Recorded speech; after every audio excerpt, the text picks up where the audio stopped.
Yeah, okay. I'm a bit late today, alright? Yeah, I perhaps was not on time. Perhaps I was not here, you know, turning the camera on, but I was like around, sort of. I started the stream somewhat on time, like a little bit on time at least. So I feel like you guys are being haters right now, and that's going in the book. Putting that down in the book because today we are playing some dwarves, Arg-Ôrdstun specifically. Maybe, as long as everything works out, which here's hoping, you know? Here's hoping. I do need to launch the game and make sure it's going to work. But I didn't want to do that in the middle of the intro, and then you'd have two musics going on, and that would just be terrible. But you can deal with two musics now. You'll get over it. Hello, Forio, Morton Solace, Master Code, The Pingvinator, Captain Walrus, Tavarno, Rambutus, Crown Snow, Silhouette, Supreme Overlord, Amy, Candy, good to see ya. Silhouette, hello. Fallen Hearts, hello. Spin the Circle, Mark of Bark. Oh, I need to pause this music temporarily while the other music loads up. Black Odd, hello. For you. Hydrate. I ain't even said anything yet. Hydrated or dehydrated. Liam the Irishman, hello. Kingslayer, hello. Good to see ya. Filthy Kitty, thank you for the 9 months. Appreciate that. Have I missed anybody? Battleship, hello. Haranara, hello. I hope I didn't miss anyone. I probably did, though. Astera, hello. I think that's everybody.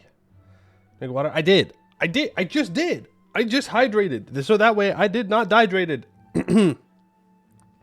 Are you late? You drinking latte? No, I don't drink coffee. I probably should. So that way I'm more awake and alive all the time. But I don't. I don't drink coffee. I just drink water. Water is good for you, and soda occasionally, which is definitely not good for you. The opposite of good for you. Bad for you. Actively terrible. But I do enjoy water. You taste that water right there? Perfect. Right out of the tap, no problems. Maybe a little bit of lead, but honestly, builds character. So yes, today we're going to be playing as Arg-Ôrdstun. All things go correct here. I do have to click some buttons that you guys can't see. Secret buttons. You have no idea what I'm doing right now. Literally no idea. You don't even recognize the sounds of those button clicks. More scared away from Skewer Drake. Kind of. But I also, I don't know. Orcs didn't sound like I want to do the orc mission tree, but playing as black orcs means that you can't dig holds or develop them. I don't know. It sounds kind of rough. Okay, moment of truth. Did it work? Did it work? Hey, it worked. Okay, we're good. All right, we're solid. We're solid. Whenever we're ready to play, then we'll be good.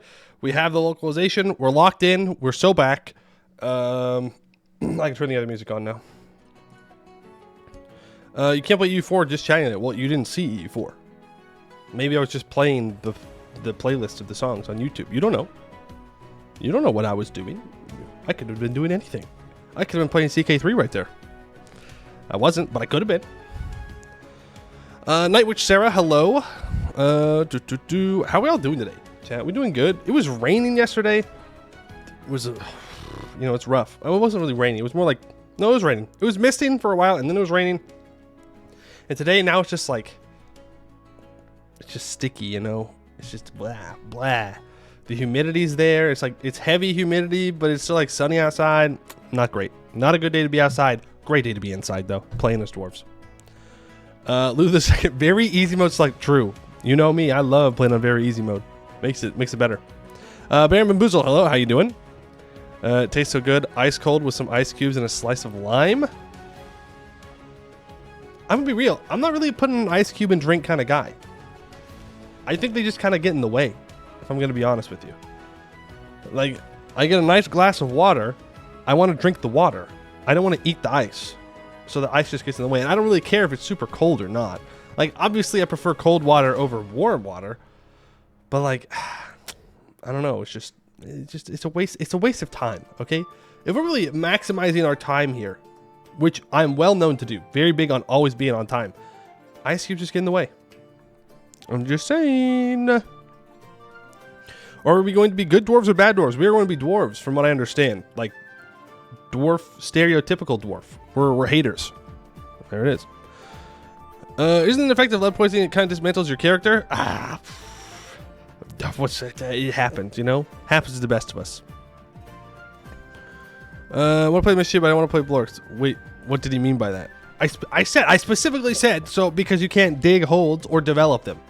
There was a very specific reason why. All right, don't even try. Don't even try. Lost one of your pals, you reinstall Destiny for tomorrow. Rip. Finish your evil Legion run on New Vegas. Few boy is melee and explosives busted. I never did a. Sorry, I was gonna say Caesar. Kaiser's Legion run because he's just insane and also kind of dumb in the long run. But maybe one day I'll go back and do it. But again, every time I load up New Vegas, I think I'm gonna do something different, and I'm just a cowboy again. Every time, every single time, without fail. Can't help it.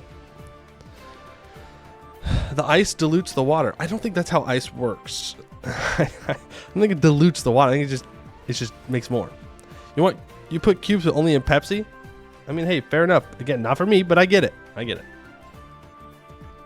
The perfect weather is 1 hour after a heavy rain. All dust is washed away. There's nice spell of freshness, and the heat is yet to set in. That's fair. That's good.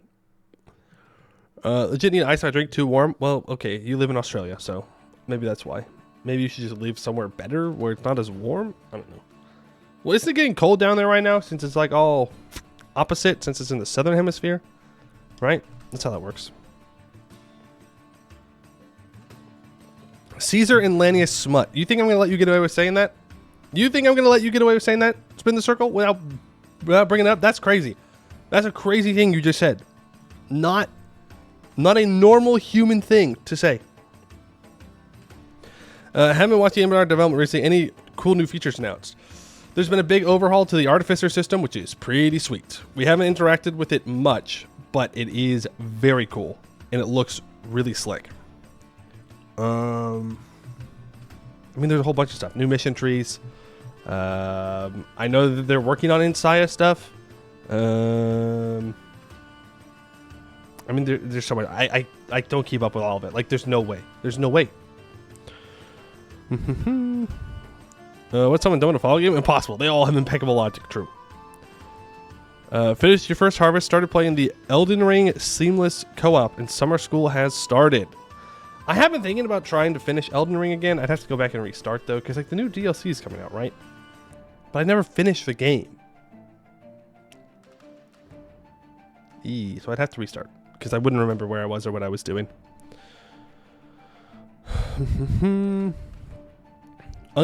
Arg-Ôrdstun can build floating cities. Interesting. Very interesting. Canor's Awakening. That's neat. True. You got to manufacture in your Covenblad run. Now you get an event where you choose to either have both the Mage or Artificer estate. Yeah, that's true. You now get to choose. You can have both, and they're both somewhat weakened, or you can choose one or the other, which is great. Because it really sucked when it was just you reach manufacturers. They're like, all right, here's the Artificer estate. Have fun losing Crown Land, bozo. It's like, wait, what if I don't want them?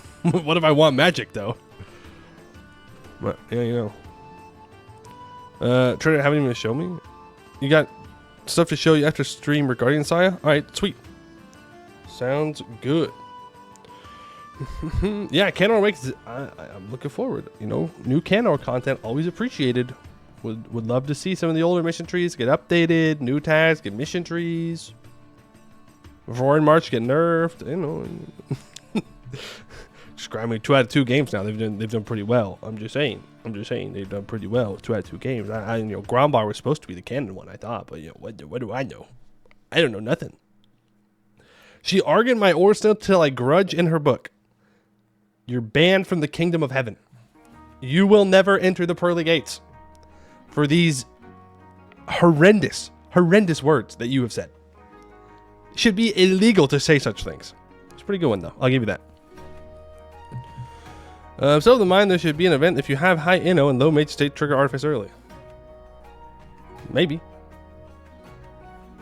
but like a whole thing? I don't know.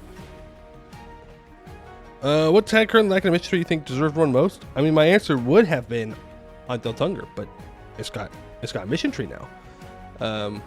We're not playing that today because we're waiting for another couple of updates to come through. So we might do Deltunger immediately after this one, because from what I saw in the mission tree, it's very different. It's a very different dwarf tag. Like, yeah, you are a dwarf, but you're outside the serpent spine, so it won't really have much gameplay overlap with Arg-Ôrdstun. Maybe. Like, I haven't seen both the mission trees fully, but I'm hoping. You go for Dame's Crown? Really? Dame's Crown doesn't have a mission tree? And they're already strong? That would be crazy. Norcan would be the ultimate evil. Yeah, Norcan would be pretty fun. That would be pretty fun. Amikost, weren't they working on an Amikost mission tree at one point? I thought that was one of the things that's being worked on. They're the boat dwarves? Yes, Obdo-Tungur is the boat dwarves. That is correct. You know, all this talk of ice is maybe a bit partial. I think we're going to get a mason jar, fill it with ice, and pour nice wild cherry Pepsi into it. I'm glad you're filling it with soda and not some other drink that could be clear like water, but, you know, maybe not. You know, I wouldn't know anything about that. There you go. Restart the music. Dwarf, no dig? Not possible. True. It's in their blood. They gotta dig. Diggy diggy hole. Streamer drinking vodka. No. Oh, that's crazy because that was not what I was thinking of. I was thinking of moonshine because it was in a mason jar. Are people out here drinking vodka in mason jars? That really seemed like a great fit, but what do I know? Sorta can any day now. Any day now. I filled a giant glass of water with ice. But why? Because then you don't even get as much water. Okay, that's the other thing. That's the other thing. If you put ice into your drink... Oh my god, my hair today. I didn't do anything with my hair today. So sorry. You're going to see me adjusting it all stream. Is you can put less drink in the cup because the ice makes it higher. Ice is just bad, okay? There's a sign that might be integrated in main mod. Okay. The contributor at yeah, is inside elites like priority. Yeah, that fair. That's definitely a whole region. Definitely is higher priority. There's like an intro to Amikost for 3. I think it's stuck because they have not finished with Dominion Republic lore. Yeah, I've played Amikost before. I don't know if we did it on stream though. But we have definitely played them. Well, I have individually. It's not super long, but it's fine. I think it's mostly just focused on taking the dames here, right? The island. You're out here drinking mason tears in mason jars. How are you getting them to cry so much? That's impressive. It's impressive. You do it because I like cold? Fair enough. Want to do a Vazenbarger mission tree, but I'm scared you mess it up? Send it. Send it. Why not? Right? You might as well.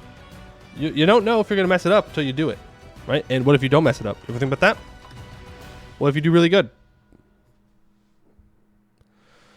So I know America's bad at science, but ice is water, just cooler. What? Oh, yeah, okay. That's not what I mean. I don't mean like more if you let the ice melt. I mean, when you pour water into the cup, or you get it from your fridge, or wherever you get your water from, right? It's going to go to a certain level. And if you put ice in it, it's going to raise the water level. Yes?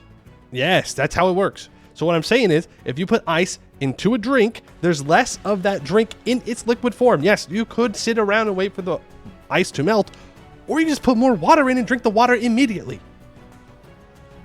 I'm not being crazy here. I know it melts. I know that it melts, but you have to wait for it to melt. It doesn't work like it does work like that. Hello? You can't say it doesn't work like that. You can't gaslight me into forgetting about how like basic water physics works. You put something in the water goes up. It's that easy. Water level doesn't raise when the ice melts. I'm not talking about when the ice melts. I'm talking about when you put the ice into the cup with the water actively. You have solid form ice, liquid form water, okay? You get less liquid form water immediately. Yeah? So sure, if you're going to be for a long period of time drinking this water, then yeah, it can make sense to put some ice in it, sure. But if you're just drinking the water, then there's no point in having the ice. Yeah? That's what I'm saying. My cup of water is 1 liter large. Okay, that's a pretty big cup of water. I'll give you that. You might need ice for that. Yeah, that's fair. Think we should play Ice Dwarf, stay topical? No, we're playing the Diamond Dwarfs. Thank you very much. But ice is fun to chew on. Thoughts? You're like my sister. My sister chews on ice. And I don't get it. I'll be real with you. I don't get chewing on ice. How did Ice win yesterday? It went well. We finished it up. And yes, today is a new run. I saw that message earlier. Andy Durr. It is a new run today. My sister chews on ice. I think she's crazy. She's whack. Iron deficiency. She does have iron deficiency. El Bozo.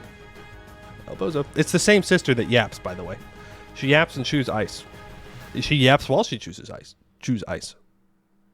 Joanne says, great. It's not. It's not. It's bad for your teeth. Just don't. Why? Why, though? You're yapping right now. Yeah, runs in the family. Imagine that. We're all a bunch of yappers. My autism is showing. No, it's not autistic to not chew ice. Don't try. It's not like a texture thing. It's just a, why would you chew the ice? You don't need to eat the ice. Just drink more water. Just put more water in the cup. That's what I'm saying. I am not the weird one here. You guys are being weird. Can eat rocks. You can eat rocks at least like two times. Two, maybe three. Before you don't have teeth anymore. But you can absolutely chew on rocks. Some people have sensitive teeth. I don't even have sensitive teeth. In fact, I don't have any feeling. No, sorry, it's this side. In my two front teeth, this tooth or this tooth, right? No, it's the other side. It's the other side. This tooth, this tooth, this tooth, and this tooth are either fake or dead. I don't have any feeling in them. You can put cold right there. I feel nothing. I'm built different. Less yapping, more grudging. Your name is getting put down in the grudge book right now. Let a dwarf yap. It's an elf. Yeah, an elf knocked his tooth out in an accident and had to have a bunch of root canals done. That's, yep, well-known elf physiology. I don't think it's the right word. It's the right word? I don't think it's the right word. I think I picked the wrong one. Elf. Whatever. Elf body, whatever. It doesn't matter. I'm not a scientist, okay? I'm not a nerd. I play video games, all right? I'm not a real nerd. I'm a fake nerd. Thank you very much. You sends you to one crack round. We've already done Cracked and Roar. We should have a vote if chat or Poe is weird. We don't need that vote because you're the weird one. I'm the normal one. Sorry. That's just the facts of it all. That's just it. If you agree with me, congrats. You're not weird on this. Mouth, feel, and temperature is good. Look, we're making different arguments, okay? Let's just clear up the arguments here. I am arguing that you do not need ice because you can get more drink without the ice. It has nothing to do with how cold it is. It has nothing to do with the texture. I just want more of the drink because I'm going to drink the drink. Yes, ice melts. I get that. I understand. The ice melts. I don't want to wait for the ice to melt. I just want to drink when I have it. Okay? You're making a different argument here. Not valid argument. Sorry. L.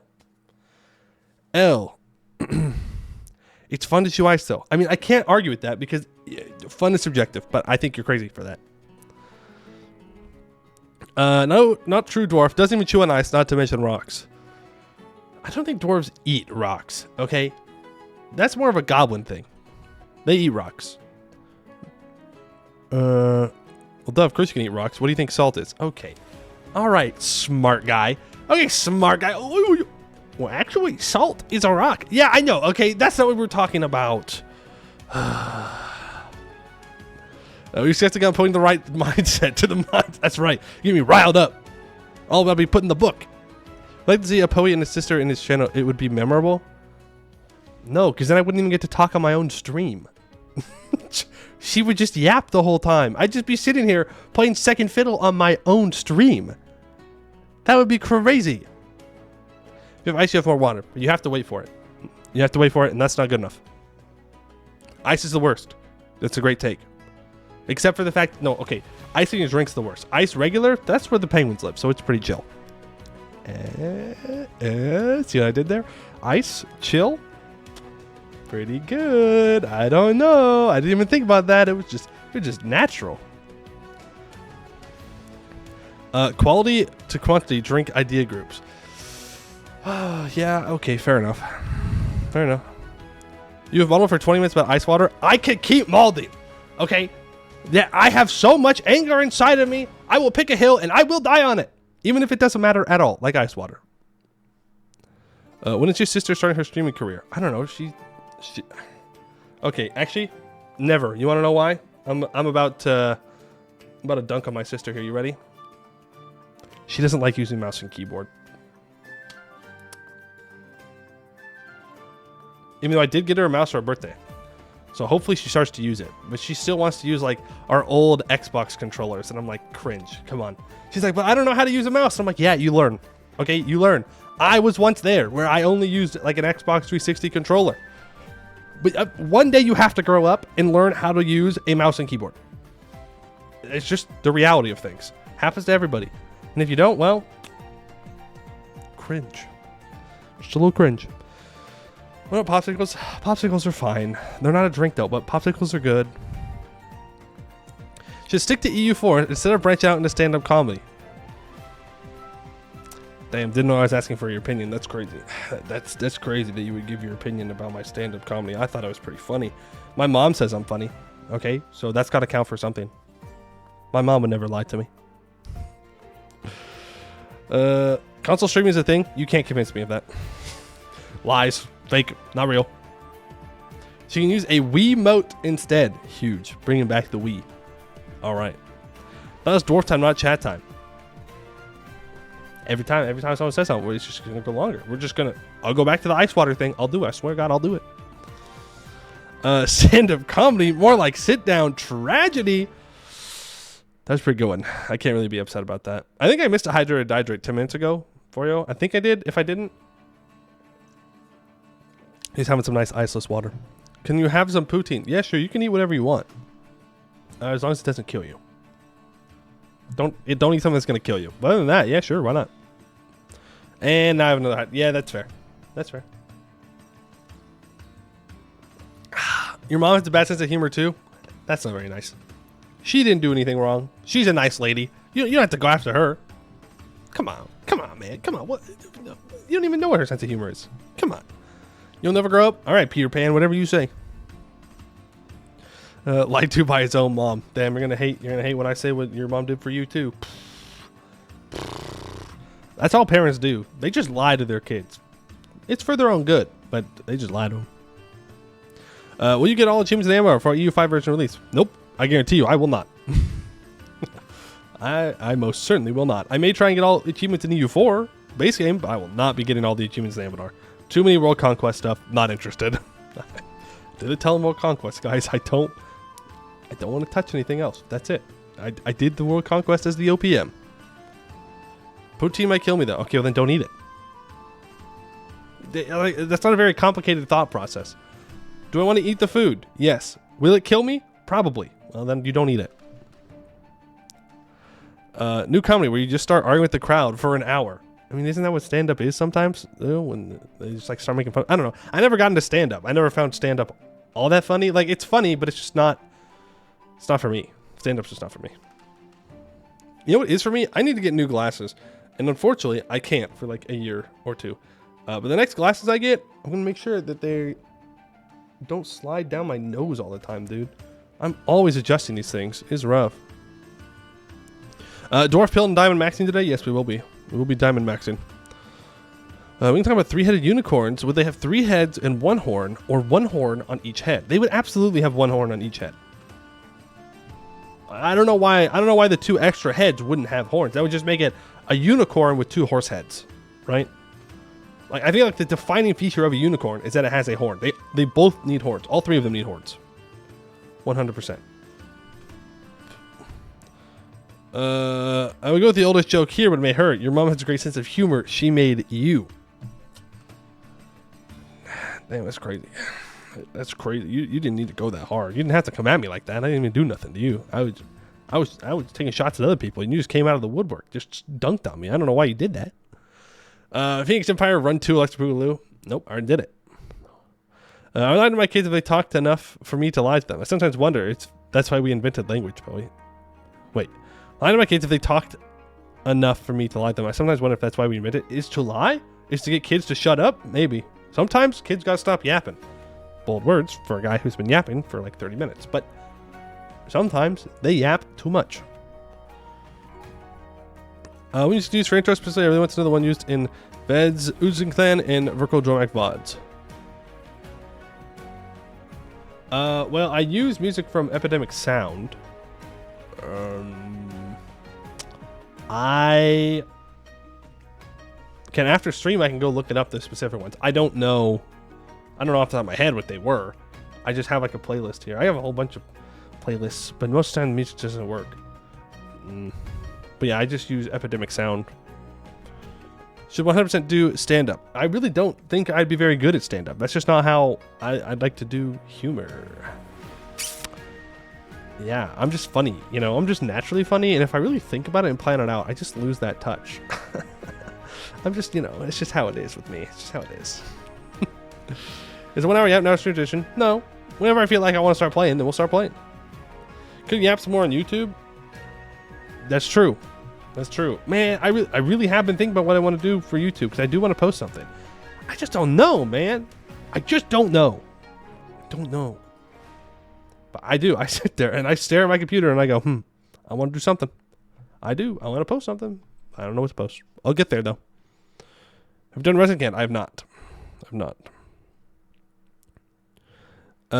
Sometimes probably you sound like a ton of stereotypical California girls. Like, totally.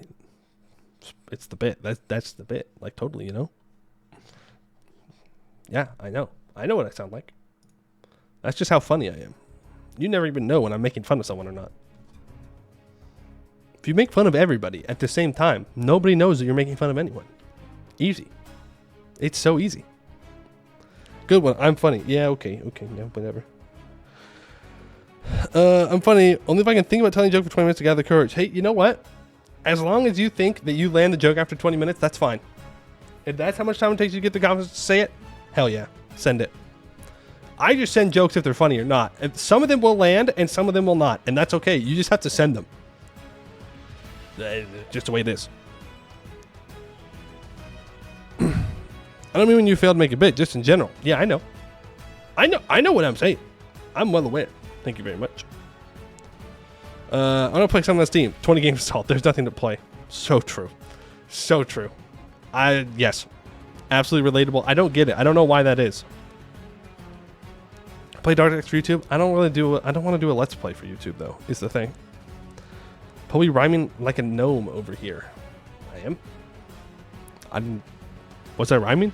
I don't remember rhyming, but yeah, sure. Yeah. I was doing that. For sure. I think it's almost time to game. What do you guys think? Is it time to go dwarf it up? Any plans to go back to play the Fox Lovers? Yes, when the Fox Lovers are ready to be played. They have to be ready to be played. That's it. Then we'll play them. Are you hard enough? What do you mean by that? What do you mean by that? Are you angry enough? No, now I'm just confused enough. You can wait for Ken or we can do a guide on YouTube. I mean, doing guides, yeah, maybe. Maybe. But for like all of Canor, I don't know, because there's a lot of different things in Canor. It's time to harden up, chat. No, it's not. No. Guys, we got to lock in. We got to lock in. We can't talk about getting hard right before we go play as the dwarves, all right? We got to lock in. We have to get our pickaxes ready and our shovels ready and our spears ready. I'm still on the dwarves should use spears thing. Hard as a stone. Can I get some rockin' stones in the chat? If you give me some rockin' stones in the chat, we'll start gaming. That's my condition. You're already hard. That's my secret. I'm always hard. Hard up, let's go. Rockin' stone. All right. You heard him. Oh, I haven't even launched the game. Get baited. Rockin' stone. All right. I will launch the game and we will in fact get to gaming. It is time for the gaming time. Time to play the dwarves. What was I going to say? Oh, yes. I was going to talk about brain works. About Clamavi de Profundus, the YouTube channel. You want good dwarf music? That's where you go. They've got bangers. They never miss. Always good. Can't play it on stream though, because, well, I don't have the rights to. But I would if I could. Would if I could. It's the guys that made Hammerdeep, the song. I don't know. All the music slaps though. It all slaps. Yeah, they have good Tolkien-related music as well. It's just very, very well done. To the bone, he lies naturally. The game is loading. Do you not hear the music? Cube plus rock equals pyrite? Yeah, we'll dig that pyrite up, sell it to the elves, call it gold. They'll never know the difference.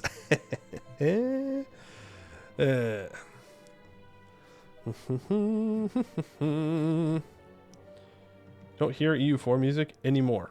Is that because your brain tunes it out, or because things aren't working? Because things are definitely working. Your brain filters it out. Yeah, there you go. Fair enough. If we are to lock in, then I propose something. We already did 2 runs as very tolerant empires, and I'm not going to sugarcoat it. We must swing towards the other side of the pendulum.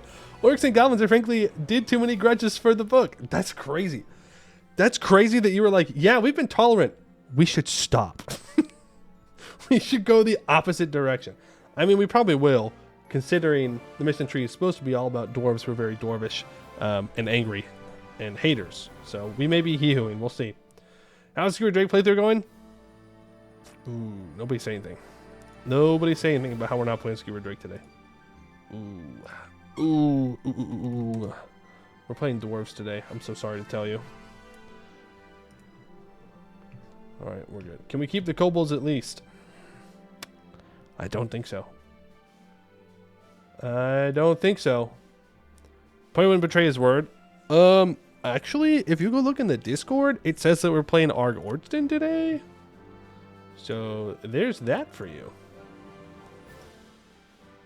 Be careful mocking people, Poe. I used to make fun of the more southern accents that float around. Then one time, I ordered a quesadilla at a Mexican restaurant, and all southern. I've been mocking and slipped out at once. Oh, no. I've got my southern accent. It's locked in. It's up here. Don't worry. I have one. I don't make fun of southern accents, though. Can we keep Bungus? No. You see, this is where you don't get to pick and choose who we're tolerant of. Okay, that's not how this works. If we're gonna get rid of everybody, Bungus gets taken out back. So be prepared for that. We ain't keeping Bungus. These dwarves leave the spine? I hope not. I hope we don't have to take the stupid dam. But maybe. Quesadilla. Funny. All right. Mustard saute. Yeah, we'll eat Bungus. How about that? Alrighty, so we are playing as Arg-Ôrdstun. Yippee! We start in the Serpent's Reach. We are not an adventurer. So we start off with our disaster of being a remnant, which we haven't done in a while. We are playing on hard. That is fine. Let's go ahead and launch it on up. Bungus committed self-hee-hoo by 2 shots to the back of the head. It's so sad when you see that happen. Must have been working for Boeing. Do we have anything specific about us? Not really. Okay. Yeah, we'll put on Great Conquerors. And yeah, we'll put it on delay. Well, actually, do we want to play with Great Conquerors? From what I've been told, we do need to conquer quite a bit. Do we want to deal with that? Who will you sleep with your wife if not Bungus? You'll never believe this. I'll sleep with my own wife. Crazy. I know. Mythical Conquerors or Goblin Lover? I'm not playing Mythical Conquerors. I don't think Mythical Conquerors are fun. We'll go delayed. We'll put on Great Conquerors. Just think we are the wife. Then who will sit in the cuck chair? I don't know. We play the queen. Is that like our government? Okay. Yeah. Okay. I was like, what is bro yapping about? All right, that's fine. Here we are, Arg-Ôrdstun. Look at our grand, sprawling empire. You can barely even see us in the middle of it because we are gray, just like the Terra Incognita. We have a 662 queen, Queen Arjun the 22nd, White Forged, a sinner, reformist. I don't know if these are locked in. But okay. That sounds good. I'm definitely going to be tempted to focus mill here, but we will see what all we need before I do that.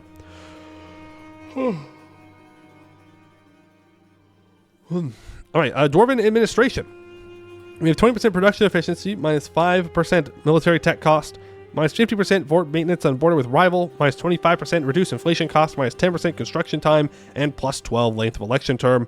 We have minus 30 global settler increase, 10% diplotech cost, minus 25% improved relations, 100% change rival cost, plus 100% promote culture cost, minus 10% spy network construction, and 30% stab cost modifier. Our military is minus 10% shock damage received, plus 20% artillery damage from the back row, 10% siege ability, plus 1 artillery levels available versus forts, 10% fort defense, and minus 15% drill decay modifier. We have minus 20% manpower recovery speed, 15% global regiment cost, minus 10% movement speed, minus 20% cav cost, minus 25% cavalry to infantry ratio. I think that's supposed to say plus 20 the cav cost, by the way. Minus 25% sailor recovery speed, minus 10% light ship and minus 10% light ship combat ability, minus 20% galley combat ability, minus 10% transport combat ability. Okay, so our boats are bad. Good thing we're not going to have any. You really want to focus mill? Remember mass butcher are right there? That's a good point. And it is not too rare for Arg-Ôrdstun to die to them. Country modifiers, we've reclaimed the Dwarf, and we have Oppositionist. Plus 5,000 manpower increase, plus 5 land force limit, minus 10% all estates loyalty equilibrium. Great, so our estates are going to hate our guts. Alright, diplomacy, nothing there. We make a very small amount of money. We are Tech 3. Our ideas, we have 15% production efficiency and 10% shock damage. Minus 10% dev cost, plus 10% national tax, and 0.05 inflation reduction, 5% discipline, plus 1 monthly prestige and monthly splendor, minus 15% core creation cost, 15% land force limit, land force limit modifier, 10 plus 10 max absolutism. So we're going to have to go for absolutism this game, apparently. And plus 10% reduced morale damage taken by reserves. Good for late game reinforcing. We do have a mission tree that expands. Decisions-wise, we will be trying to reforge the Dwarvicron probably, and who knows, maybe we go for a bit of all Dwarf. We haven't done all Dwarf for a while. Purge Warband, okay. Stability, Remnant Stagnation will fire here immediately. We are, of course, Ancestor Worship, and we have one of the holy sites, so we will get to choose one of our blessings, which is pretty good.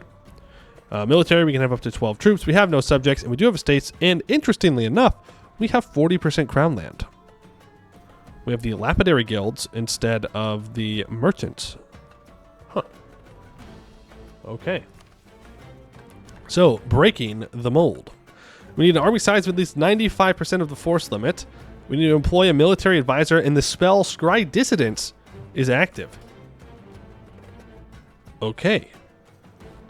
Good to know. The merchants start off with the Cromdal Guild, giving 5% loyalty and 15% influence. Gives us minus 10% national tax and 0.1 yearly corruption. The Gromdal Lapidary Guild, one of the pillars of Arg-Ôrdstun, is the ancient guild of Lapidaris that have dominated the economy for millennia. Yet with the long, slow decline of the hold following the Diamond Decree, the gem cutters too have withered and shrunk to a shadow of their former selves, bickering and arguing over pointless matters like everybody else, and neglecting even the bare basics of their economic duties. While the guild remains in such a sorry state, the economy will doubtlessly continue to suffer, and their incompetence will cost us dearly in the decades to come. Alright, so it seems that our merchants are going to cause some issues. We should get faceting and change our gems over to glass. I mean, I suppose we could. Wouldn't be a terrible idea. All right, is there any mission about Crownland? No. No. No. No. No. Well, what's this? Lapidary Guild's influence needs to be lower than 45, and they need to have less than 2 privileges. Or they need 60 loyalty and 4 privileges. Okay. Fascinating changes glass to gem. Oh, yeah, right. Right.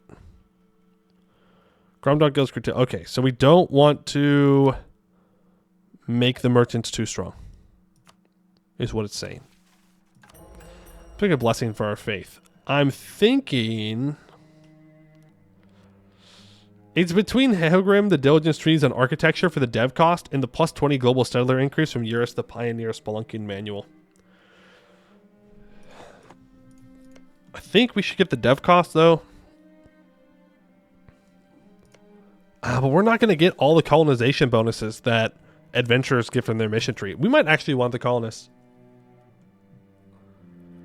Because we're going to die if we don't. I think I'm going to actually choose colonists this game. For adventurers, I would definitely go dev cost. But adventurers get like 50 colonists? Something like that? And they get their settler increase chance. I think we need to go this. Gotta wait for remnant stagnation anyways. You can get the extra colonists from the estate. Yeah, but I want to go faster. GSI is a must-have for me when I play Old Holds. Yeah. You get a fair few busts in the mission tree.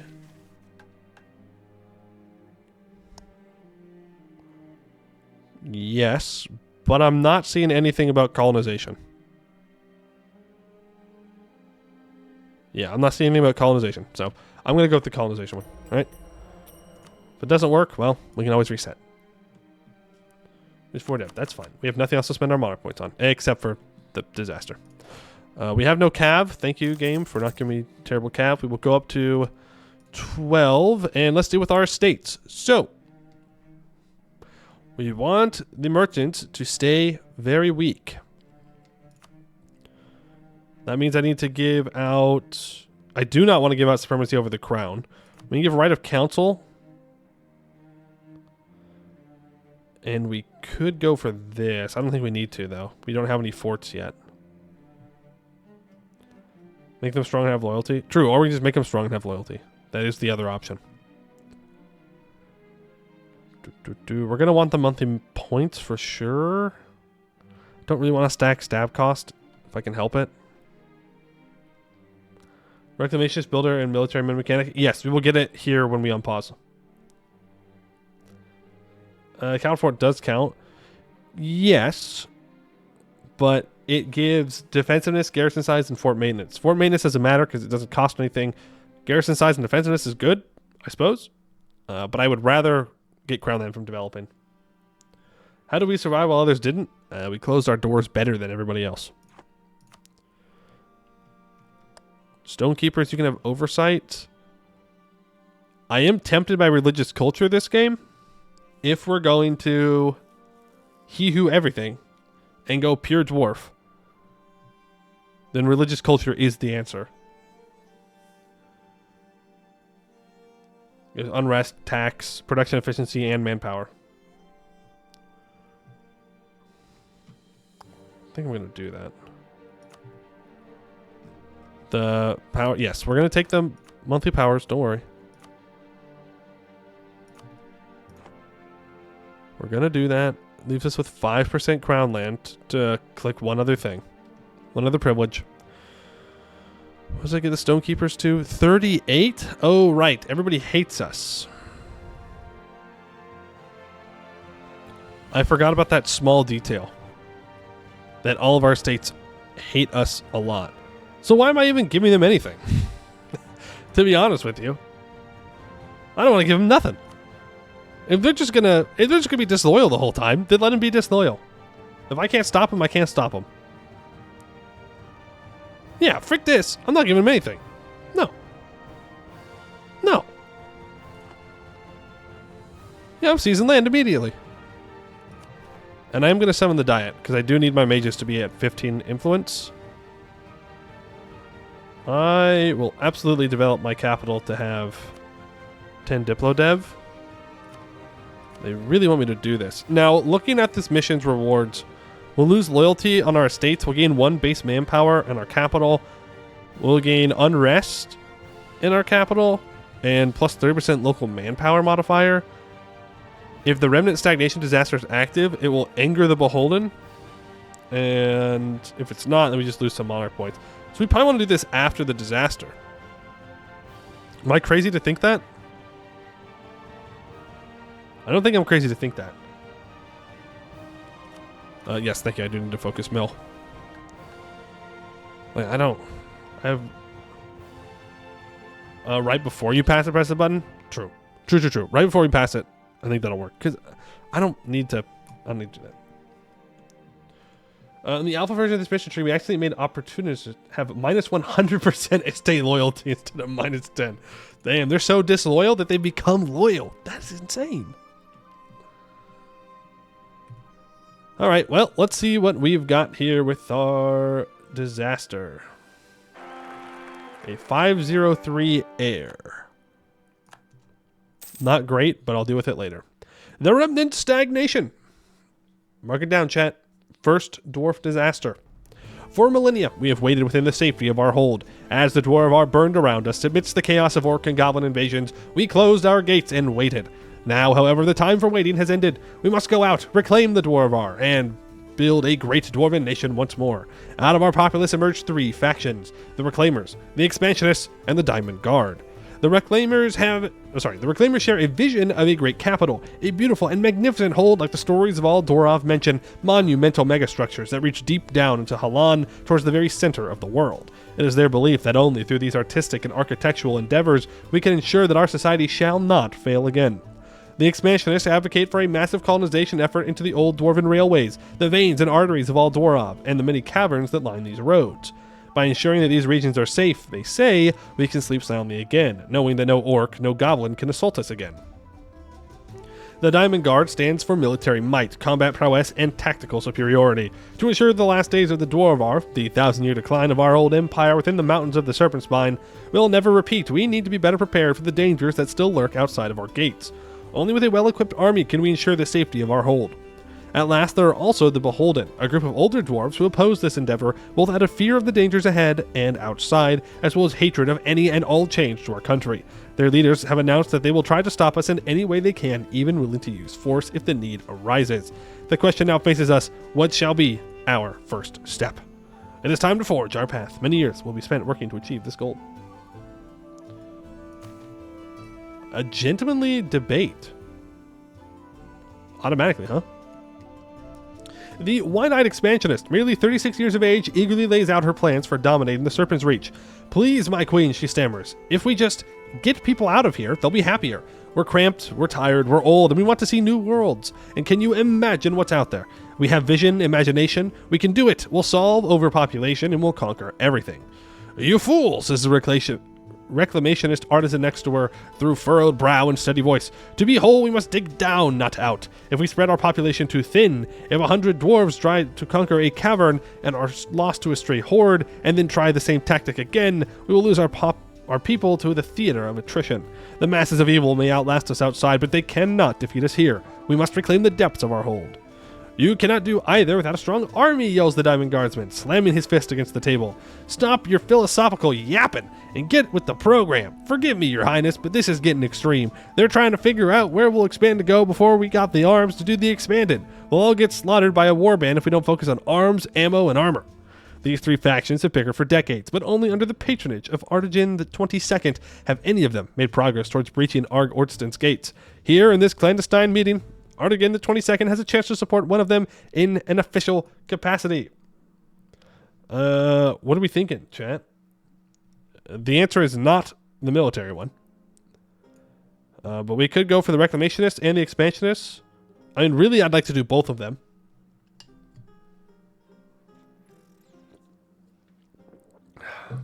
Reclaimer? Dig a hole? I think we do both of them. So let's just go for the Expansionists first. Make sure they're ready to go. The Beholden. Yeah, I went for the Beholden. You get the clans event a lot as Arg-Ôrdstun, FYI. Great.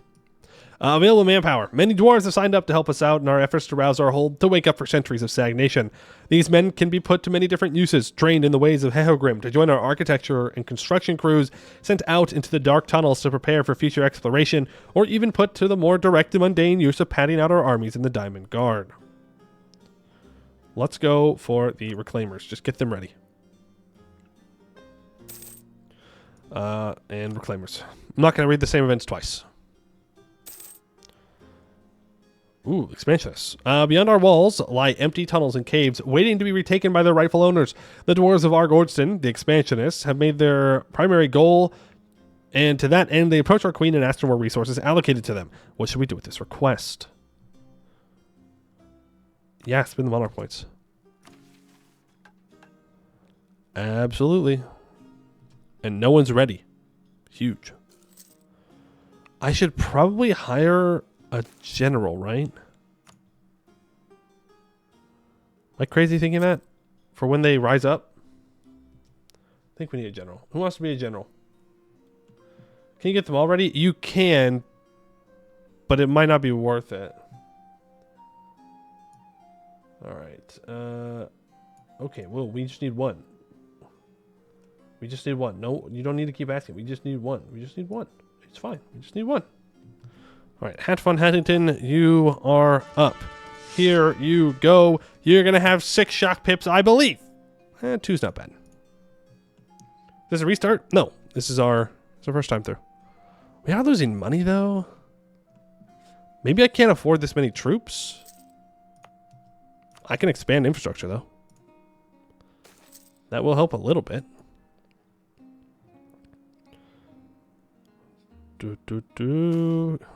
Reactionaries. I don't want to follow demands. I don't think I want to purge them. I think I want to pretend to oblige. The call for a stop to our awakening project has become louder and louder, and the beholden press our queen to put an end to this madness, as they call it. Doing so would result in an immense setback to everything we've achieved so far. Remnants always start like 800 ducats in debt by the time you finish it? I hope not. We will pretend to oblige. Yeah. We'll definitely not do that. Claimers. Trying to figure out how much you need to fight. That's a good point. I get to choose when they rise up, huh? We won't go full negative maintenance, but we'll put on half maintenance. This doesn't seem worth it. The dwarves of Arg-Ôrdstun have been governed by powerful clans since time immemorial. These clans hold much power in our hold and command significant influence. One of these clans offers to help out with our recent efforts to end our centuries of stagnation. This is a welcome sight, but some rival clans might see this as a stark transgression of our queen's proclaimed detachment from clan politics. Should we still accept this offer? It is worth... Okay. Pay for the troops again. You have 12 dudes? That's true, we do have 12 dudes. Just a convoy. So now we purge them, right? The reactionaries? Hey, we lost a lot of dudes there. Ooh, minus 10% shock damage received? That's actually massive. What debuff did we get? Reduced army drafts. Minus 20% manpower recovery speed. Well, we're almost near the last, but that's okay. Do we want to purge them, or do we want to try and lie again and risk that 14%?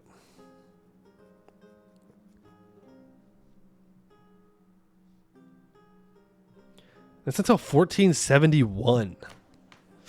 That is a long, long time to get the debuffs here. If we get the plus 10% dev cost, that is rough.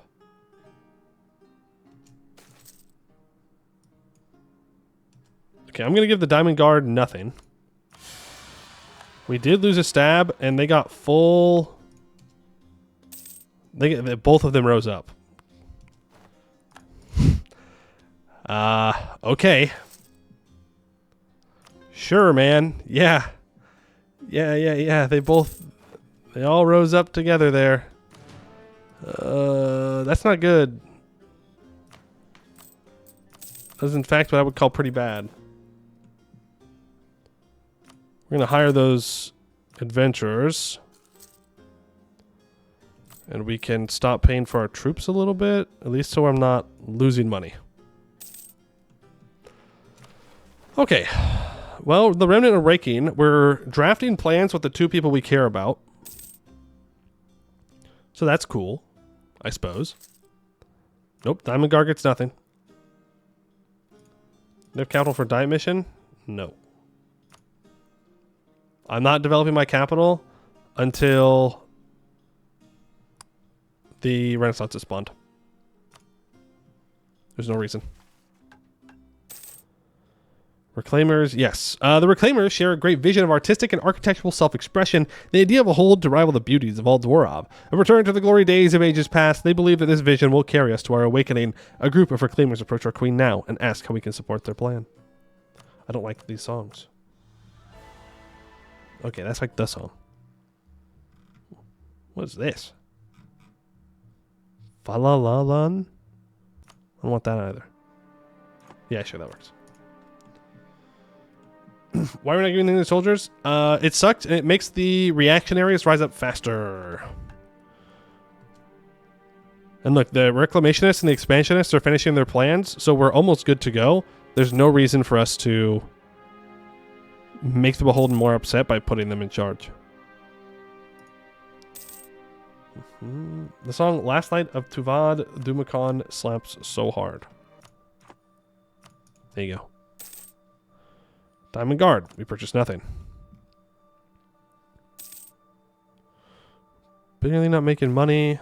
Learnings of an Elder. Wonderful.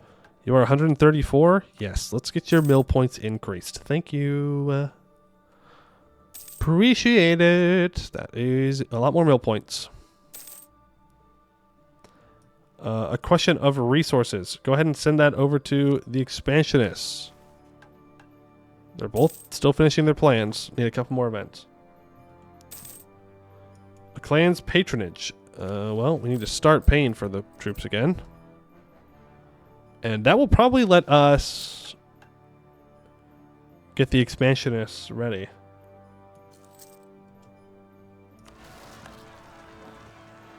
Damn. These Noble Rebels are brutal. Still finishing plans? Really? I would have thought that that would have solved the problem. Won't lie. Maybe he just needs more update time? Eh? Nope. Okay, pay for the troops again. What do we need for the mission? We need to have a military advisor and we need to cast a spell. I do want my morale to get a little bit higher here. Token Mac, thank you for the 15 months. Appreciate that. Very kind of you. There's also a polishing plan step. Oh, frick. This is probably going to make the guilds pretty upset. If I had to guess. Oh, we actually don't want these guys to be too upset.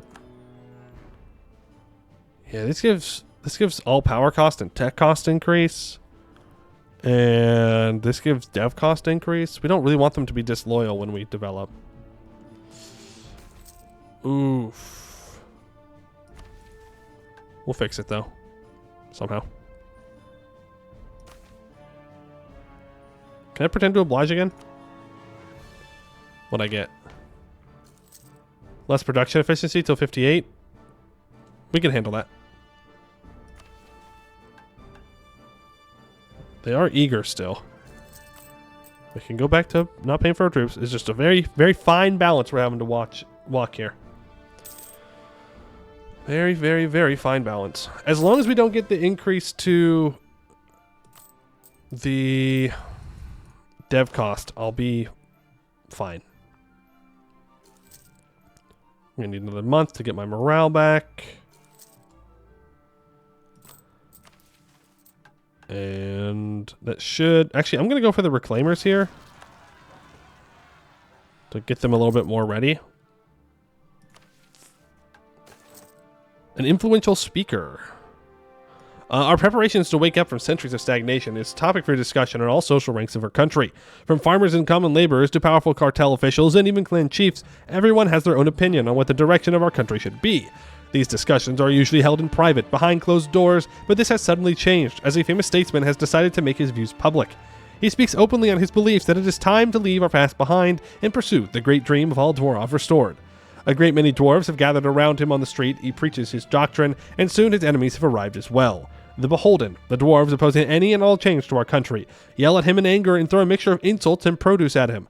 The situation is dangerously close to escalating into a fight, so our queen is hard-pressed to do something about it. Yeah. Well.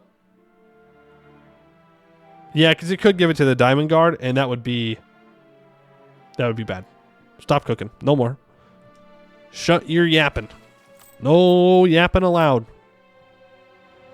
No yap. Yapping is illegal. Hereby illegal in Arg-Ôrdstun.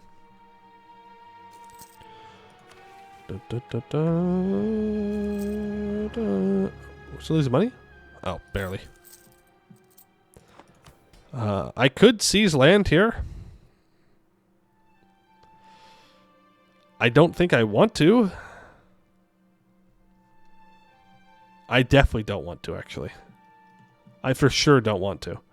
Because if I do a little bit of development in my capital, then I can get 10 loyalty with the lapidary guilds, which is great. And then I can summon the diet, and that will get the lapidary guilds and the mages up above 30 loyalty, so I don't get these debuffs when I try and develop the institution. That's the plan. Stop him. No yapping. We're going to let this Inno go. No Inno allowed for us for right now. Maybe at some point. The expansionists. They're still polishing their plans. Come on, boys. It's time to leave. It's time to get on out and get going.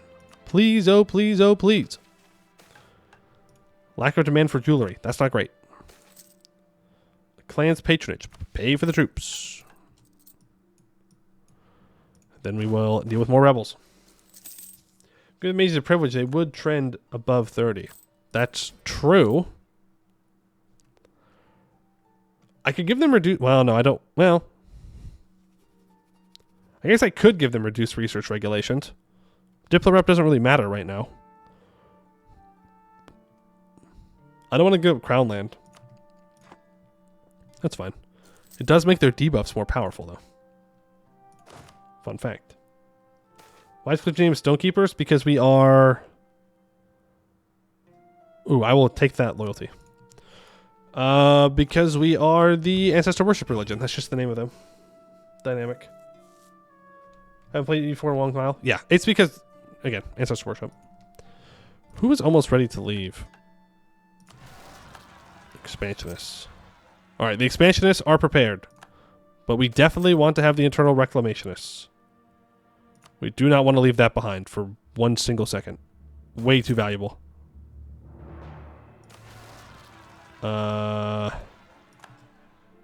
Do we want to risk the purge here?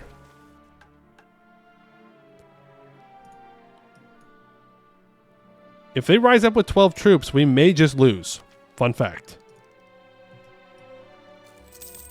Like, we may literally just die. So we're going to make a save. We're going to make a save right here. And if they both rise up, we're going to reload. I'll be so real with you. If they both rise up, I'm reloading. Coveter, thank you for the follow. Appreciate it. Okay, do we win? Ah, we won. Not even a problem. I wasn't actually going to save scum. I was just tricking you guys. Better general? I don't know. He's 2 shock and minus 10% shock or morale damage received is pretty good. I don't think it's going to get much better than that. If I'm going to be completely honest with you. Man, if those orcs show up right now, we are super dead. It was late, but see, we're only getting started. I mean, it's 14:51. We've been going. It's not like we've been yapping the whole time. We've been going for a while now. Right, we are actually good to develop, I think. I'm going to be real. I think we're good. We can get the lapidaries to be loyal. And... Well, has the Renaissance spawned yet, actually? Yes, BPEC got it. Of course BPEC got it when I'm not playing right next to BPEC. We want to wait for hold upgrade? Ooh, that's a good point. 1451, we can see everybody. Masked Butcher is chilling in Shastundir. Looks like the goblins have taken up residence in Virkal Skomdir. The Dwarven adventurers are here now. I'm hoping that I can let them migrate over to Orgelevar, let them colonize around there, and then annex them. I'll have the Ludums there, and Blackbeard Cartel still down the south. Nothing too crazy. Mission for reduces library loyalty. Yeah, I know. Thank you, though. Thank you, though. Okay, polishing plants. I just need a couple more. It's a 50-50 shot. I don't think it's worth it. Vassalize them when they drive by. They might have more troops than I do, though, is the problem. They might kick my ass if I fight them. That's the only thing. They're going to be kind of strong. Also at -2 stability. We're going to need to stab up. I think we get some from completing the disaster, though, but don't quote me on that. Venture showing up with 2 million troops. Yeah, they do be like that. Where are they getting these troops from? I don't know. They just have them. Yippee! I will take the money. All right, Remnant Awakening. After years of preparations, the time has finally come. With one faction ready to lead us to our new future, we can leave our stagnating society behind and pursue our dreams of a modern dwarven nation in the Serpent Spine. So that will get the Expansionist and Eternal Reclamationist completed. The Diamond Guard is not ready, and we don't care. Yeah. We are ready. We are ready. Good, good, good. Everything good. Don't forego about mission. We can do that after, though. And remember, I want to do the development. We'll lose monarch points, but... Well, I guess if I do it... No, I need the loyalty. I need the loyalty for developing. That's fine. We will save more monarch points if I do the mission afterwards. We will save it, right? Because if I do this, I lose 15 loyalty. That brings them back down to 11. And then I get 10. That brings them to 21. And then I still have the plus 5% dev cost increase. So I think we just wait. We have to do big brain maths, okay? Sell. Oh, shoot. That's a good point. That's a good point. I do love selling titles. You got me there.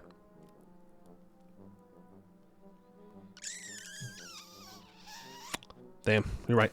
You're right. You're right. You're right. I'll take the L on that one. Scrying Eternal Dissidence costs 60 admin points. -1 national unrest. 10% foreign spy detection. -5% liberty desire in subjects. That's great. Give me another loan. These loans will be able to pay off easily. Grab the Morale of Armies guy. And we can complete Breaking the Mold. The army trumpets blare, and the clans shut their doors. Arg-Ôrdstun stands at the ready, but its streets are empty, save for the mages humming wards. Thousands of troops salute Arg-Ôrdstun the 22nd, Queen of the Diamond Dwarves. Or rather, they salute her back, as she does not face them. Today, she begins staring at the dilapidated gate of the hold. We honor those that were lost when Arg-Ôrdstun sealed itself from the world. We honor each dwarf who died, but also all those who survived, and whose children and children's children have toiled in a hold which has never seen the Dwarvar. We grieve for those who gave our life for us, and we grieve for every generation locked away from our fate, away from the Serpent's Reach our ancestors called home. Just out of sight, wary of what the mages might report, clan patriarchs seethe with unrestrained contempt. Nobles trade in arms and secrets, plotting against Arg-Ôrdstun the 22nd for upsetting the status quo. But on every window and every home, the Diamond Dwarfs stare out at the street. They wonder if this queen will be yet another failed reformer, or if somehow, just maybe, she might lead the Diamond Dwarfs out of their self-imposed imprisonment. Lose a bunch of loyalty, gain 1 base manpower, 30% local manpower, and this will anger the beholden, but it does not matter because we're out of here. It has taken much preparation, but we are finally ready to step out into the world. No longer shall we hide behind our walls, now to see the fruits of our preparations. We can dig deeper than ever before, and we can get to a level 3 hold. Oh, we're at level 2. I didn't realize that we have level 2. Hold on.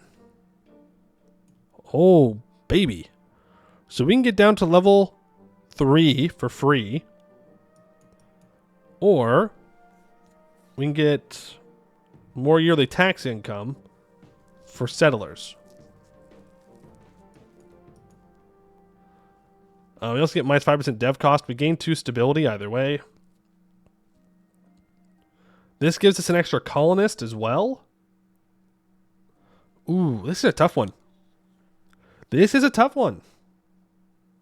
I won't lie.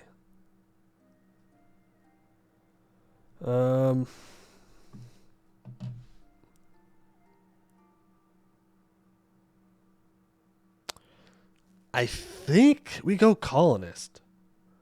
Do you have the men to colonize 2 provinces? That's a good point. That is a very, very good point. We do not currently have the troops to do 2 colonists. But it does last for 50 years. And within 50 years, yes, we will.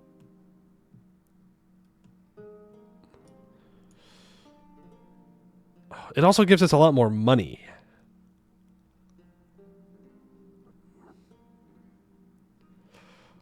No, I think I'm going to dig. It's a free hold level. It's free. It's free. That's so much money. I'm digging. I diggy diggy hole. My name is Poey. I diggy diggy hole. And now it's dirt cheap to colonize. Alright, we throw on the encourage development. We do 2 Diplo points. Gives us a little bit more stuff. Lapidary guilds are up to 21. I will summon the diet again. And number of loans less than 1. Yeah, that's... I mean, it will happen. It's the thing. It will happen. But I'll do the Stonekeepers for the prestige. I will then sell titles. I will wait a month tick. And now... we're going to be so solidly good. Unfortunately, I cannot upgrade the center of trade. We don't have the money. I'm not going to worry about it too much. Okay, get you to 30. Expand development. It's still only costing 5.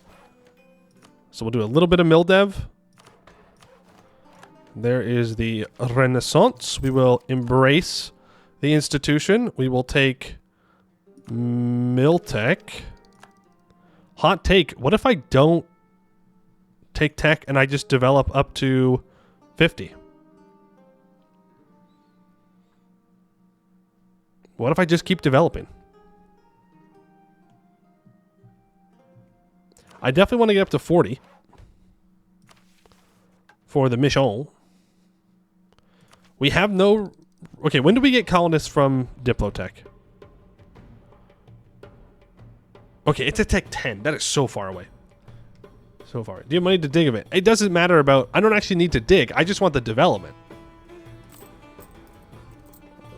I need force limit. I need manpower. I need money. I need all of it. We're at dig level 3. So I need to get 60 to go to the next level. To be fair, I could wait to get the money to upgrade the Emporium. But I think I just... do a little bit of this. At least get it to 50. Now it's at 93. That's very expensive. Why is it so expensive?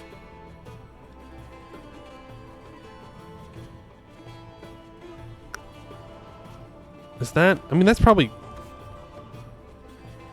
mean, how much do I really want to commit to developing?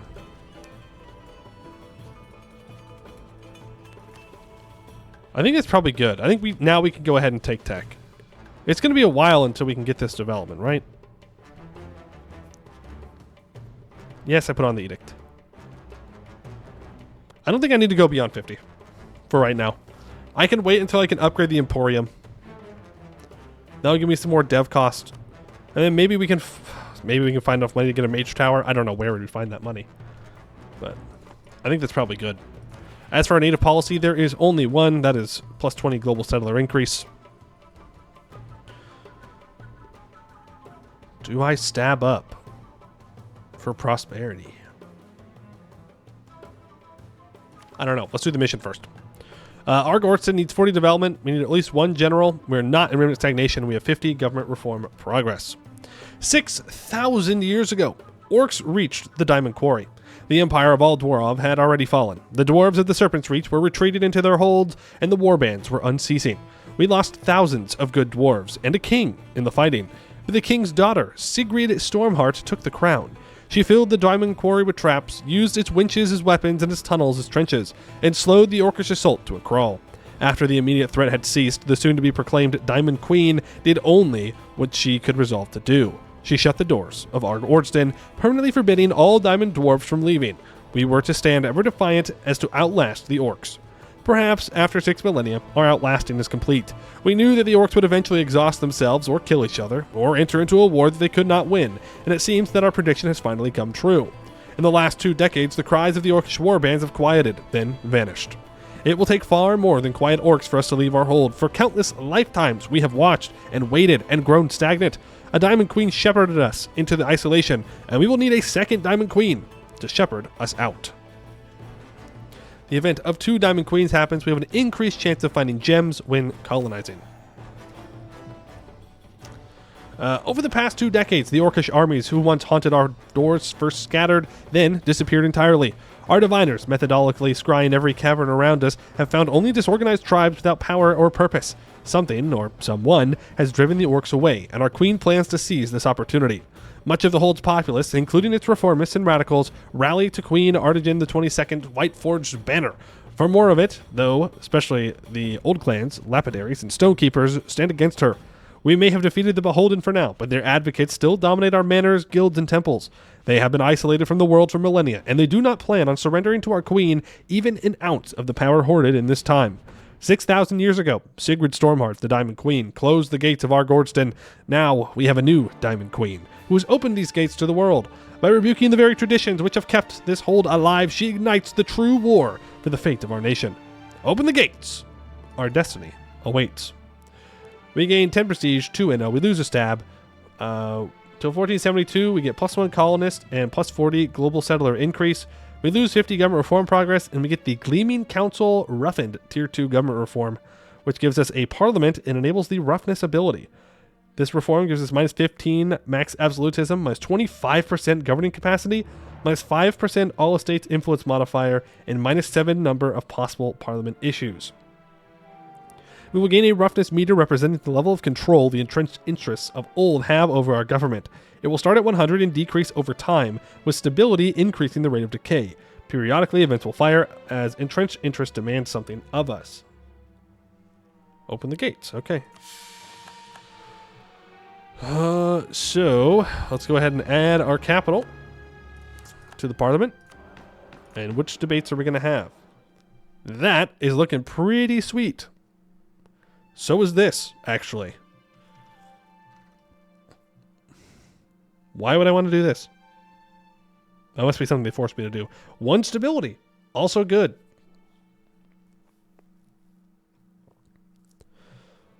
Stab. Reform progress. Here's what we do. We stab up, and then we take the other stab. Yeah, we can ignore some corruption. Now we get a +1 stab. Putting a colonist on a hold makes sense. Not when I'm making this much money. Okay, we'll pay off whatever loans we can. We'll consolidate them down a little bit. Perfect. And I could seize land here. I don't see a reason why I wouldn't. Negative ones are all you'll be able to do after this one, after this round. Ah, okay. Ooh, fancy. Roughness of 98. Positive stability, finishing parliament issues, and mission rewards will decrease it. Is increased by negative stab. We lose -0.02 roughness each month because of our stab. This has the following effects. -0.97 yearly prestige. -1.46 yearly legitimacy, -19.4% reform progress growth. That's rough. What do I need to do? Have the modifier the diamond gem. All right, we want to get over to this expedition target. And this one. And that one. We need to own everything in our capital area. And We need to own all of that. Okay, well, that's 9,000 dudes. That's what we call an oof moment. Also, I do think we want to seize Crownland here. It'll make them mad. I don't care. That's rough, really? We're going to let them destroy this, and then we'll move over there. Move into the lesser mines. Send the troops. How many troops do we lose each fight? Almost 2,000. That's not great. I won't lie. And we definitely cannot afford to have 2 colonists up. Super low manpower? Yeah, I know. I'm hoping that Begin's expedition, though, will move through and go over here to Arg-Ôrdstun. Attack natives? No. Not in the Serpent Spine. That's 210 military points. Way too expensive.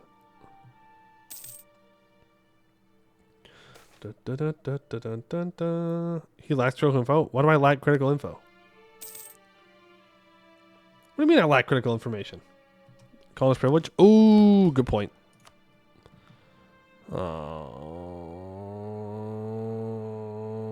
yeah, give it to him. I don't like it, though. Don't like it. There are decisions to be taken. Just this one. I'm going to turn that off for now. These will naturally go down in time and give a nice bonus as well. No, I don't think they'll give us any bonuses, but they will go down. Look at that. I'm making 110 a year. Imagine if we had chosen the other one. Would not have been as good. Also, don't I need 50 prestige to get faceting? How bad do I actually want faceting? Pretty bad, actually. The mage is also a privilege? No, I'm not seeing it. Not seeing it.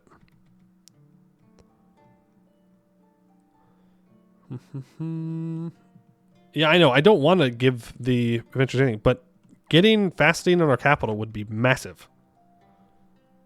It's going to be a lot of money. A lot of money in the long term of the game. So I could give patronage of the magical arts out.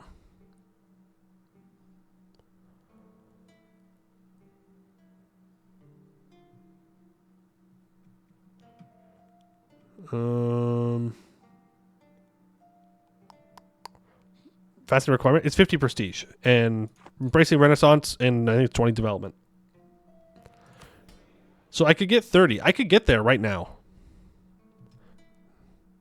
The other thing I can do is give that out. Wait for the mages to be a little bit more loyal and then revoke it and give it out again. But it costs crown land. We'll figure out how to deal with the mages. Or the things. Yep, there it is. Fasting immediately. Unhappiness amongst the artisans. Well, first of all, I hate you. Second of all, abolish tax. There we go. So Arg-Ôrdstun gets the Diamond District until the end of the game, giving 0.5 local goods produced, 15% trade value, and 25% to the price of gems.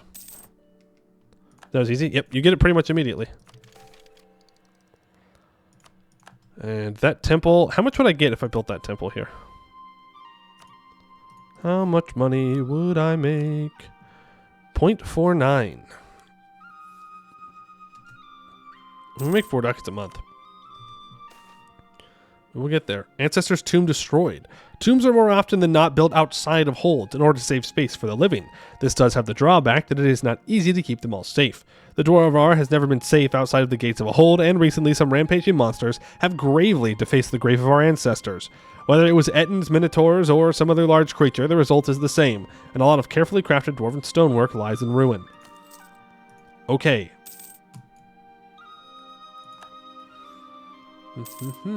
How did that affect your economy, I wonder? Like exactly how much? I'm not sure, but long term, having 0.5 more goods produced on my capital hold is very worth it. Very, very worth it. Jim should have a 20% chance or so in regular colonies. Yes, our chance of gems is 72%. Good old 72. Not bad. Good RP. Yeah, well, we got to get the gems. New World Charter. That just gives colonial range. We don't need that. That is unnecessary. But hey, we're making good money. So why am I not having... these guys? It's a great question. I don't really care what their things are. We have the money. So we're going to run 3 advisors. We do get gems in our colony. Not bad. Diamond Quarry has a 99% chance of gems. 99.6. There you go. That is pretty much 100. We can, in fact, get rid of this edict. We are now making 1.88 ducats a month, and we need to decide... oh, nice. Administrative ideas. What is our first idea group? Yippee! Yay! First idea group. It's infrastructure ideas. It's just infrastructure ideas. That's the answer. It's always the answer. Literally always the answer to just choose infrastructure ideas. 5 legitimacy for 1 base production of my capital? Yes, please. Expansion is legit an option? I don't know. I don't know. It would, for me, it's either infrastructure or admin. Because we're going to need to conquer a lot. But our national ideas do give us minus 15% core cost reduction, so it's not as big of a deal. Eventually, we will get core cost. Admin might be our 4th one. You do not regen legitimacy, so be careful. That's okay. In before I need a certain amount of legitimacy for a mission. Aha, our roughness is down to 96.92. I will, in fact, take the Inno for the good old mill tech, and I will take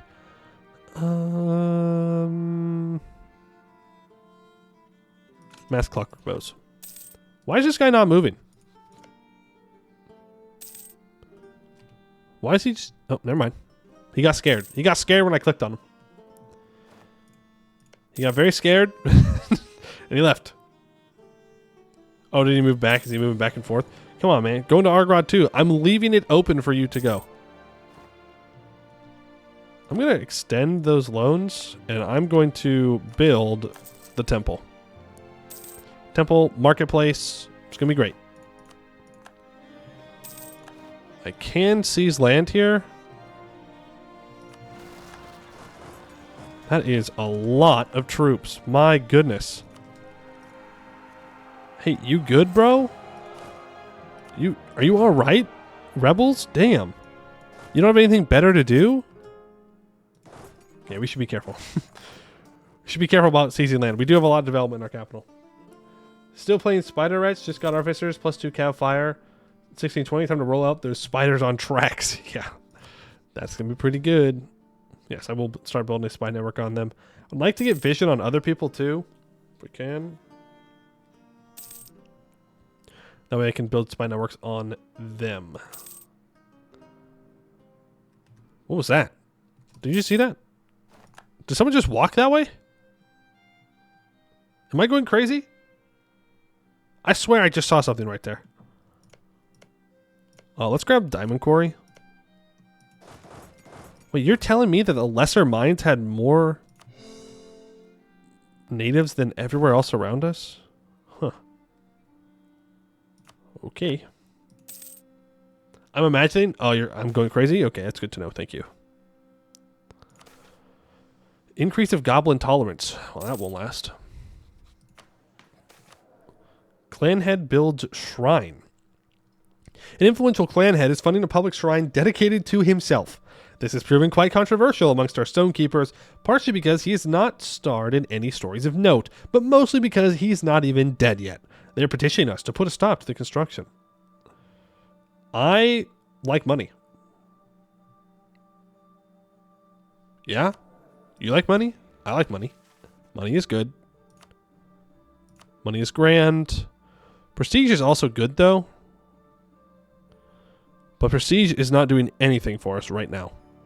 So, money's great. Yep, and then I can just build a marketplace. Boom. And then we make more money. Well, Begin's expedition had a good run. It was a good try, good attempt. Maybe next time. Keep your head up, King.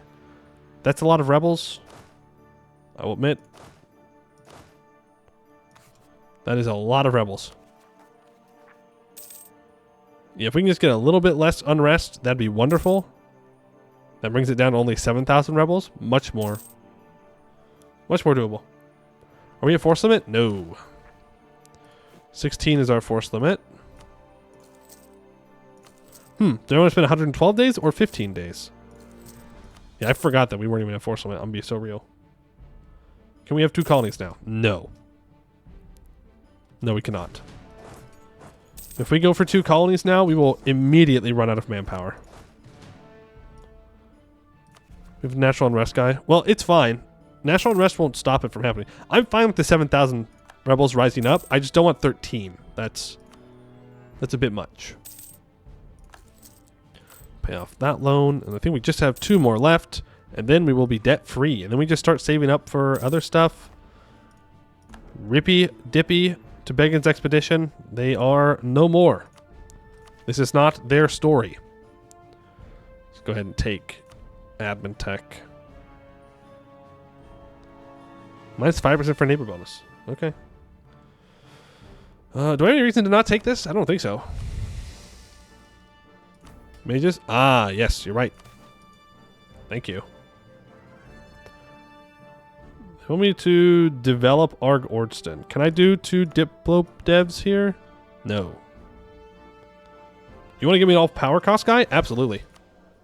Goodbye. Here we go. So now, that's a total swing of, what, 10% all power cost? And makes the tech a little bit cheaper. It's like 100 admin cheaper.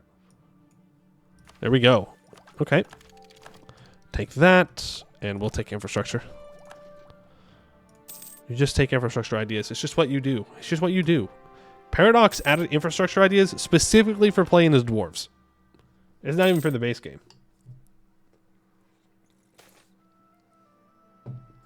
You had minus 5% power cost, 10% tech cost by having them unloyal. Yeah. 30 crowns for 200 population in Diamond Quarry. Yes, please. Will also give us more global settler increase +1 and 5% settler chance. And we do get gems. Imagine that. It was a pretty low chance to get gems. It was only 99.6. Kind of on the low side, but we got there. Can we send a second colonist? Yes. Can we actually afford to have a second colonist? Not really. Please save scum so the whole state is gems. Is it that important? Is it that important to you that it's all gems? You're like Inno versus goblins because the dwarves will usually already be all over infra and you are already playing catch up. That's true. How many natives in the greater mines? 4,700. We might be able to get away with that. What's our force limit? Still just 16? I mean, our manpower is recovering at this point.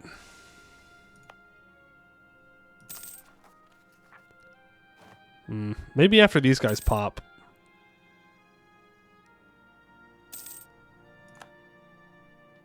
Yeah, we can absolutely do it, but we need to deal with these rebels. I don't really want to provoke them.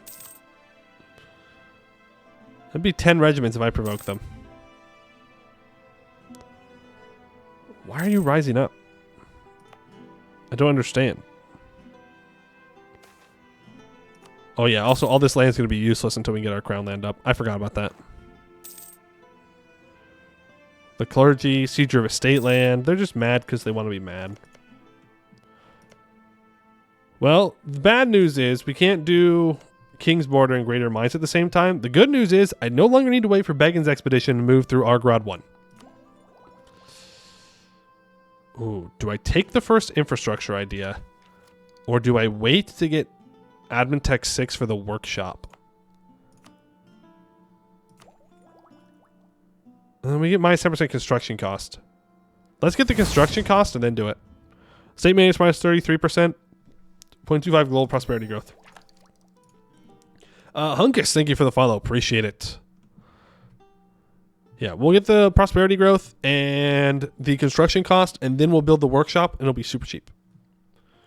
We also do have goblin skulkers around.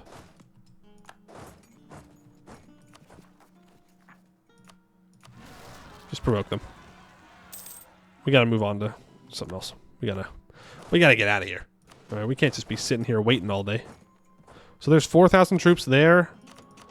Let's send an additional couple that way. 6,000 troops is not enough.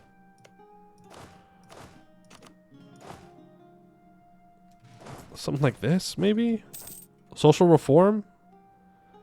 That's so much. That is so much development.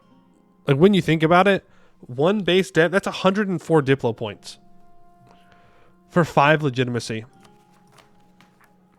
It costs 97 military points to gain 10 legitimacy. I think it's absolutely worth it to lose legitimacy for that. 100%. Gonna say goodnight. Have a nice stream, guys. All right, Master Code. Have a good evening. Legitimacy is a resource. True. And if they don't think I'm legitimate enough, we just take them out. Right? Solves the problem. Let me get my second general here. Legimini Cricket. Streamers speak real good.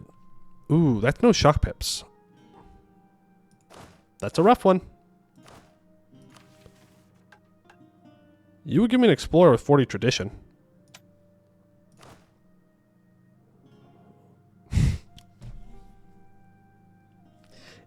Fun fact. Explorers are for boats. And conquistadors are for land. So, believe it or not, when we're stuck inside the server spawn, our explorer doesn't actually do anything at all. Just in case you were wondering, I tested it out. It doesn't work. Hire consort. We can hire the consort. There we go. That's three shock pips. And I think we're going to fire. We're going to fire my heir, if you know what I mean. He's been fired. We'll do 2 colonies at once. Ship him off to Verkle Drum, yeah. We'll send him in his own squad to take out the orcs. He wins these. Okay, so I know we said that we were going to oppress the orcs. But it is still a cheaper advisor.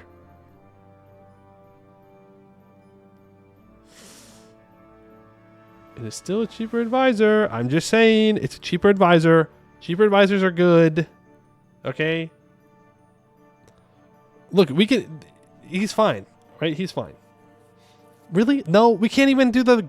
Like, it is actively a good thing. It is actively a good thing. I'm taking the advisor. You guys are crazy. No debate in the assembly. Okay. We make the least amount of money off of trade. Unfortunately, that gives the Lapidary Guilds land, which I don't want to do. Let's give it to the Stonekeepers. They have the least amount. And national tax I don't really care about. That just brings our roughness down. Treasure Trove. A rock slide in the caves uncovered a sprawling mine complex, possibly hundreds of years old. Although the mine itself seemed to have long since been completely emptied of anything worth digging up, during our explorations we came across a massive hoard of jewelry and coinage, presumably left here for safekeeping before the entrance was buried. Kind of want the admin points. Gave me mill points. I won't complain. Will not complain about free points. Boo! Purge gobos! Purge orcs! Look, we will, okay? But, for now, we take the cheaper advisor. Let's bring all of our guys back to our capital. And... seize? Wait, this one only brought up 1,000 troops? What in tarnation? What do you mean this one only brought up 1,000 troops and the last one brought up 13,000? I guess we killed them all. Problem solved. All right, we are debt free. We're going to need to replace those mercenaries, so let's do that. 1, 2, 3, 4. And we'll delete them after these guys are built. How much money would Jim Monopoly give now? I don't know. Good question. Probably a lot.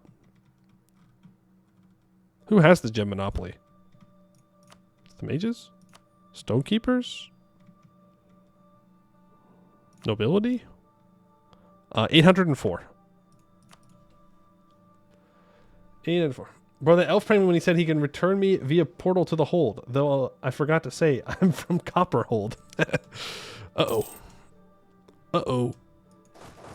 Move together. Let's delete the mercs. We don't need them anymore. I'm glad that the orcs are not moving around, because they would probably beat us at the moment. No, it's not probably. They would definitely beat us at the moment. They would kick us in the teeth. Country roads in disrepair. Recently, our infrastructure network has fallen in disrepair. In dire need of maintenance, the roads now hold many unpleasant surprises for traveling merchants and peasants, as they are full of holes and have been deemed dangerous. Taking charge and repairing them will certainly cost some of our administrators, but will nevertheless amend the situation. We have to, because I can't lose step. Just the unfortunate reality of things. Arg-Ôrdstun got iron. That's fine. We just want gems in our capital state. We don't mind if there's iron out here. 334, we'll take it. It's a decent air. We get Digging Expert Council for a while. Greater Mines does in fact get gems. 1472 is when we lose our plus 40 global settler increase and our extra colonist. 68, we lose the minus 10% national tax. Apparently we're assimilating natives. It is good that we have minus 20% native uprising chance, but the assimilation does nothing. Road maintenance goes away in 73. We can get Inno for taking military technology here. Can I wait for the year tech? Maybe. It's going to be close. Only Gem, Serpent Spine, Arg-Ôrdstun when? Oh, that'd be a lot of resetting. And plus, there's no way you could do that. Yeah, there's no way you could do that because, well, there is a way. There's one way I can think of. You would have to form Arg-Ôrdstun. Can you form Arg-Ôrdstun as the migrating adventurer? Because you'd have to go through, purge everybody in the Serpent's Reach, and then you can do the Serpent's Reach. You can't realistically do the whole Serpent's Spine though, but you could possibly do the Serpent's Reach gems only. Would suck though. No mission tree though? Oh, never mind. You can't do it. Well, you could. You can. You just have to reset an unreasonable amount of times. Mouse over to see tech when it was taken. It was taken in January. 15th of January. So yes, we can. No, we don't need that. We don't need that. I can do the tier 3 government reform. I'm honestly tempted by decentralized bureaucracy. To be honest with you.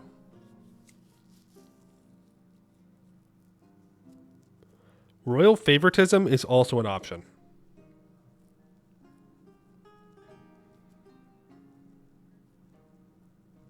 I'm going to go decentralized, though.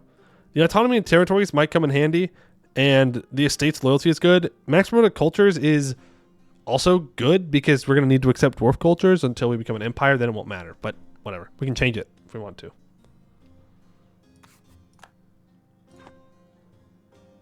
I can upgrade my center of trade. That's true. We will do that. What dwarf culture? I don't know. All the other ones. And now we can safely take Miltech 6 early. Now I'm feeling pretty darn good. I can't focus until 69. Nice. We have to wait. Yeah, we're making 7 ducats a month. I mean, part of that is from our special tax that we get. I guess it's counted in taxation, which we have minus 75% of right now. Oof. Oof. We are not taxing much right now. Nobody's paying their taxes. If everything in the tunnels are gems and metal, then whenever someone yells mushroom or rich, they are truly blessed and rich. True. We make 10 ducats from gems. I mean, hey, people love diamonds, right? We know that. Ooh, I want this expedition. Ooh, I want the expedition so badly. And we can take Diplotech. How expensive? 386? It's 547. Okay. Well, let's get the minus 10% construction cost. Ooh, that's dev cost. That is dev cost. Cheaper expand infrastructure cost. We may go to efficient construction plans and then take tech. We'll see. Are we digging yet? No, we're not. Now, for this mission, I need to own... Well, do I want to grab Arg-Ôrdstun? Not really. It's got 8,000 guys. I think I'd rather start making my way towards this expedition target. On the road, specifically. Do the monument submod? No. No, I do not have the monument submod. No, no, no. I do not. This is just the Bitbucket. Save it up. Well, yeah, they're saying yes to the colony thing. New diplomats gives us 30 diplo power. Not bad.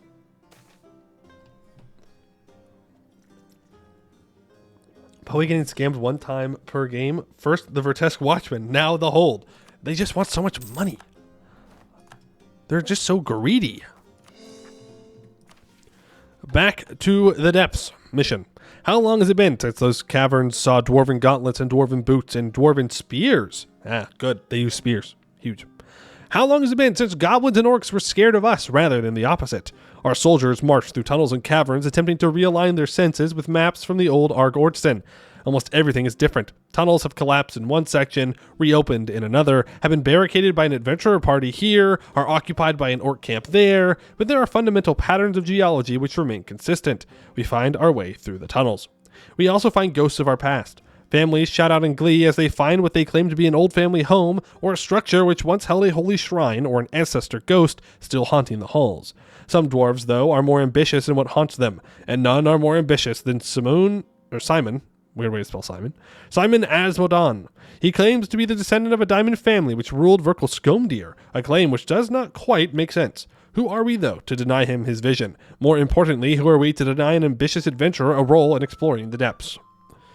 We get a 2063 Conquistador, permanent claim on King's Caverns and Stunad Skomdir area.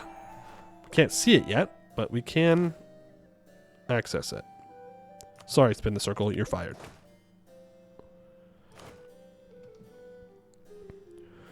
Okay, well, I'm sure. Now it just wants us to make our way towards them. Yeah, we can do that. There's 9,000 guys here. We're Tech 6, though. We should be good to start colonizing this. Maybe. Might be a little bit too ambitious. I can send 2 of these troops over to help out. Yeah, that's better. A little bit better. Have you seen the government bar? I have. We are currently at 92.56. We are on our way to getting rid of it. Our queen is secretive. I mean, okay. Could be better. At least it fits in with her theme a little bit. Being the reformist, trying to outthink the remnants. Do you notice that it goes down? Yeah, it's getting replaced. It's being like smoothed out. You know how you smooth walls in Dwarf Fortress? I'm assuming that's what it's doing.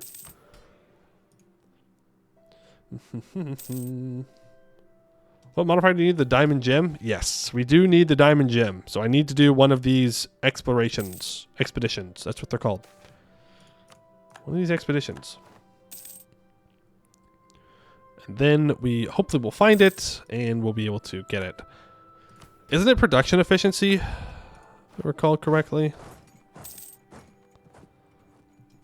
Let's go ahead. Seize Crown Land. I don't know why the first time it had 13 people rise up. King's Border is iron. So sorry, besties. We do not have diamonds here. And I am not re-rolling. Or gems. Sorry, gems. Not diamonds. Which person button is a non-adventurer dwarves to purge a hold. So annoying when they take vertical scum deer. And you need to wait either 1,000 years for cult conversion or get half your country devastated with migration events. Fair enough, I guess. The RP run is ruined? It's not. What do you mean? Look, we don't even have the increased chance of gems. See? It's only like 18.1. It was just for their state. The RP is fine. All right, the RP is still intact. You're being dramatic. What other missions do we unlock? If we've discovered Abdel Ludum, we have to be stronger than Abdel Ludum. So I'm assuming they want me to subjugate them. There are orcs. Yeah, no duh. We know there are orcs. We are well aware there are orcs around here. We don't want too many gems too soon. True. Lower autonomy? No. Not yet. Not until we have 20% crown land. Bum, bum, bum, bum, bum, bum, bum. Bum, bum, bum, bum, bum. I should let loyalty kind of get back to where it needs to be. Diamond Quarry 4 Diplo Dev for 57 crowns. Yeah, I can do that. There you go. Thanks for the money. Don't know what I'm going to spend the money on. I could build a barracks, I suppose. I could build a fort. A fort would not be a bad idea. I could build I could save it for a mage tower, I guess. More workshops? I don't have workshops. I could get them, or I could get the dev cost. And I'm looking at my mill points here, and I think I'm going to need the dev cost. So let's grab efficient construction plans and complete our first national idea. Great classed shafts of Arg-Ôrdstun. A journey through the cavernous hold of Arg-Ôrdstun will no doubt reveal several massive circular shafts piercing the rock to depths unseen. These are kimberlite veins of ancient solidified magma that resemble tall vertical pipes and from which diamonds are mined. One can hear the grinding of great lifts in the heavy air along the edge of the shafts and see the dozens of bridges, both makeshift and grand, that cleave the empty space between the classed shafts. Bustling workshops ring the shafts, taking advantage of a complex pulley system to move goods up and down. Once the veins were cleared out, enterprising dwarves quickly took advantage of the existing mining infrastructure to build their homes and shops. Minus 10% development cost. There you go. National ideas updated. If they're different than what you remember, then yeah, probably. They've got mission tree, they got ideas, we've got events. We're doing good. You really seem to want as much stab as you can get. I would love more stab. I would love more stability. But that's a lot of admin points. You know, dwarfs. Makes it kind of expensive. And we're about to get 14,000 rebels. I don't think so. What if I simply said, nah, you don't want to do that? It's a little bit better. Yeah, sure, nobles, take more money. It's fine. I'm about to purge every single one of our estates. Legitimacy? Why? Inspired legislation. Gimrung Lawgiver does not have any exciting stories written about him. Still, he is remembered with great reverence all the same. Gimron led the rewriting of the foundational laws of the Dwarf in the wake of the War of the Bloody Gem, in an effort to mend the deep wounds that civil war had wrought. Every dwarf has duties and rights that no king or clan head can take away from them in pursuit of pride or glory. Real justice is not just punishment, it is healing. Solid precedent for our laws. 50 admin points. Yeah, I can't switch to admin focus. Thank you. I wasn't complaining about the unrest. I was just saying that we have unrest. Wasn't complaining. I can complain if you want me to complain, but I wasn't complaining. I'm just chilling. We're just chilling. Hasbor Quarry will do fine. Yes, I know. Now you want to rebel, but now you will not. And this has also been completed. So let's get 8,500. Okay, so this is...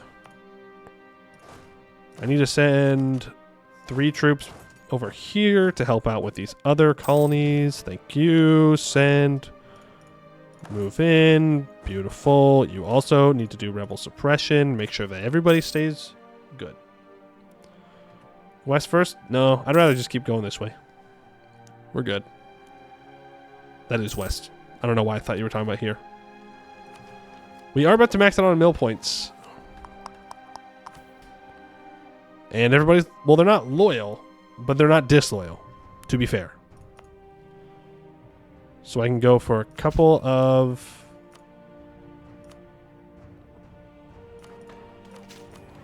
dev clicks here. Get it up to 60. Expand the infrastructure. And we should probably just diggy hole. 229 crowns. 15 years. Does the construction time apply?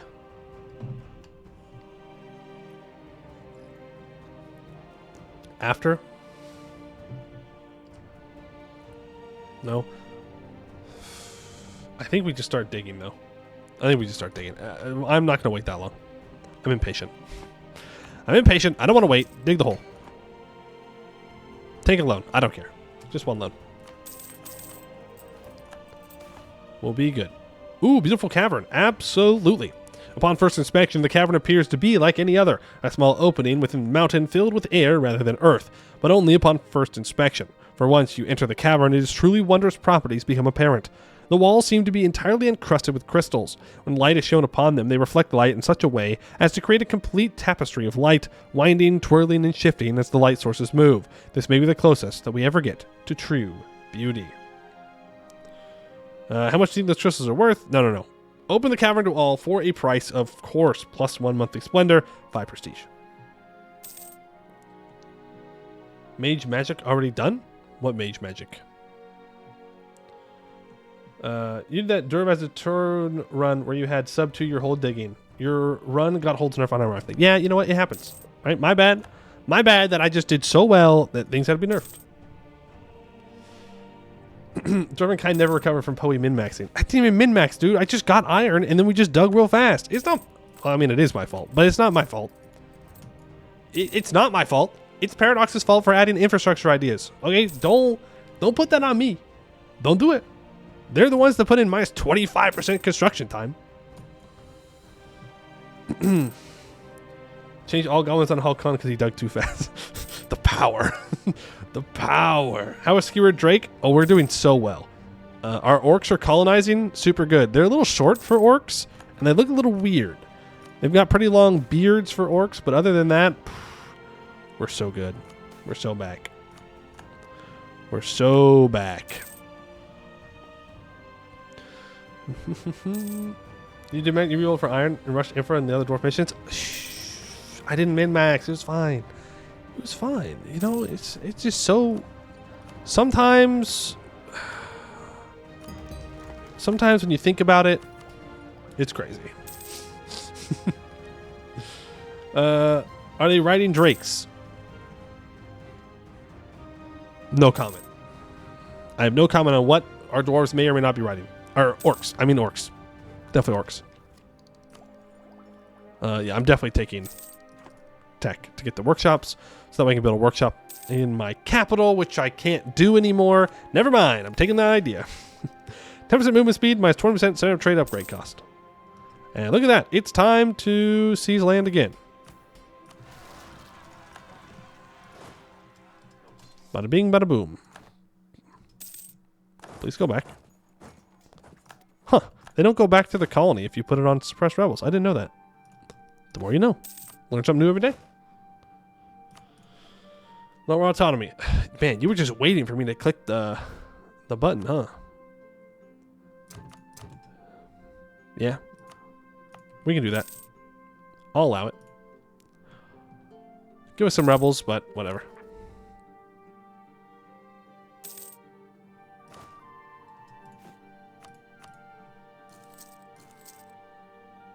It's a good thing I can build more troops. Magical experiments gone wrong. Great. Yeah, make the mages more loyal. Save scum to make that an iron state now? But it's not both iron. No, I don't want to. I don't like save scumming for... Don't like save scumming for trade goods, unless it's a hold. Then that's fair. Those holds are kind of important what their trade good is. Also, we haven't gotten a single thing of gold yet. I'm kind of disappointed. The last time we were in the Serpent's Reach, we got so much gold. Is that Mithril? I think that's Mithril right there. That's so kind of the goblins to give us a Mithril province. Magic Gone Wrong may be the most annoying event in the mod. Yeah, but it's very fitting of mages. They do explode things quite a bit.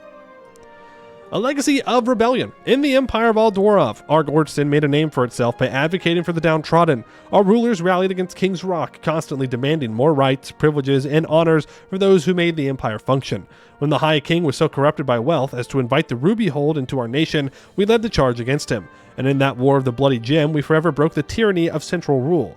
The High King never truly controlled us again, and we, not Omdir, dominated the Serpent's Reach. We shall always remember this legacy as proof of our perseverance against injustice and corruption. The problem, now, is that this legacy is being turned against us. Our nobles each see themselves as a diamond dwarf fighting against a tyrannical ruler, but the ruler is our queen, not the despots of Omdir. One clan, led by a dwarf wearing robes in the style of a dwarvic diamond, declares that we must concede to all of their demands. If we roll back our centralizing reforms, their leader says, Arg-Ôrdstun will be at peace. But if we hold steady, he will ignite a conflict the likes of which has been unseen since the War of the Bloody Gem. This is, in all likelihood, no more than just bluster. But should we risk the wrath of nobles? Shall we risk of arms being taken up against our queen? I'm gonna be so totally real with you. If you threaten me, I'm just going to kill you. That's it. That's literally it. If you threaten me, you die. Sorry. Goodbye. I don't even need to think about it. No hesitation needed. Not in my dwarven hold. Ain't no way. I do need a recovery tick here. Goblin cartel blackmailers. Guilds are willing to go to any extremes to ensure their monopolistic principles are enforced, mostly relying on the law of their privilege to get rid of craftsmen or traders not affiliated with them who attempt to make business in their area. But they often resort to less conventional methods. Of these, relying on goblin cartels is usually the cheapest and with lesser risk, as a guild can easily cut ties with the verminous criminals by leveraging their reputation and influence. Over time, however, they may rely on the cartel's helpful methods so much, and for such diverse dealings, that goblins would want to secure their partnership. Our agents have informed us of very suspicious financial movements from the merchants of Arg-Ôrdstun, and suspect they may be being coerced by a goblin mob lord into a share of the guild's profits in exchange for his silence on their previous dealings. I'm actually fine. Yeah, give me your money. Thank you. You'll be at 0 manpower? Who needs manpower? Who needs manpower in this economy? That's taken care of. And that's also taken care of. Our nobility are disloyal, which is why they're being such a pain. Military laborers, absolutely. Though many are willing to work to construct our great hold, there are limited numbers of those willing to work. Yet it seems that we have a vast untapped labor supply in the form of our army. Using military personnel for construction would certainly help the process, but our generals worry about the impact this move can have on our military readiness. So we must choose our priorities, our hold or our army. Absolutely, I will choose our hold. Where did Began spawn? Arg-Ôrdstun 4, I think? I think it was in 4. And then they migrated here, and here, and then they died. A beautiful hold. With continual advancements of hold construction in Arg-Ôrdstun, several prominent members of our more artistic community, artists, stone carvers, and various others, have brought a proposal to the forefront. As a demonstration of our culture, they say, our hold too must in and of itself be a work of art. To implement this would surely take large amounts of time and resources away from other projects, but perhaps, like all art, true beauty is worth the price. Yeah. Oh, that's sad. I was hoping to get the stab.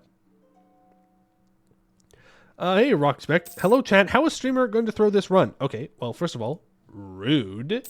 Very rude. Second of all, I'll probably find a way. Merchant proposal. Merchant from our hold has come to us with their proposal. They wish to focus the resources of the hold's traders on helping the digging efforts. It would hamper their ability to barter in the short term, but a more magnificent hold would bring in more money for everyone. Absolutely. I love 5%. Administrative gridlock. Deepening a hold involves more than just digging. It is also a great administrative task to decide who gets to own the new quarters, what kind of design is used in the architecture, and what plan is employed for the new level. Sometimes this leads to disagreements between leading figures in the expansion operation, and unfortunately 2 rival bureaucrats have gotten entangled in such a fierce gridlock that our intervention is necessary. I can't lose the stab. Yes, I did hire the half-off trader. A miner distinguishes themselves. While the deepening operation continues at our hold, a local miner has garnered recognition as an exceptionally skilled individual, capable of doing the work of multiple diggers by themselves. They have approached us asking for greater pay and official recognition. Yes. Ooh, Prestigio? Doesn't matter. Yeah, it's 10%. Trader? Oh, did I get a half-price trader? When did I get that? Oh, sure. Demands of labor. Wow, we're getting a lot of these events. With the construction of our hold continuing, one cannot help but think it could be done at a faster pace. Though it may be a quite expensive undertaking, if we were to devote yet more of our nation's resources to meeting the various demands of construction, we could surely have our hold completed in record time. We are getting so many events. 48%. Trader, what's the difference? Legitimacy? Hey. Remember what happened to the last person that questioned my authority as queen? Remember. Didn't go too well for him. I could get Inno for taking tech. I can wait for the ear tech though.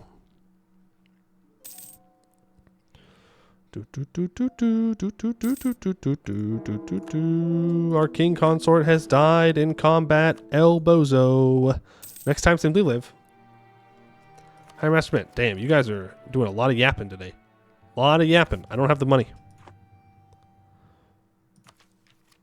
Take that. Beautiful.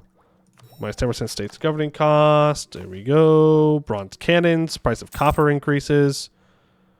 I could do an expedition menu. We don't really have the manpower, though, to be able to do that. We have cave slime ambushes. A message from Arg-Ôrdstun. Our miners report sporadic ambushes by cave slimes that are slowing down the whole deepening operation. Where they came from is a mystery, but it is clear to make sure the dig continues at pace. We need to send proper guards for the miners. Yeah, lose some manpower. Whatever. Hire mercs for the expedition.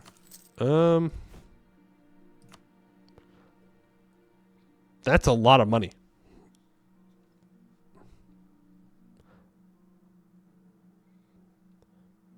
That is a lot of money to make that work.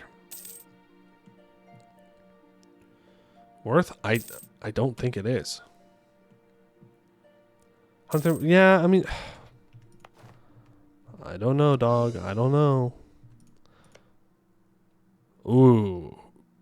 Do I get a border with the Gabos? I think so. We definitely... Well, I don't know if we definitely have a tech advantage. we should have a tech advantage on them. Is it big Earlium? That is Marblehead. That is not Earlium. I think we're going to use the Mercs to go to war with the Gabos here.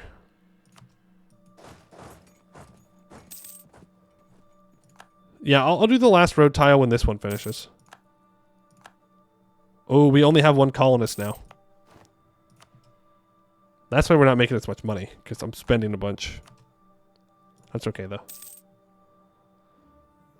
Do you have force? Because they'll probably have 31k. That's a good point. They may have that much. We have 19. I can get 6 from the Mercs. Times like these, I really wish that I had a fort in my capital. Apparently I can choose a blessing for my faith.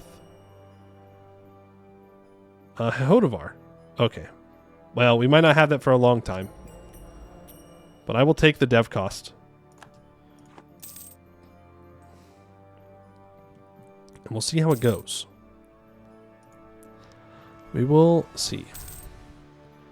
No manpower. No money. No nothing. I can't see these guys. It needs to be a core. Then I'll get some vision. I don't need to take Diplotech early. It doesn't give me any benefit. I never really thought about it, but how does the Dwarf Railroad work? You can start rebuilding it before coal mining begins. What does it run on? Spite? Grudges? Dwarves are natural sprinters. Yeah.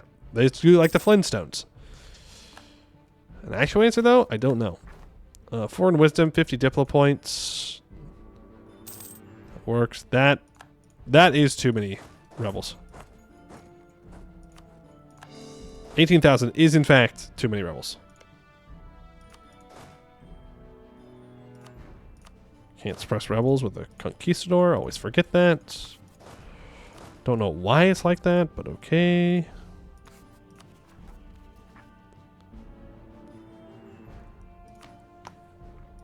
We are going to strengthen government once there. Ooh, this is rough. Oh, that's also rough. Uh-oh. This is a bad combo of things to happen all at once. Stand your ground. Follow them. Wipe them. Thank you. Do I want to seize Crown Land? Not really. I kind of want them to get to their max loyalty. Oh, they are. The nobles aren't. Stonekeepers aren't. I don't think I have the manpower. Well, if it only does one... Oh. If I seize Crown Land, and there's only one, it's not that big of a deal. If I seize Crown Land and, 10,000 of them show up, that is a bigger deal. Frick it, we ball, Thank you for fighting my rebels. Well, that's just going to make people even more upset. We're going to have to deal with 18,000 rebels. There's really not much I can do about that. I would rather not take Diptech early. Arg-Ôrdstun has gotten a mission tree, yes. Inaccurate roadmaps, I can spend money or movement speed reductions. For 10 years? I'll take the movement speed. I may regret that, though. I will get the next infrastructure idea. Minus 25% fort maintenance for 0 of our forts. The mages are very upset. We'll wait. Some of the diets. You want a temple. You want manpower. You want a marketplace. No. You want development. I guess the temple is the best we're going to get. Ooh, ancient war golem. While digging, our miners uncovered what they believe to be a large mithril statue, but further inspection and excavation has revealed something very different. It's a dormant war golem, buried for over 1,000 years. Will service on the battlefield as it was meant to. Made of mithril, we can sell it and gain monarch points, or I can gain Inno and prestige.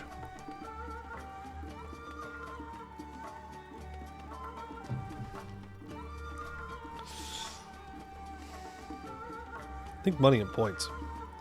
Though the shock damage against the goblins would be nice. But I just don't think it's worth it. Who knows what I'll feel like after we lose to the goblins, but that in and of itself is enough for me to disinherit the heir. That heir has to get disinherited. You cannot be a dwarf with obsessive perfectionist, sorry. That is not allowed. There's the... Oh, I took the tech. I didn't need to do that. I was waiting for the mages. Bozo. L. I spent like 40 more Diplo points. It's a good thing I chose that option then. I can take admin tech now. Alright, the mages are no longer upset with me, so I can grab that. That gets our second national idea, formation of the Gromdal Lapidary Guild.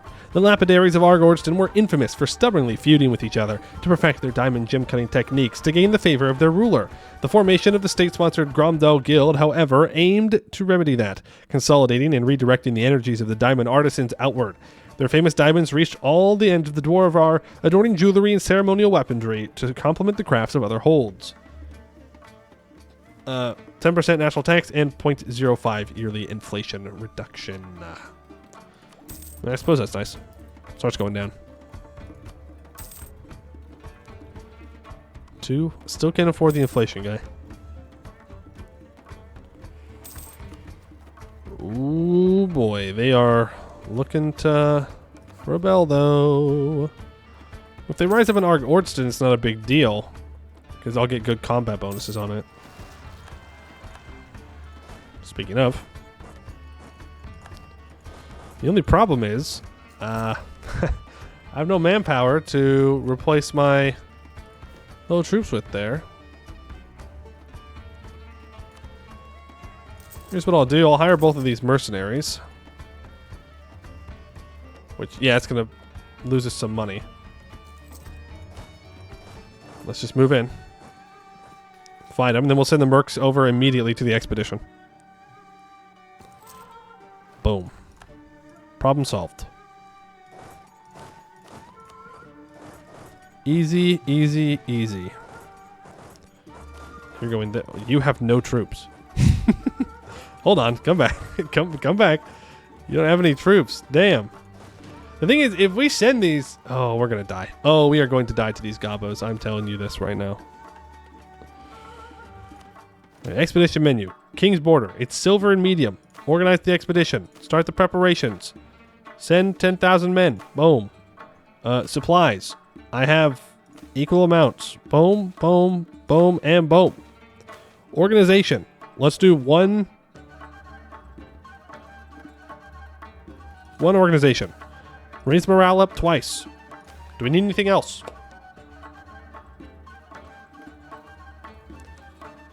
Do we need anything else? Pray? Oh, okay. Well, I don't know if that's going to help us win. Okay, if it's that important to you, I will not spend the, 30 admin points. We ball? We ball. Do I need to give them anything? Yeah, do I need to give them a share? It's medium. I should probably give them a share. I'll give them 100. I'm generous. Good luck, boys. Delete that. So here's the problem. We now have a border with the goblins.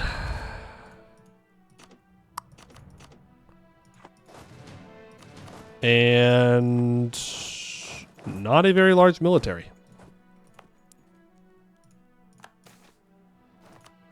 Is the problem. What happens to the mercenaries if TP happens? They just die. Sorry, Googling. It turns out that coal was used before the Industrial Revolution, and production increased during that time only because of increased demand, not improved technology. That's in our world, and in Anbennar, coal must have been mined earlier. Dwarves don't even have access to wood to burn something. Arg-Ôrdstun even starts the game with coal. Why don't they use it? Yeah, that would be EU4 mechanics. The Great Cipher of Artigen the 22nd. Ever since childhood, cryptography has been a bit of a hobby for Arg-Ôrdstun the 22nd, and as she has matured, so have her methods of making sure that her secrets remain hidden. After the discoveries of a series of open letters, it's become clear that more people than is fitting read our correspondence with the provincial governors. Our queen is confident that she should increase security substantially. I kind of want the prestige, so that way I can disinherit our heir. Because our heir is bad. Dwarf looks like a gun, 6,000 years for game start. Still start with no fire pips. True. Hey, we got gems. More gems. Good harvest. Money or admin points. Thank you. And our beautiful cavern profits. 5 prestige, 5 legitimacy, 49 crowns. That is so good for us. So unbelievably great. Do I still have that? Yeah, I do.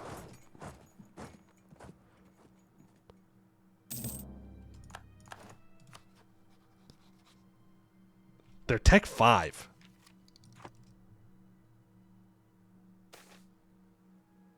Purple worm? No.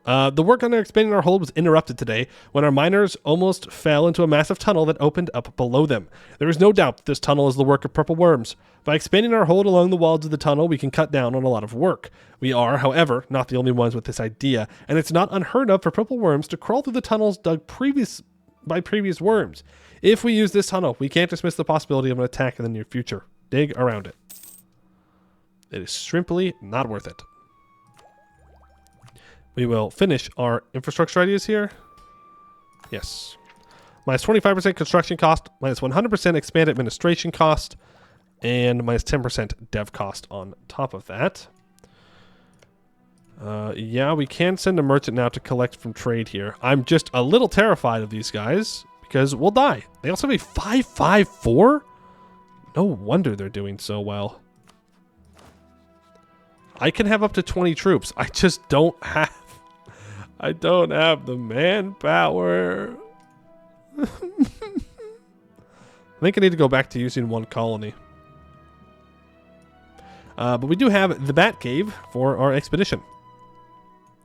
Look out, cried one of the scouts. Above us! He pointed up to the ceiling where a huge group of large bats hung from a rocky surface, their eyes blinking in the unsteady light of the torches. Roused like that, they descended upon the group, biting and tearing on the flesh of the soldiers. Wild flailing without any form of coordination ensued, and panic spread amongst the expedition. Discipline and decorum. Despite the desperate and panicked cries of the soldiers, many others managed to keep at least somewhat calm and focused, enough that they managed to organize a coordinated defense, slowly driving the bats away into the caverns and crevices from whence they came. Slowly but surely, even the most annoying and resisted bats were beaten and removed from the soldiers that they had latched onto. Coordination and cooperation are the key to victory. 25 morale, and we lose 50 soldiers. Honestly, if you die to a bat, not from a disease from a bat, but just a bat, kind of embarrassing. Just saying.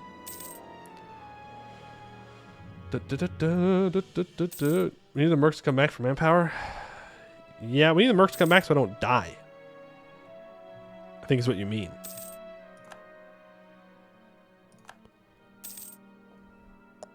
I want to build a fort on Kekig's prototype. Well, actually, I don't want to do that, but it might be a good idea.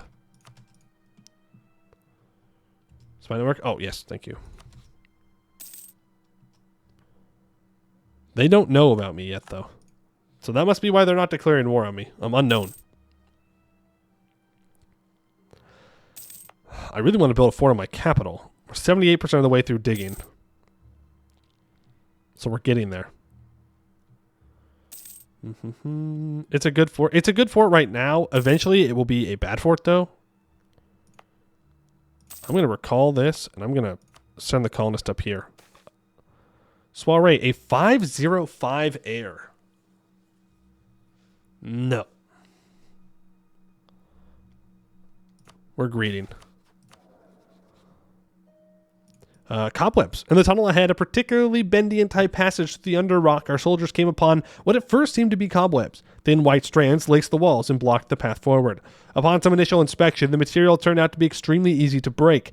This made many reluctant to just walk through, waiting for the expedition leader's assessment of the situation. Yes, let's get some mages on this.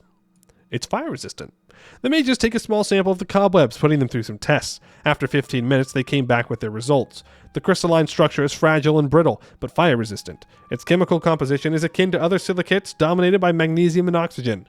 With those tests made, they consulted their books and came to the terrific conclusion that the material must be phyllosilicate crystaltile, a mineral of the serpentine subgroup better known as asbestos. Walking through it would have had disastrous consequences for our soldiers that could disable them until the end of their life. We'd have to pay compensation for years to come. Well, a little bit of asbestos to never hurt no one. As a treat. Just a little asbestos. Tasty. We're getting 6 ducats a month, and I can't... Oh, there goes our court mage. I want to see if we can get a inflation guy. It's a level 1 inflation guy. We increase our tolerance of goblins, apparently. I'm so sorry. Make the stone keepers happy. I don't really care about losing 5% national tax, is the thing. He's level 2. We can afford it, though. Antique Machine, one of the best tinkerers in Arg-Ôrdstun, has brought us marvelous news. Through hard work, gumption, and a spark of genius, she has managed to restore an ancient dwarven machine to functioning. Inlaid with a beautiful lattice work of mithril and brass, why did I get stuck on brass? Mithril and brass, studded with gems faintly glowing with arcane energy, whirring with gears and bearings still as precise as the day they were crafted.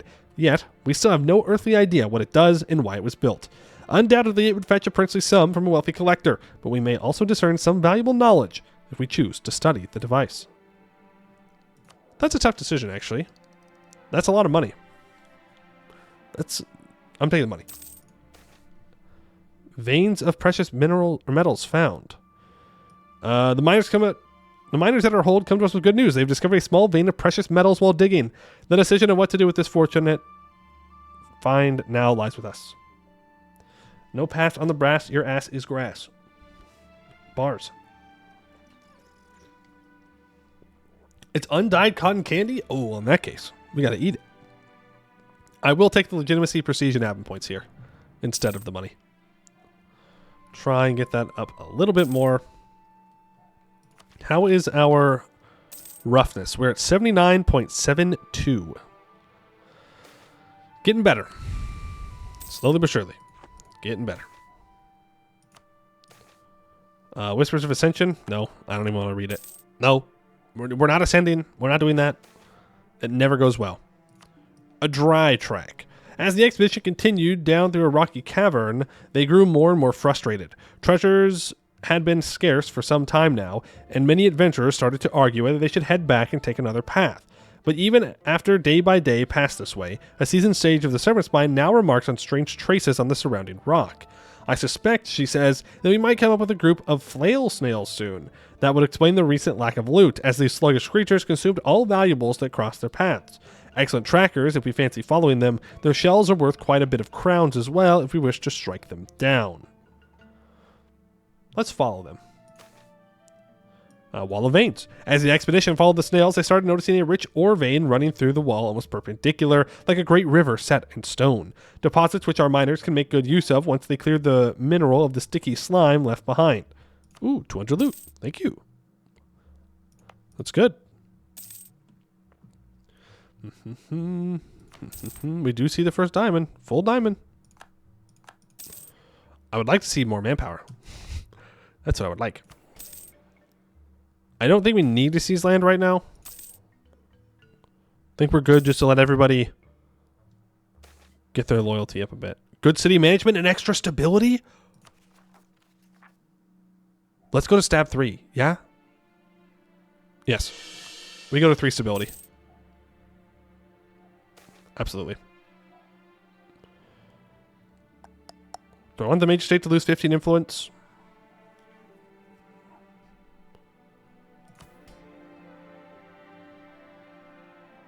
Yeah, that's fine. Okay. I mean, that's pretty good. Time of that nobles event that makes you lose stab. You don't need to put that out there into the world. Look, we lose 0.06 roughness. Beautiful cavern profits. Always choose the beautiful cavern. Always, always, always, always, always. The same event. Follow them again. more Wall of Veins. 810 loot. We are at 2.69. Nice. Morale. And we're losing organization. I didn't realize organization went down. I mean, it makes sense.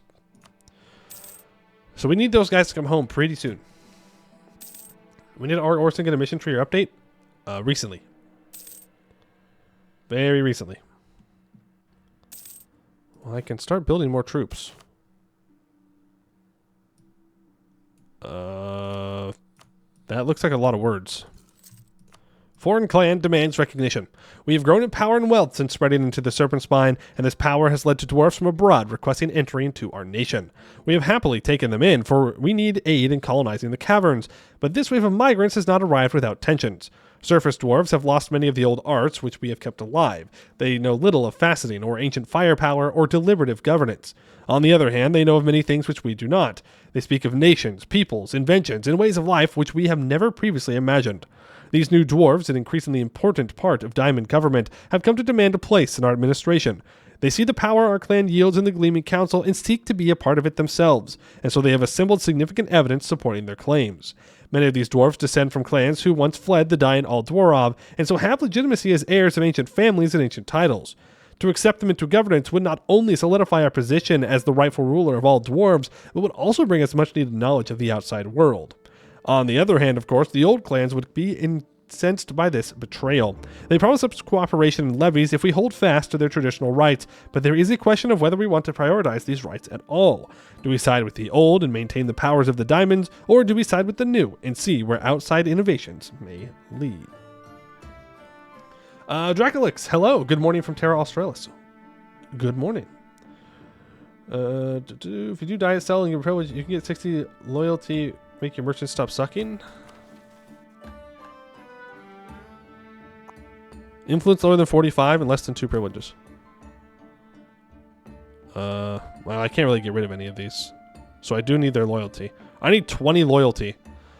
But if I sell, that gets them up to 56. And if I summon the diet, that gets them up to 60. So let's go ahead and build this temple. And it'll be good. What do we want to do here? So we could lose 3 roughness, 100 admin, and 100 military. Gain 5 inno. Lose 20 noble loyalty. 20 noble regiments will rise up and revolt in Arg-Ôrdstun. We get plus 10 global settler increase for 20 years. This will remove the forced clan tithing parliament issue. Well, it does either way. Or we can deny the foreign clans recognition or representation. We gain roughness. Well, we're not doing that. We're not gaining roughness under any circumstances. Let's go ahead and hire the novice adventurers. Stop building that troop. Give me my manpower back. And we will, yes, always lose roughness. I don't see a good reason for us to not to do that. We have rigorous researchers, giving us 40 of each monarch point. We will assimilate the foreign clans. Plus, it's just a great way to break the power of the current clans. Ooh, and we have government reform, which we can do.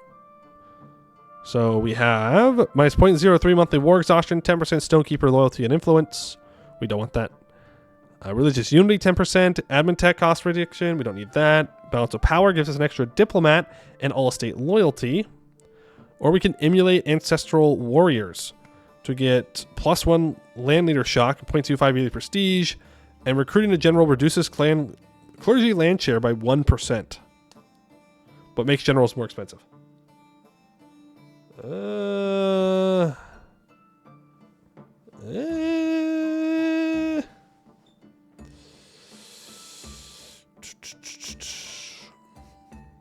We're the kind of tag to stay ancestor. Do we want to stay ancestor worship and not go for the other one?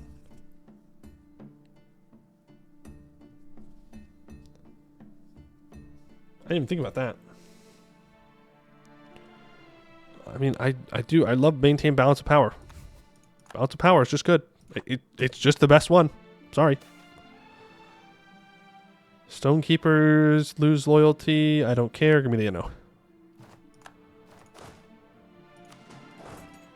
Thank you very much. So now, well, I need to wait for that temple to be built, which it is almost built, and then we'll be good. send the mercs over there, and you can go here. We have a... Ooh.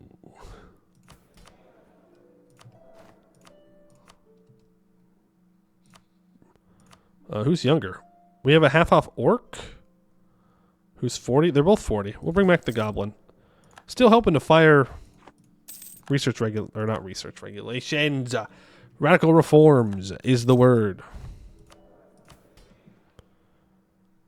And now I want to summon the diet. What do the lapidary guilds want? They want a marketplace? I'm not waiting for that, though. The adventurers want me to be at war. And if I fire this guy, I can get a court mage. Well, I'll choose that one. I will sell titles. And then we can confront the lapidaries. Arg-Ôrdstun runs on the gem industry, and the gem industry is run by the lapidary guilds. Therefore, as the organization by proxy, dominates our entire economy, the guilds have incredible power. A meeting of the Gleaming Council never seems complete without a lapidary clan ordering our monarch around, making demands, or ensuring that only their clans could profit from the new deposits. Now, though, the balance of power is shifting. As we expand past the hold and enter the great caverns beyond, we unearth plentiful new mines. We could give the lapidaries the rights to these mines, which would make them richer, more productive, and more indebted to our rule. On the other hand, we could seize many of these mines for ourselves and ensure that the jeweler clans are not the only engines at the heart of Arg-Ôrdstun's growth. The choice is ours, but it is not a simple one. It must be done through policy, influence, legislation, and bribery. The lapidaries will not work with us unless we cajole or force them to do so. We gain 3 mercantilism, 50 admin points. The Gromdel guild is enhanced and provides better effects, and the lapidary guilds gain 10 loyalty. The Gromdar guild being this, which gives plus 10 merchant trade power, 10% national tax, but 0.1 yearly corruption. We also have the ability to take something away from the guild right now, which I think we'll do. I think we take away patronage of the arts. Yeah. Yeah, we take away patronage of the arts for sure. They don't need them. Boop. Thank you. Now I can take tech. Great. Wonderful. I can build workshops now. And I did see that mission that needed workshops in our capital state. So we will get those building, and we will build the next one when we are done digging, which we're almost done. And there is the apatite layer. Apatite is best known for its use as an index mineral with the hardness of 5 in the Dwarf's hardness scale. It is usually green in color, but can be yellow, brown, blue, purple, pink, or colorless. These colors are often so vivid that apatite has frequently been cut as a gemstone. Apatite is a brittle material. It breaks by both fracture and cleavage, but the cleavage is generally indistinct. We face such a mineral while digging should we keep digging through it. Increase dig speed until the end of the game, and it will complete our construction progress. Absolutely. And Arg-Ôrdstun has been dug to level 4. Beautiful. Let's build that workshop right there. 2.34 ducats a month. Yeah, it's okay. Yeah, it's all right.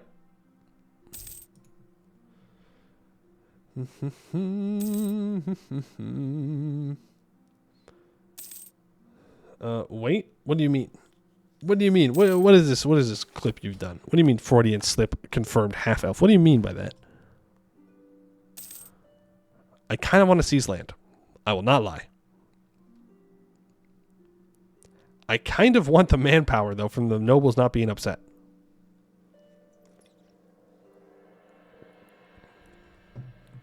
It's a 20%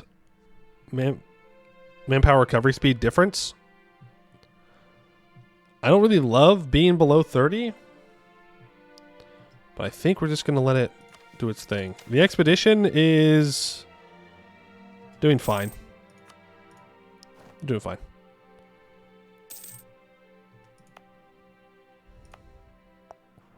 Almost done with both of our colonies here, which is good. It's good and it's bad. The moment the colony's done, they're going to get vision on me and they're going to want to kill me. The oil cap. The soldiers returning to camp from our most recent foraging trip bring with them a strange breed of mushrooms, one that has never been seen before by anyone in the camp. The cap has a strange oily shimmer to it, refracting the light of our lanterns and torches in strange patterns, like a puddle of oil. For that reason, our head biologist has dubbed them oil caps. They exude an alluring smell which raises the cook's interest as to whether they can be consumed safely or not. Overdose.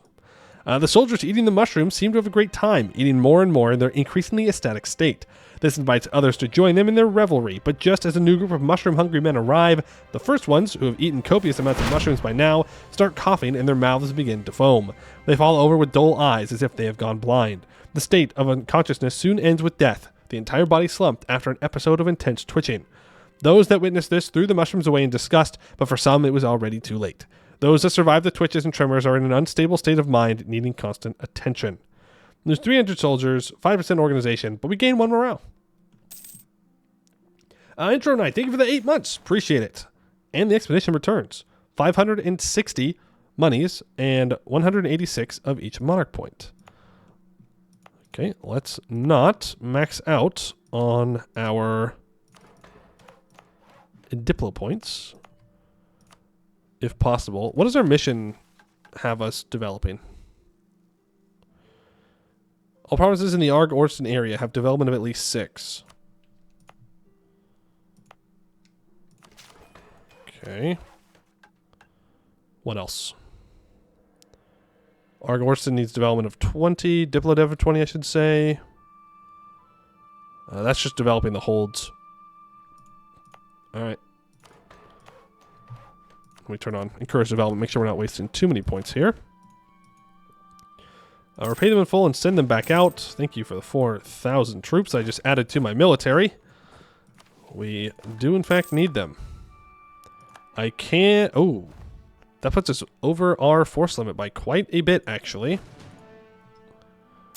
I honestly think that's fine. Honestly. We'll just have these mercs running around.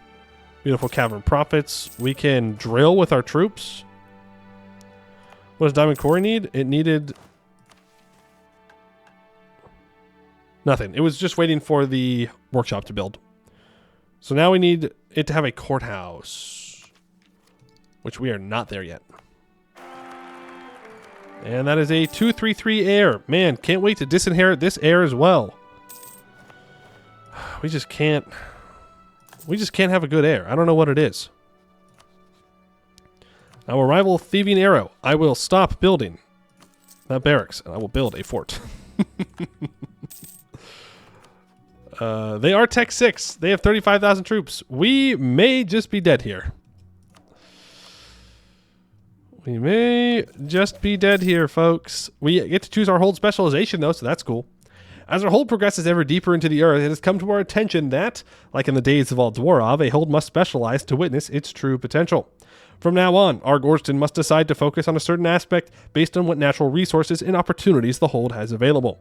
Will it focus on the infrastructure of a foundry hold, full of conveyors, tracks, and great forges to outscale any other metal production? Perhaps infrastructure to maintain an even higher population. A metropolis. Houses stacked upon houses and carved upon the walls of the Dwarf, where city and commercial businesses can flourish alike. Maybe a hold to focus on the finer arts. A hold beautifully crafted with elegant architecture to please and inspire our master artisans and crafters. Or might it even have the infrastructure to support vast vertical farms so that our hold will be green with plant life to feed our people? Or perhaps the hold will lean towards military matters with large fortifications and massive roads so as to defend ourselves against outsiders both above and below. Only time will tell what our holds will specialize in. Artisan. It's literally just artisan. The answer is artisan. Metropolis is great and all, but I want artisan. Goods produced, trade power, trade value, trade efficiency. It's just artisan. Lazy colonist? I do have a lazy colonist. Thank you. There he is. I told you what we were going to do. I told you what we were going to do to this man. Someone stands before Queen Artigen the 22nd. It looks like a diamond dwarf. It dresses like a diamond dwarf. It is not. Some rare mutant of the Fungrum discovered in a far-flung cavern stands before you, almost identical in appearance to any normal diamond dwarf from across the room. But get closer, and it is plain to see that it is anything but. It's well known that Fungrim possess some rudimentary intelligence, but this one seems to be smarter than most, communicating through chalk writing on a slate around its neck. Once its true nature is clear, the hall is full of angry voices demanding its destruction, while some suggest the outlandish notion that this imposter's impartiality makes it perfect to serve the queen. Absolutely not. Absolutely not. This is an affront to all dwarven kind. How dare you think that you can come into my hold and represent yourself as a dwarf? You are not a dwarf. You will never be a dwarf, Bungus. The only thing you'll be turned into is soup. Soup, I say. That felt good. That felt good. I feel vindicated. For all the times Bungus has slept with my wife, he's not sleeping with my husband. Not today. Not today. I told you what was going to happen if we ran into a Bungus, and I'm keeping my word. The cucking will end. That's right. Today is the day Bungus is stopped. He is a menace. And that also does happen to coincide with us completing Soft and Brittle. The caverns surrounding Arg-Ôrdstun are frighteningly unfamiliar. For so long, we have been safe in our hold. The greatest expeditions we had taken were into our mines and lower levels, where monsters are usually out of reach. Here, though, in these expansive caverns, fear fills the air. Their walls are not engraved with familiar stories. Ruins are everywhere, untouched except for the bloodstains from an unknown age. There are miniature bands of orcs and goblins prowling in the dark. We keep expecting a war, a catastrophe, a great band of orcs to erupt from the depths and slay every dwarf we have ever known. So far, this has not happened. We can only pray that our luck continues. We will discover the Arg-Hellevar area and the Shaz-Tun Deer area. And now, they want us to own the holds. They're Tech 4, but I'm pretty sure we would still lose to them. Fun fact. I think we start going towards Arg-Hellevar. Ooh, max on Diplo points. It's my bad. Put 1 point into the hold. I have too few seats in the assembly. I'll add Diamond's Quarry a seat. Feel like that's fair. Should build a fort. Another fort, you're saying? I think, I mean, I don't think you're wrong. I think Kekig's prototype deserves a fort right now. It can always be deleted. I don't really want to fight Thieving Arrow until 1494. Yeah, I don't get all those bonuses. But in 1494, they will get nerfed significantly. So we just wait for that, bide our time, and then we'll be good. We do need to decide our next idea group, though. What do we want it to be? What pairs well with infrastructure? Offensive is actually tempting. That's more of a later thing. We don't need it right now. We could go quantity. We could go quality. We could go... We could just lock in Diplo.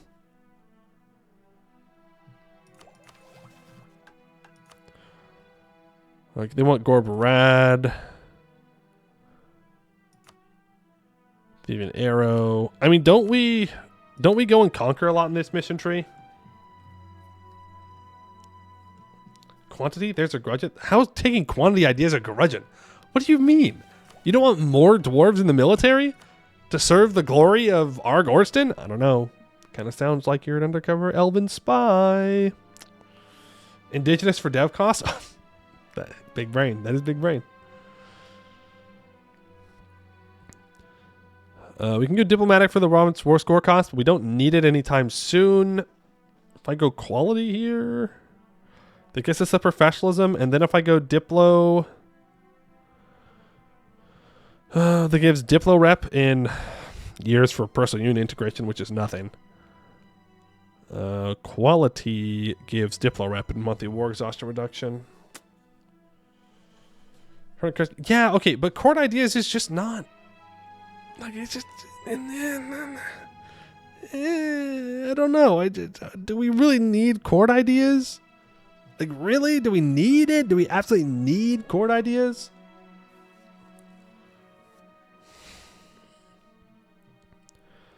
Like, I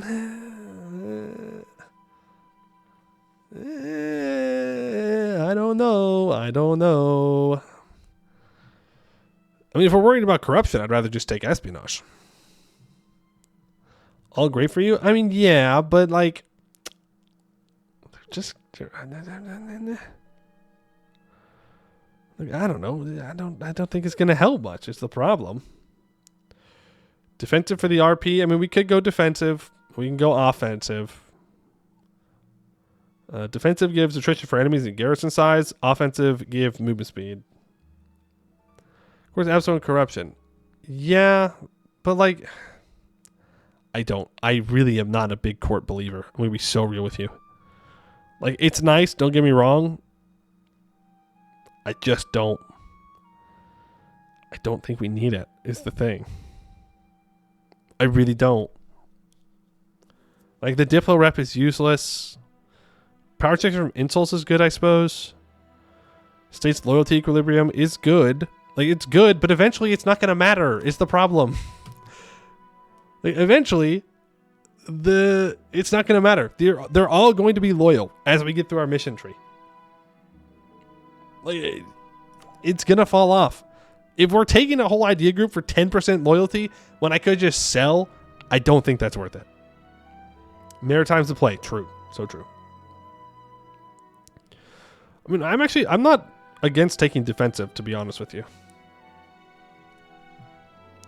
Armor tradition from battles, morale of armies, fort maintenance reductions. I mean, that's 10% from there. We have 25%. That's minus 35% fort maintenance reduction, which is pretty great. It's going to make our forts super cheap. And if we're going to own a lot of the Serpent Spine, we're going to need lots of forts. Espionage is the obvious choice to give siege ability. True. I mean, espionage is good. When are they going to nerf espionage? Does army morale help with expedition loss morale? Yes. Yes. The starting levels of your discipline and morale are based off of your military's morale and discipline. I think we're going to go discipline. Never, because espionage was so garbage for so long. I don't know what you mean. It was always great. It was always so good. Like, it was so great. Was it meme pick? Yeah. Right, we'll take the first one here. And I'm actually going to take the 15% morale of armies, because it also gives us 5% discipline. Light flare armor. First used millennia ago during the endless skirmishes against the sun-hating cave goblins, light flare armor is embedded with dozens of diamonds. This diamond-studded armor is carefully crafted and warded to reflect light directly into the eyes of any would-be ambushers from the dark of the caverns. So in discord in the ranks of enemies foolish enough to charge into a front line of dwarves standing resolute with light flare armor. Later, generals developed offensive tactics with this practice relevant against all races they encountered, keeping this ancient and simple technique relevant. 5% discipline. Just makes our military much better. Then we'll take Diplotech in 5 years. So I need to do some Diplo development, apparently. But for some reason... Oh, I need to state this up too. Actually, I don't want to state this up. Just kidding. Just kidding. Don't want to do that. I do want to upgrade our center of trade. It will give us more manpower. Specifically, it will give us 33% more local manpower modifier and make development cheaper. But I do need to increase our manpower. Yeah. How's your army quality compared to the goblins next door? Probably better. Army quality of rivals. They actually have more morale. We have 5% more discipline. We would lose. We would absolutely lose. But in a couple of years here, we will absolutely win when they lose that 30% Dwarf claimer. So we just have to wait. We have to wait. We have to hope that they do not attack us within that period of time, and then we'll be good. We are drilling right now, so we're gaining professionalism. We're gaining army drill. Things are looking fine as long as they leave us alone. This fort is about to be done. Reclaimer goes away. Ooh, that's actually not... Oh, there's nothing I can do about it. It is what it is. I can say it's not great. I can say it's great. It doesn't matter. They're going to do it.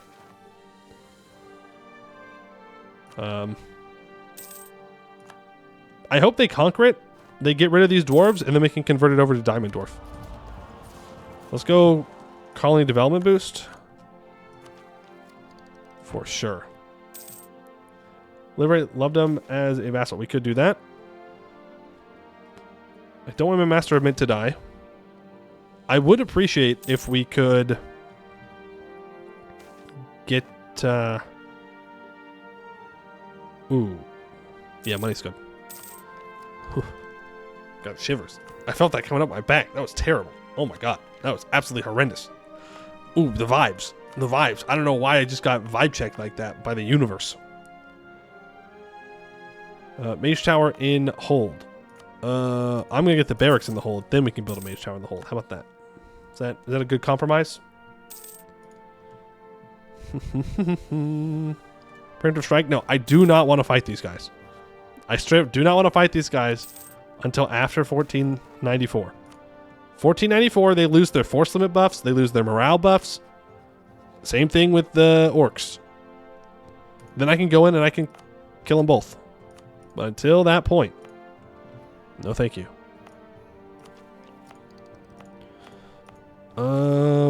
Why? I've developed with my Diplo points everywhere. I don't want to take it 3 years ahead of time. No, I don't want to buy mercantilism. I don't want to buy mercantilism. No. No.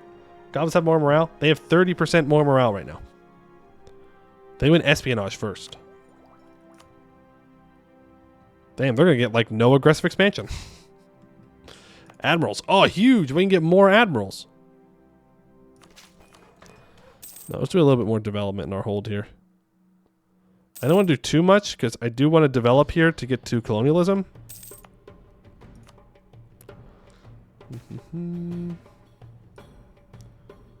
By the way, waste on expensive tech. True. True. We do not want to be wasted on expensive tech. The Mage Tower is being built in our capital. We are making so much money. Wow. Okay. Yeah. Yeah, we're making so much money, bro. What in the world? And we now have a 665. Oh, I need the prestige so I can get rid of this air. Fine, fine, fine. Promote mercantilism. Fine, fine, fine. Diamonds are forever. Yeah, until they lower in price. Then I'll want to replace them. Are you really? Oh no, we got an event that lowered your... Right. I could give the adventurers generous quest rewards here. I would need to seize, though. Is the only thing. Get rid of edicts. Any farm estates we can build for more money? Heresy. Heresy. Farm estates? No. Ooh, I will build these workshops, though. Those are worth a little bit of money. I would rather take Miltech instead of getting +1 land leader maneuver. Man, fine. Promote mercantilism twice. Social reform? Absolutely. Absolutely. I will take that event all day, every day. Please and thank you. 1 base tax in Diamond Quarry for 100 admin points.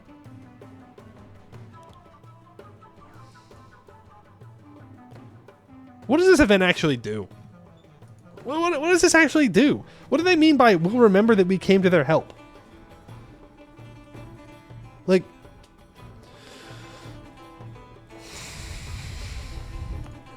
Do I actually get any benefits for doing this? Or do I just not... Well, I can't lose the prestige.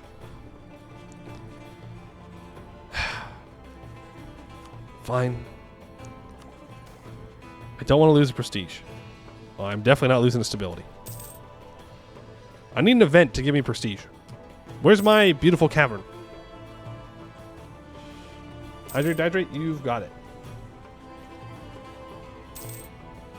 We can avoid that event. I mean, that's good. I definitely want that.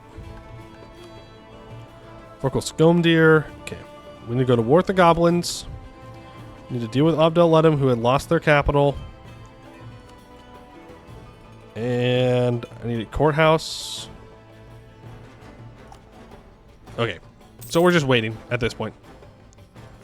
Our mission tree is just simply about waiting to make sure that we can get things done. We're going to want to colonize Rightful Gorge next, I think. No. Well, we're making so much money. We can actually do both. Straight up, we could be doing both right now. We are making stupid money, and I have nothing to spend it on.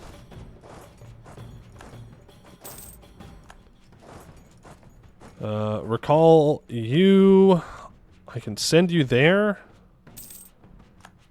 And then I can recall you immediately. I can send you to Arg-Ôrdstun. You can go stand there. And you can go back to the capital.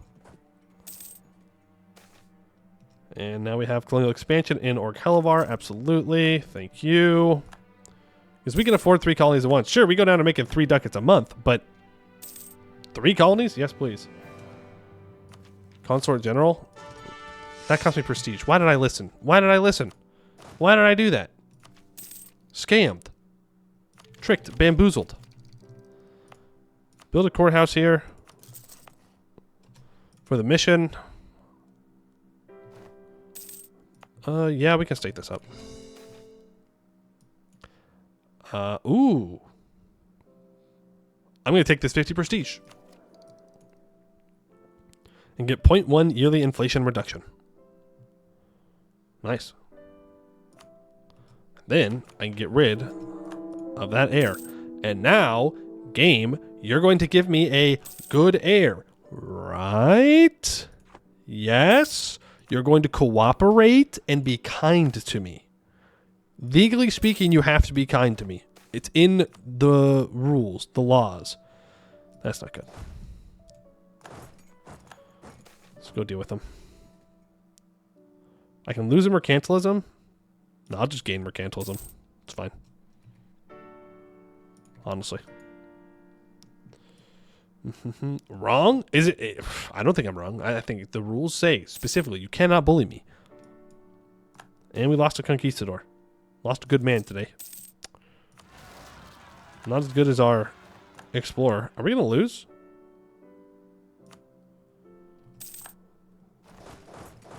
Technically speaking, no, but that sure was close. No debate in the assembly. Ooh, I can start choosing the better debates now. Because we got rid of these. Do I need to choose these, though?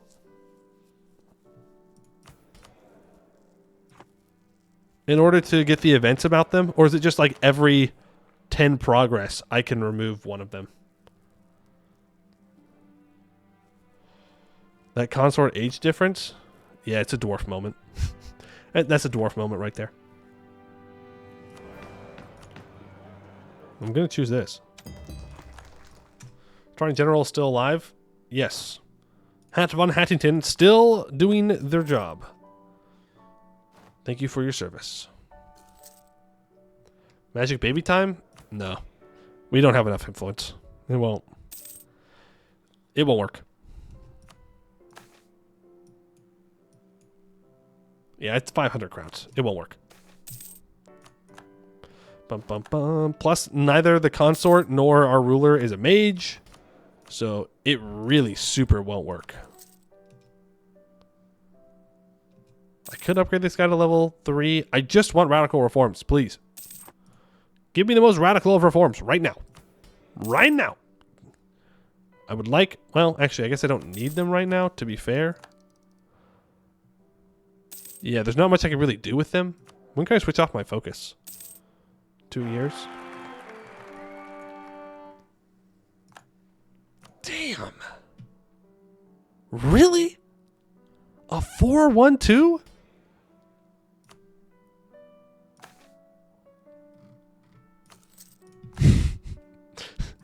Fine. Fine. Fine. Fine. I'll take the loans. Frick you. That's ridiculous. That is absolutely ridiculous that our heirs are so bad. I've done nothing to deserve this. Okay, now I need 500 ducats to complete the mission that I built this for. So now having 3 colonies might actually be bad. Bungus heir would be stronger. I see we still have some Bungus apologists in the chat. Interesting. All right, we got a couple months, and then they're going to lose their...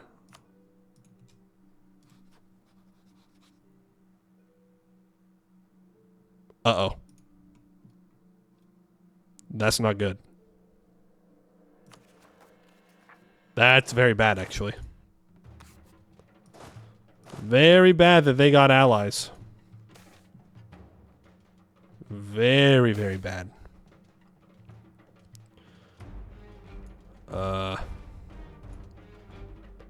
Okay. First of all, architectural development. Our nation is currently undergoing a substantial development in architecture. Numerous monumental buildings, architectural wonders, and other constructs such as aqueducts and schools are being erected. 168 crowns for 100 of each monarch point.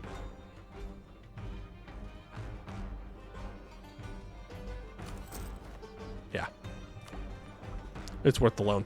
+1 land leader maneuver. Or loans. We're going into debt, boys.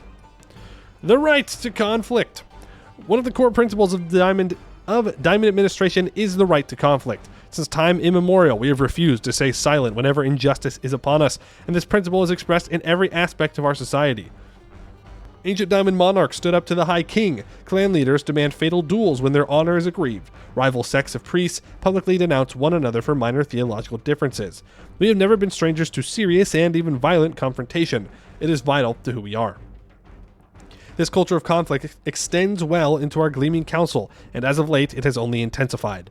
Surely, we are used to clan leaders calling us oppressors, saying our reforms will doom the entirety of Arg-Ôrdstun, and instigating fistfights with our loyal supporters.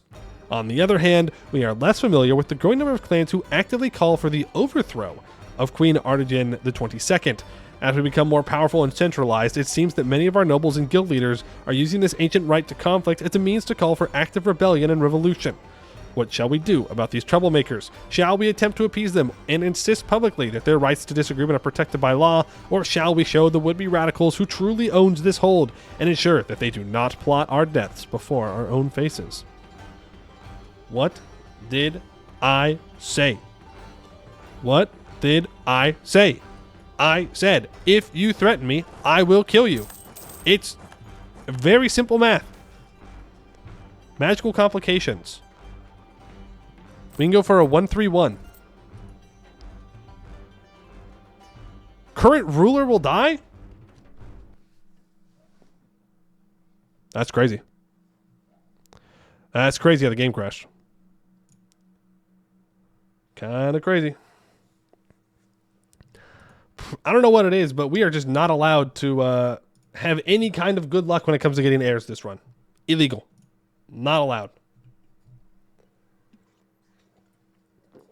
They really need to fix it. Yeah. Really, really unstable. Really need to fix that. Run invalid. Oh, damn. Didn't know I was doing an official speed run. Didn't know I could have an invalid run. Should have with Bungus. Whatever. Whatever. It would have given you the heir's magical modifier. So what? I don't want my ruler to die. It's a 666. No good heirs, just become a lich. That is one option, except we're not magic. So, won't work. Unfortunately. Wait, I'm on... Wait. Why is OBS picking up the loading screen?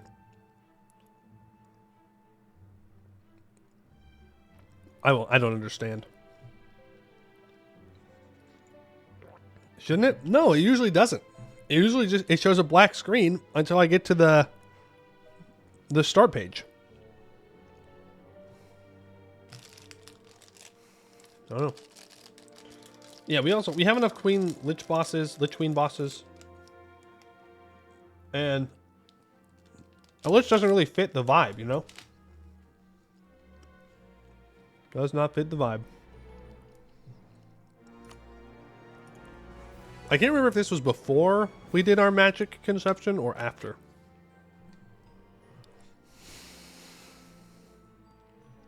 If you're a lich, you can hold your grudge forever. Yeah, but dwarves are very averse to the whole undead army thing. You know? It doesn't really fit in the dwarvish vibes. Yeah, we've already casted the spell. Let's hope it's not already set in stone what happens. That would be unfortunate. How much are we paying for colonies right now? Hey, look at that. We got radical reforms, everybody. Yippee! Are you a half off? No, you're not half off. Are you half off? No. You're not half off either. Well, I do need to fire him for the mages. And I want the trade efficiency guy. Let's get him back. Get the all power cost guy here. We'll go ahead and we'll upgrade him soon enough. Yeah, it's not half off, it's just ancestor cheap. Yep.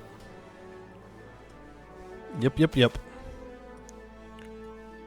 Alright, we get a different pulse event. That's fine. 10 prestige, right to conflict. We already read that. We already know. We're going to execute them all. Uh-oh.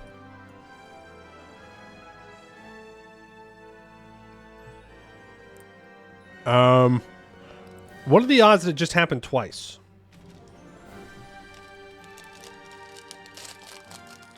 What are the odds it just happened twice and it's random?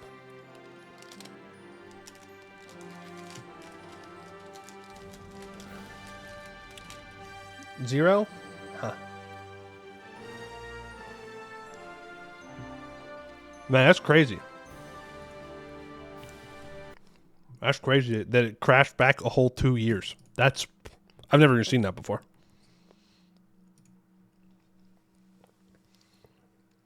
Crazy that it went back 2 whole years. On the other hand, valid run. No. No. Ain't no way.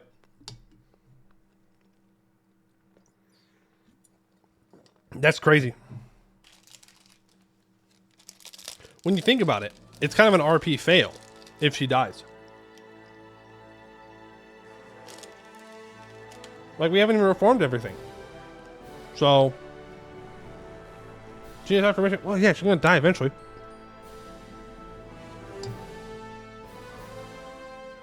I shouldn't have done the air thing. How does she live past 100 and die in childbirth? Because she's a dwarf. They live long.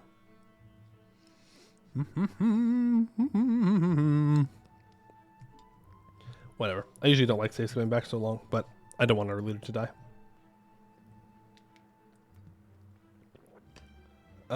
That's why I call it gas station magic boner pills. It's kind of crapshoot. That's true. That's true. Yeah. No, that's true. End of sentence. It definitely does have a lot of randomness to it, which is a little bit rough. We'll go back 2 years. Not like all that much has happened in the last year, so it's not like we're going to be missing out on anything. And we just won't click the button to do that. And we've cashed the mission. There you go. Great chance for arrogant negative traits. Now that we should die in childbirth. I mean, I don't know. It makes sense. We had low influence and we weren't magic. Like, there is a big risk there. So 93. Oh no, we're gonna get to see what the world looks like. Spoilers!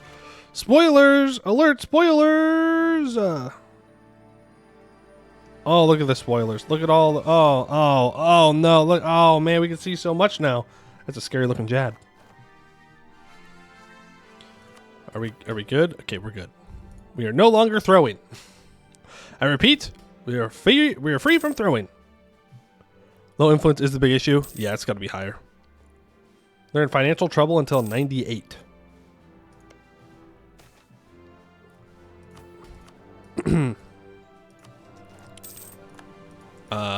We're just built different. I'm actually just built different. We're in the better timeline now. My explorer died. Rip.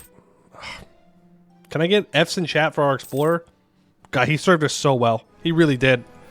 Explored all the lakes inside the Serpent Spine. Every single one of them. So sad. Ruby Company dislikes me more. Okay. We don't even know what a Ruby Company is, but sure. Restart for Explorer. Yep, gotta save scum. Explorer can't die. It's too early. Yeah, we can make the adventurers a little bit more loyal. We need 500 ducats. Fun fact for you. I am somewhat tempted to seize some crown land here. So I will. Because then I can sell next time. Gain a bunch of money. And that'll be good for us. You enter some loyalty? No. Lose 10 legitimacy or gain skill 2 morale of Navy's advisor? No, I don't think I'm going to do that. Thank you, though. Thank you for the opportunity to let me get a morale of Navy's advisor. What's our army tradition at? 42? Let me see if I can get a better general here. We already have a list, though, so do not request one. You probably won't get it. Wow. I might keep you around. We'll see. Thorin Stormheart. I can dismiss him? I didn't know you could do that. Give me my general? I'm sorry. Well, you have 1 siege pip, so you get to live for now. Everton. Ooh, that's 2 siege pips. Sorry. Rip. You had a good run, though. You had a good run. Right, I don't like this song. It's too quiet. I mean, I like it, but I don't. No, not what I want right now. When do goblins lose their buff? Yes, this year. I believe in November. On the start date, so November 11th. Okay, right to conflict. You're going to be executed. It's for your own good. Trust me. I would never lie. The question is he standing there because he's going to attack me? Or is he standing there because he's afraid of my rebels?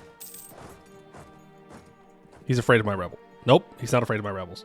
No way. No way. No way he declares on me before the tick. I'm taking the prestige. No way he declares on me before he takes the tick. Okay, he's lost his buffs. He should have lost his buffs by now. That's crazy. Nope, he still has it. There it is. Boom, it's gone. He should no longer have 4.94 morale. He still does have more morale than I do, though. His force limit should have been destroyed on top of that. Let's move here.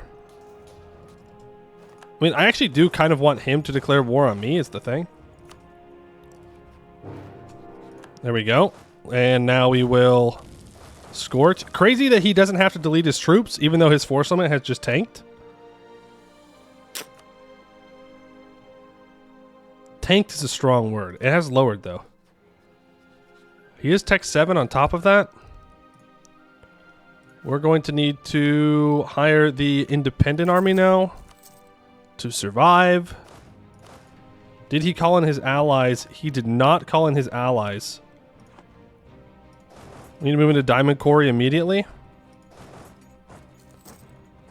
He has a 4 shock general. Oof. Oof. And I have not finished defensive ideas yet. It doesn't matter. I need to hire more Hire more leaders. We need a better shock general. I believe in one of you. One of you is going to give me a good leader. Eve the Lost. You are next. There we go. That's what I'm talking about. I will stay one over for now. That is okay. They pillaged my... They pillaged my colony. It's fine. We'll survive. He doesn't know what to do.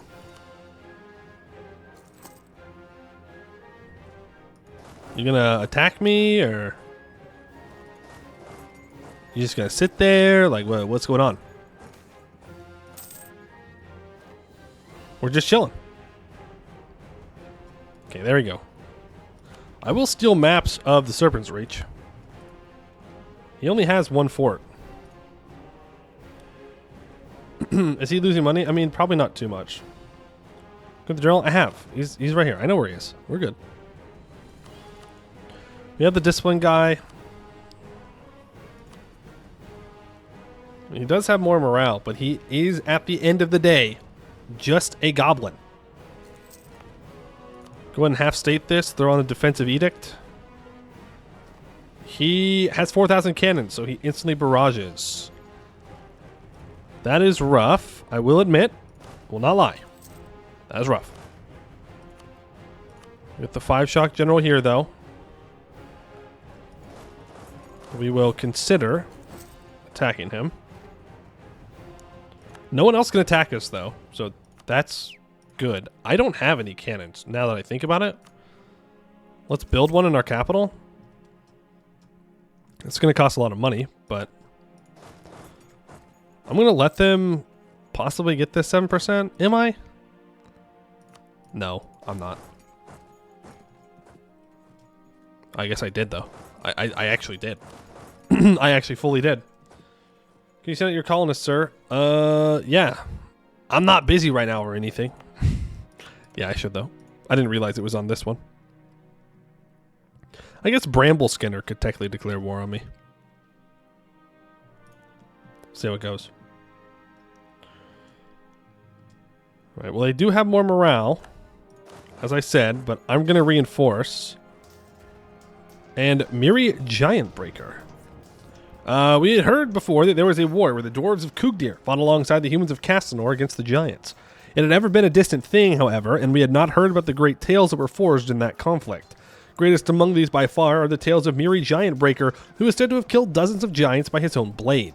After his passing, he was given a place on the shrines as a new great ancestor, and we shall do the same. Thank you for the 10 prestige. I mean, that's pretty good. That's pretty good. 10,000 infantry, 4,000 cavalry, 2,000 cannons for our 5,000 infantry.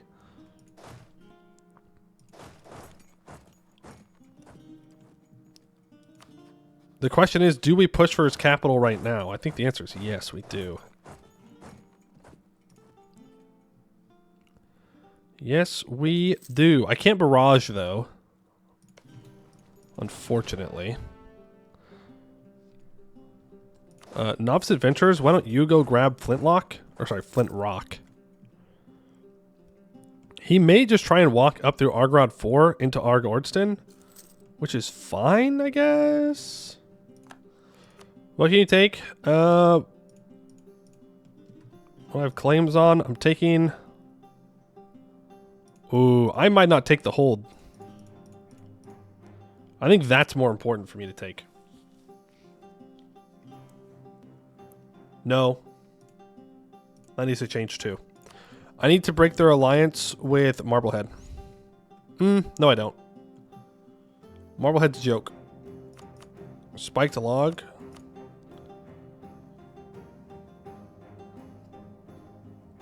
I don't know how many troops Spiked Log has. What I do know, though, is I should start improving relations with Abdel Tungar. We could be homies. Krumel Orc-Slayer. After rediscovering Gore Vazenbrog, tales have reached our ears of a great dwarf, known as Krumel Orc-Slayer. He held the line against the Orcish invasions into the Seg-Bandal, and even ventured onto the surface world to aid the humans of Bolwar against an Orcish invasion from Hol-Shorkad. After his passing, the dwarves of the old Seg-Bandal raised him to a position of great honor on their shrines as one of the great ancestors.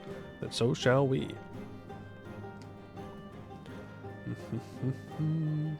Check declare on the Goblin Ordia? Oh, yes. Good point. Spiked Log has 4,000 troops, so we don't care about that. And Marblehead has 7,000 troops. We don't care about that. So I could do this, so that way I can keep colonizing.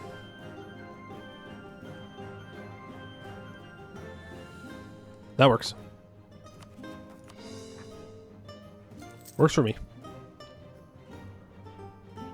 And there are Garnet Separatists. He's going to go fight them, though. That's sad. Oh, maybe not. No, he is. Okay. I was going to say, if we can isolate those and make it to where Abdel Ledem could get their stuff back, that would be kind of huge. We are going to max out on admin points here soon. Which I don't love the idea of. But I can't take another mill idea. Can encourage development here. We can get up to 70. So we can start digging after this war, most likely. Is there anything else that I want to build here?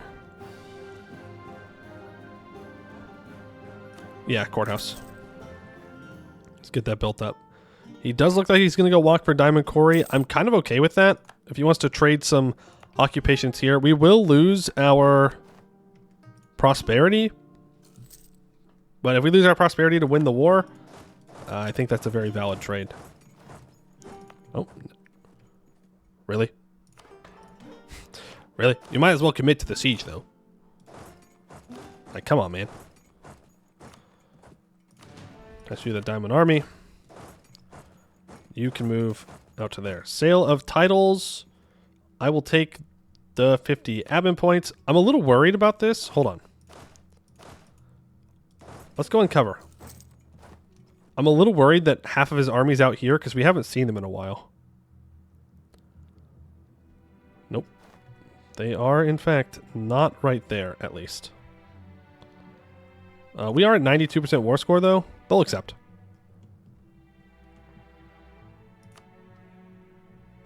Good. Why is being a lich considered evil? Because you break the natural balance between life and death. Everything that is born must die. Stopping that is an unholy abomination.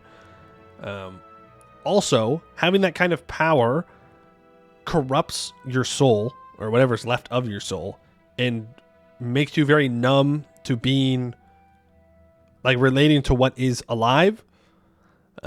Necromancy is just bad. It's just, they're just fundamentally evil. Breaking that cycle is bad. There we go. That takes care of the good old gobos. And you know what we have to do now, chat. You know it. You might love it. I don't know why you would, but it's time to tell the goblins to go live somewhere else. From my perspective, the living are evil. Yeah, that argument will not hold up in court. Sorry. Won't do it. You need to be sent to Orc-Halavar. You need to be sent to here. Ooh, that is another colony, but I might be able to get away with having this colony. I can recall from here, send you here, and this will turn into dwarves. Apparently I can rival Thieving Arrow, which I don't think is true. I don't see how Thieving Arrow is now a valid rival, but who knows. I will make a claim on the rest. Ooh, Mithril. It's going to be 3 things of Mithril. I don't think we're going to vassalize Abdel Ledem. I'm going to be real with you. I don't think it's worth it. 1 point away from 50 PP. There's not much I can do about that. I can't embargo them and I can't insult them. I don't necessarily want to rival Abdel Tunger.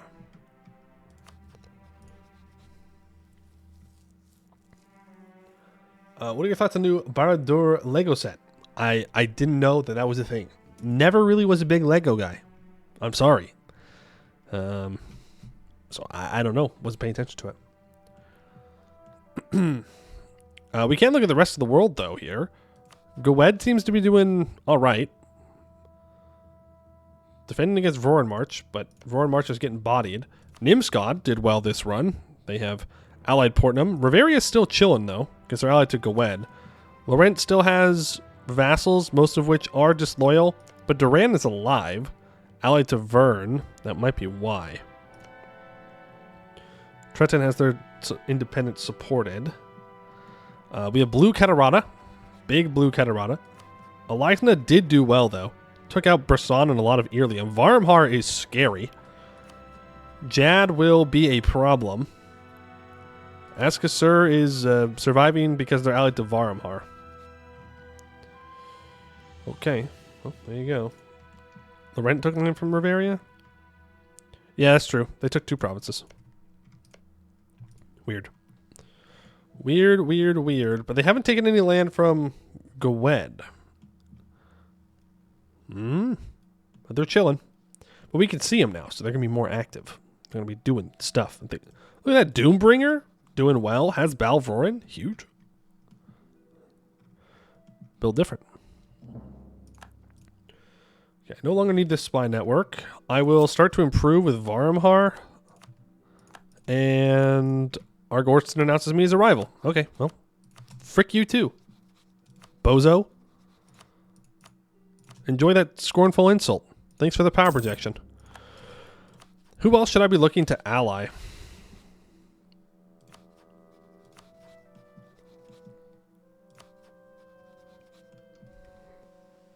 I mean, there's no one else that's really a great ally for us, is the thing. Eskin is still looking pretty mixed on who's going to come out on top. I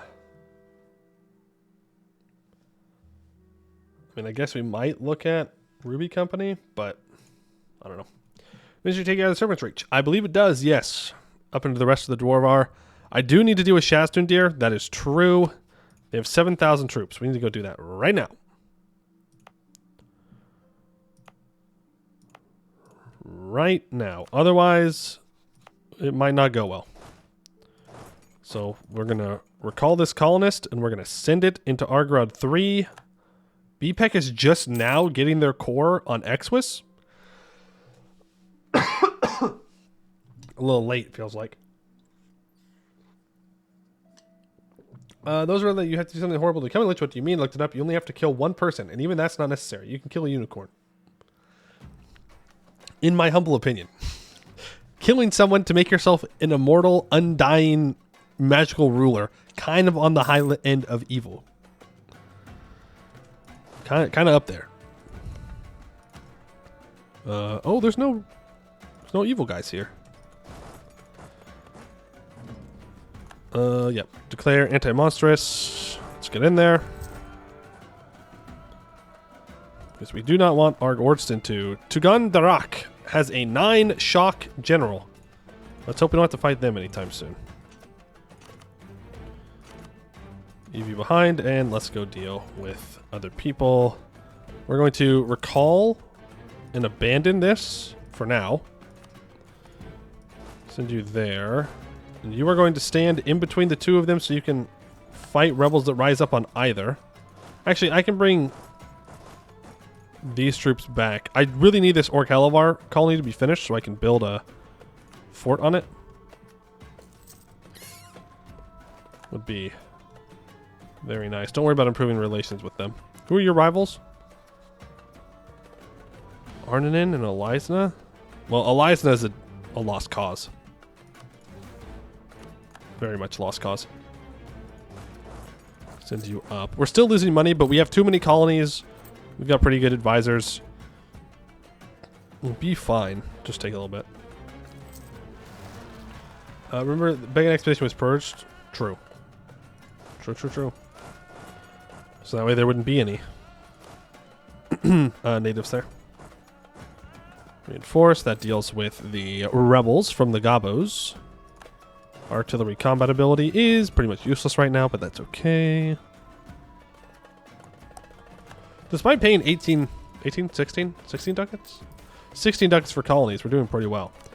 Invite elven people from neighbors. I'm not going to stop them because it costs me diplo points.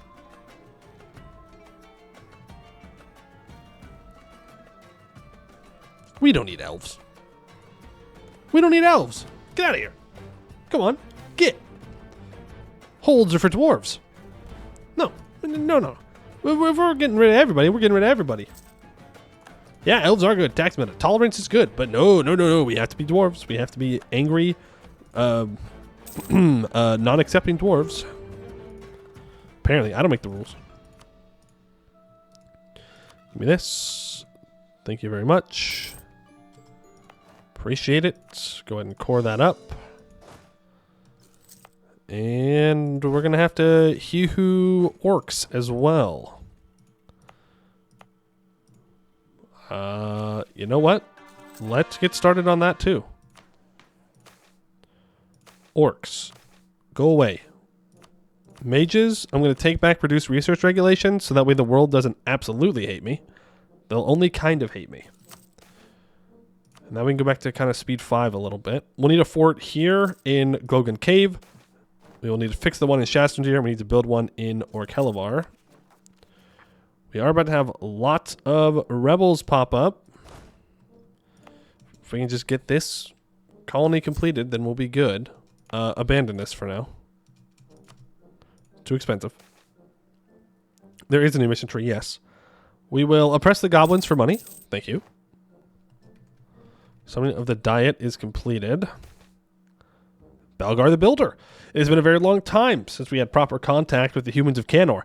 Now that the way to Eskin is open once more, we have heard amazing tales of the wonders a dwarf there has wrought.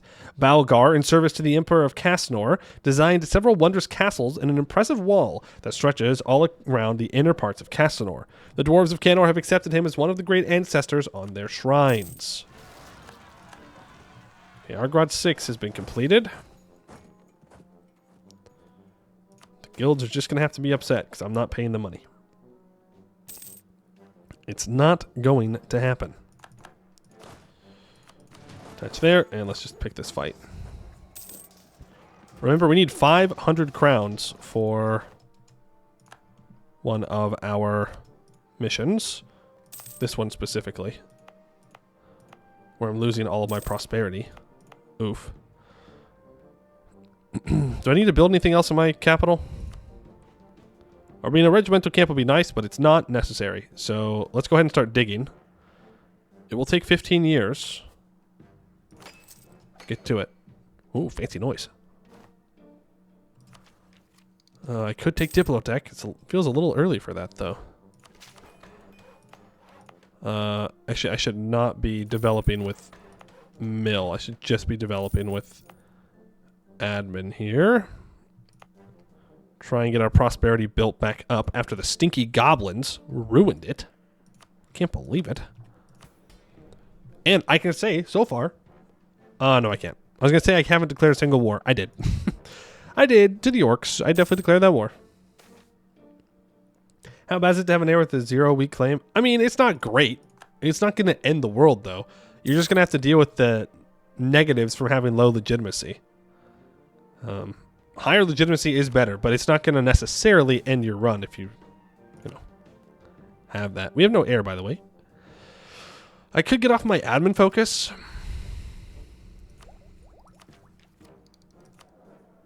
I think I will. We'll go to no focus. And we will send the mercs back to there. Now, am I over my governing? No, my force limit? I am, but just by a little bit. Things are getting cored up. Orkellevar is now a part of our nation. We do need to go and clear out the people in Orkellevar Too few seats in the assembly. Definitely give one to the hold. We can get rid of the development edict. Thank you. And Shastundir no longer has orcs in it. We could consider stopping the He-Who of orcs. It's only orcish minorities in provinces now. There's no majorities.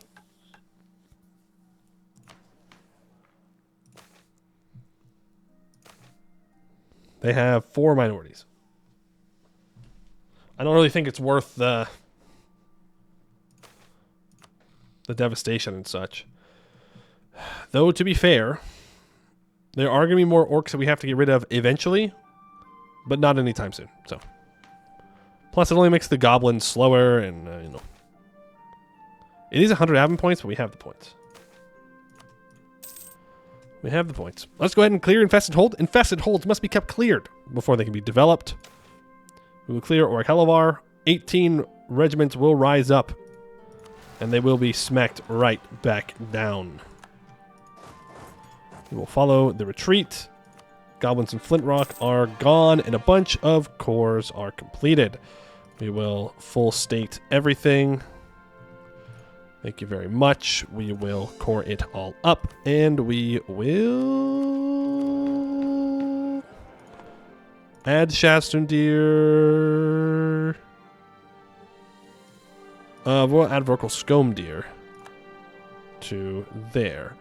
I will expand the infrastructure twice in Vorkal Skomdir. We will lower the autonomy in those provinces. We need to wait to repair it until after it's converted over to our culture and religion. There's colonialism in Duran. We'll be a little late to colonialism, probably. That's alright. Orkelvar gets a fort, and then we will repair it. Now we need to send our colonists right there.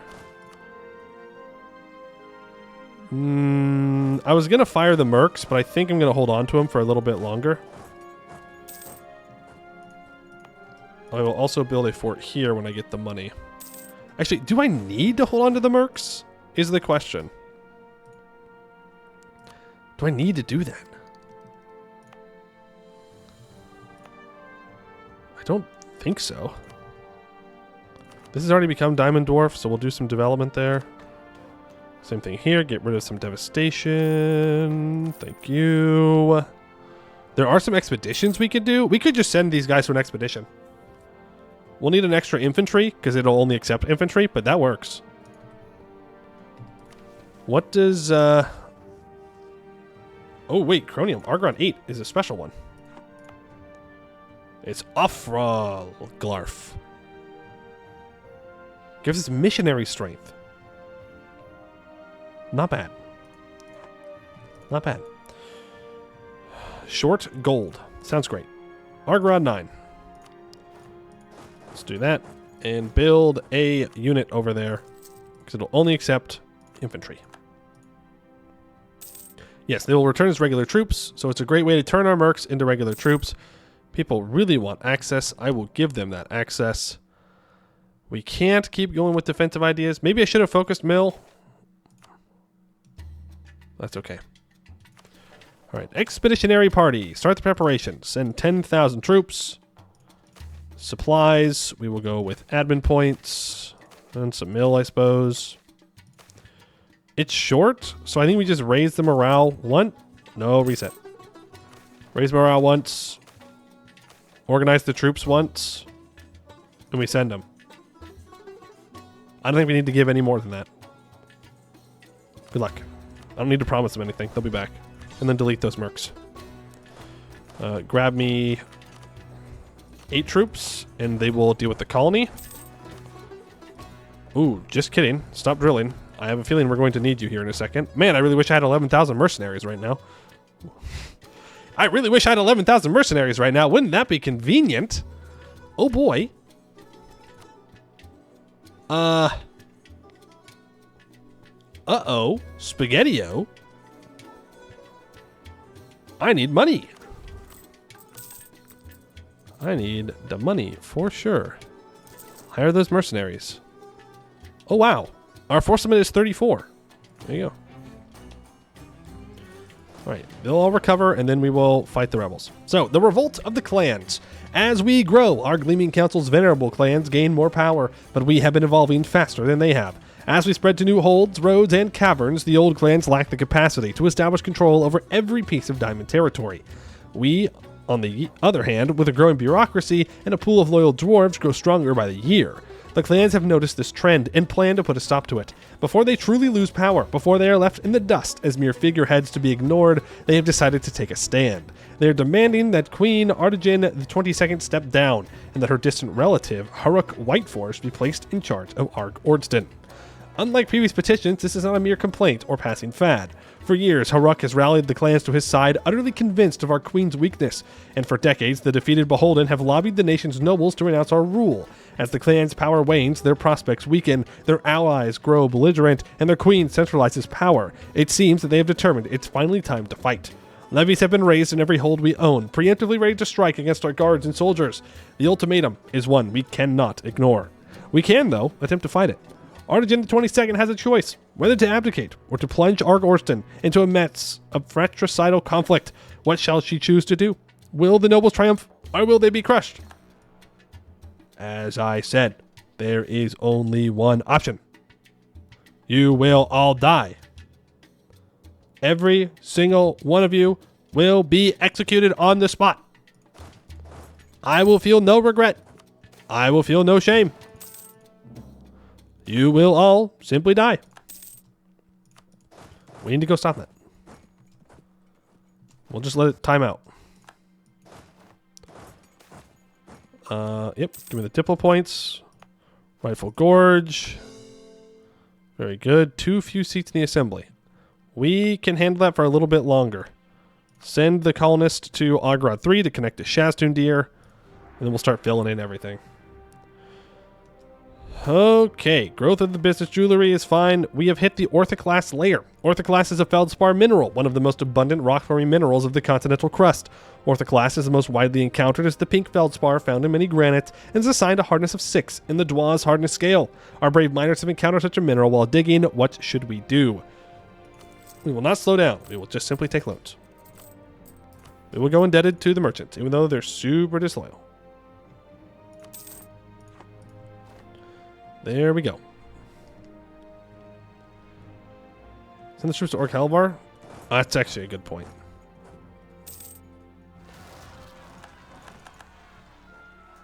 Alright, boom. First hold. Secured. We go to Shenanigans next. Boom. Second hold.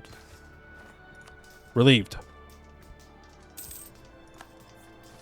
And then we go to Shenanigans. And then we'll come back and do this one last. We still have... I was going to say we have a bit before Tech, but we don't really. And I definitely want to make sure that we take Tech 9. So we're going to hold off on the defensive ideas here. Really need an heir, by the way. Really need an heir. Really, really badly. You are not willing to ally me. You are also not willing to... Is anyone willing to ally me? Okay. Is anybody significant willing to ally me? I guess the answer is no. They think us weak. Another blessing of our faith. Ooh. It's construction cost, right? Construction cost. Morale of armies. Idea cost. Yeah, ICA is good. I'm going to go construction cost. My 25-year-old husband can just... 38. He's 38, okay? Number one. My 38-year-old husband can just, get it going a little bit. We need an heir, one way or another. A forlorn sight. Org-Helvar and Shenanigans are owned by us and a core. The western roads are silent. This used to be a place of honor. The rails would run daily from Shenanigans to Arg-Ôrdstun to Org-Helvar and vice versa, carrying glass, gems, and marble that were as plentiful as serpent plume. Dwarves were plentiful too. In every story we have heard from our ancestors, this triangle of holds was prosperous and beloved. Now, we all live in ruins. We imagine how many dwarves used to live here. Was it thousands, hundreds of thousands, millions? The records do not say, and we cannot know. We have occasionally seen the depths of our own hold, but we understand not how deep it leads. Could all of these holds have gone so deep? Did all of them contain enough people to support such great works? Did all of them die? Were all of them killed by orcs who did nothing with their plunder? Did our prosperous empire fall for nothing, for no one to even use what we had built? Honor the Fallen for 15 years, minus 10% stab cost, plus 2 tolerance of true faith. Permanent claim on North and South Altar area. Now we need to fix Shenanigans and Arg-Ôrdstun and fix our loyalty. We need 12 Diplo Dev and Arg-Ôrdstun and Shenanigans, and we need 50% or more trade power in our node. Okay. I do want to start paying off these loans, though. Fun fact. Alright, we'll deal with these rebels. Very good. Thieving Arrow is apparently afraid to fight 2,000 Varumhar troops. I just want to point that out. 2,000 Varumhar troops on a cave. No general. They're afraid. Bravest goblins, by the way. The queen dies of old age. Man, we're going to lose our dynasty. Wow, they weren't kidding when they said that we did not have long to live, huh? They were not kidding. Well, we're going to lose our dynasty, but I don't really care. Queen Arg-Ôrdstun the 22nd has lived a long life far beyond any natural humans, witnessing the coming and passing of ages, innumerable triumphs, and the overwhelming grief and loss that seeps into the cracks of the mind, eroding it beyond measure. Yet, Arg-Ôrdstun the 22nd never wavered, becoming a single-minded expansionist, relentlessly expanding the nation's borders in accordance with her vision, as the ever-turning cogs of time churn ever further. We shall remember the great length of her rule, if nothing else. While her body may crumble to dust, her memory and legacy shall live on through the lasting impact she has left upon Arg-Ôrdstun. So many heirs, and yet none to inherit. None of them deserve to inherit. Can I turn her into a general? No, she's a woman, so she can't lead the army. Meh, meh, meh. Meh, meh, meh, meh, meh. Alright. Let's go in there. It's fine. She will not... She will see the end of this conflict. She'll die right afterwards, but she will see the end of this conflict. And then we have orcs that want to rise up now. Stand your ground. Take them out. Man, we are struggling. We are getting fight after fight. Who needs manpower? Who needs anything? Rippy dippy. Saves come for Dynasty? Absolutely not. The Dynasty doesn't actually give us anything. 325? No, no, no, no, no, no. Nope. Nope. Mm-mm. Any other trait. Literally any other trait, and I would have been like, fine, that's fine. Not greedy, though. Not going to happen. Ain't no way. I'm not dealing with that in the Horde Curse.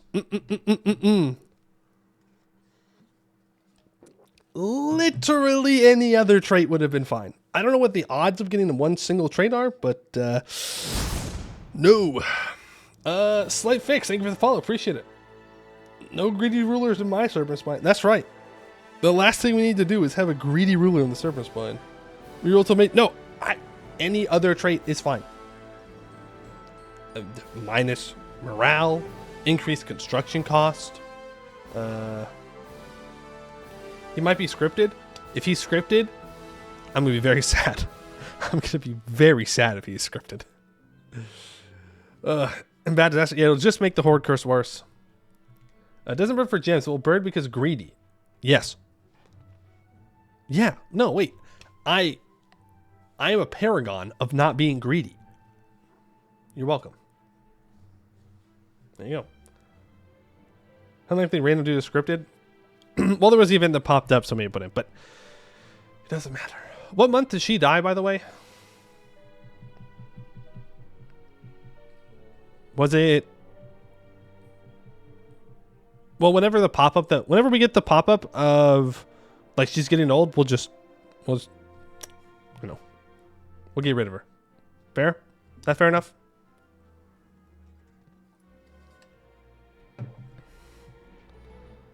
Apparently I'm not being greedy. You need 3 years or above average. They were not above average. You're lying. False. False. False.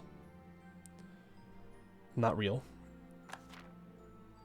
Can you show the mission tree? I've just downloaded the version. I want to check if we have the same thing. I mean, I have the localization. I don't know if the localization is in the public branch yet. What region of the U.S. are you from? I'm guessing like Maryland. Maryland. Puta. I spit upon people who are from Maryland. Disgusting. East Coasters? Absolutely not. I'm West Coast boy. Thank you. Not Maryland. Imagine being from Maryland. Ugh. Nah, I'm from West Coast. Our scout climbs through a crevice. A narrow path opens before them. The hallway is riddled with orc skeletons, a grueling display of savagery as far as the eye can pierce the darkness. Their bones bear the marks of weapons, skulls cracked and limbs broken in twain. And as was to be expected, barely anything was left at the site, most likely cleared out long before our arrival. Some coins still hid under the bones, but nothing valuable was recovered that day. We'll walk all the way around, fight these guys.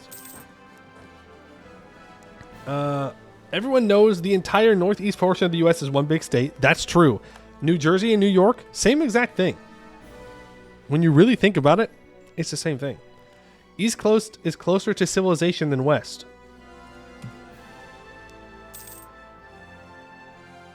What do you mean by that? What do you mean by that? We already read that. Get rid of the nobles there. U.S. isn't a civilized country. Well, you spelled civilized wrong. So take that one to the bank. A great cavern opens up in front of the expedition leader. Small streams of water trickling down natural stairs carved out by long past tectonic activity. After a few steps down, the water converges to a lake surrounded by greater-than-life mushrooms. Their stalks glow violet and caps extrude a dizzying smell, but not necessarily in a bad way. At their feet are more colonies with smaller mushrooms made up with different colors. Yeah, we'll take the mushrooms. And they are edible. East Coast is technically closer. Yeah, but I'm questioning if whether Europe deserves to be called civilization. I'm just saying. I was really hoping that they would go fight my rebels. What? Scammed. They didn't die immediately? Construction cost. Boom. It's closer to Denmark, so it's further away from civilization. Damn! Denmark catching strays. Catching strays. Oh, Vertical Scomb Deer can now be repaired.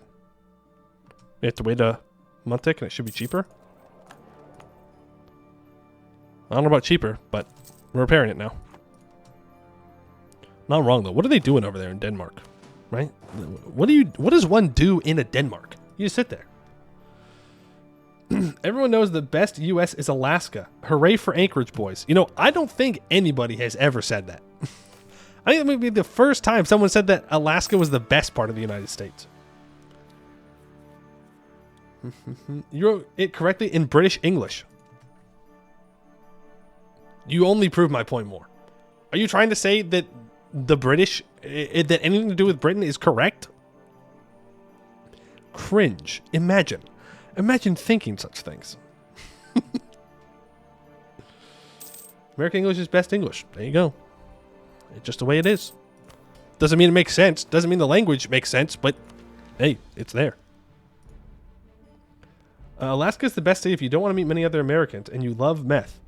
It's funny you say that. It's funny you say the meth part. I have heard every single state described as, this state's great if you like X and meth. Like, that just applies to every state, I think. Every single state has been described like that I've heard of. Alaska is the least Americans per square mile, so it's the best part of America. Okay, well, that's true because, you know, there's nothing in Alaska in the northern part. Like, there's somewhere to live. You're not going to go live up there. The place sucks. It's cold.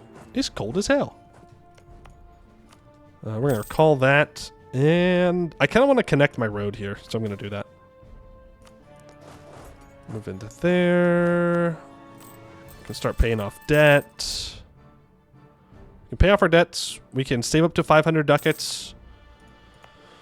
I say that, but what's actually going to happen is... I'm going to start repairing things.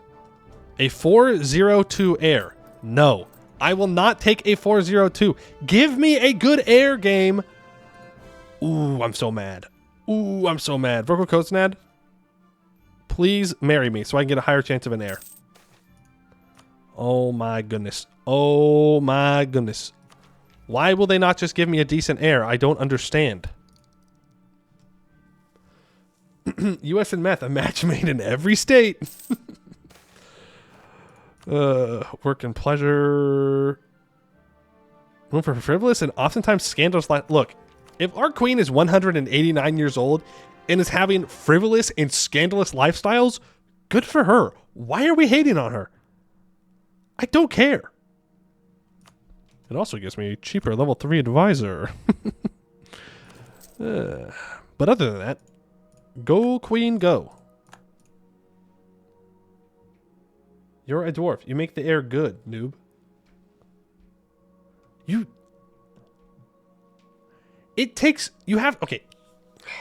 have to become 100 years old to get the possibility to increase the stats. So, no, you can't make it that much better. It's still bad. Don't call me a noob. You're a noob. Noob. You have streamer luck. Yeah, but we still have to wait forever. Dwarven Explorers. The Serpent Spine is the ancestral home of all dwarves, so it stands to reason that there would be dwarves roaming even the caverns, searching for traces of their venerated ancestors. Such a party of adventurers is now before us, just around the corner. Can we abide competitors? Yeah, join us. I am gay, but no one will see it because chat is too fast. It's not that fast. It's not that fast. Meth is as American as apple pie. Well, you gotta put a little something special in the apple pie. So, say this is the first time I thought of Europe in at least 2 days. Yeah, honestly, it ruins the mood. The vibes are off. You bring up Europe, and I'm like, Europe? Imagine. What did you join to? What do you mean? This is just streamer interacting with Twitch chat. Actually, pretty par for the course, to be fair. I don't think I've said anything too crazy today. I said that U.S. English is better than British English, and don't put ice in your water. That's what I've really talked about today. I can gain 10 legitimacy and +1 yearly legitimacy. That actually sounds kind of nice. Okay. My parliament disagrees. They thought that was a crazy thing to do. My apologies. My bad. Didn't think they'd take it so hard. Okay. I should be transferring trade power somewhere to get more trade power in my home node. Thank you very much. My truce with Thieving Arrow is up in 1511. They have a lot of troops. I guess they do own a hold, though, to be fair. Didn't realize it was meth o'clock. Oh, yeah, you know. As one does. As one does. Arg-Ôrdstun 3 became gems. Deal with these peasants. Thank you. Go back to there, and you go back to the hold. The expedition returns. We can afford 4,000 troops. That's more than 4,000. Fun fact. We're just going to put them into the manpower pool. 91 of each monarch point. We will not max out. And 275 ducats. We did max out. I'm so good at math. God. Truly, I can do math with the best of them. Math. Specifically. M-A-T-H. I know we were talking about M-E-T-H, but M-A-T-H this time. Just so we're clear. Just so we're clear.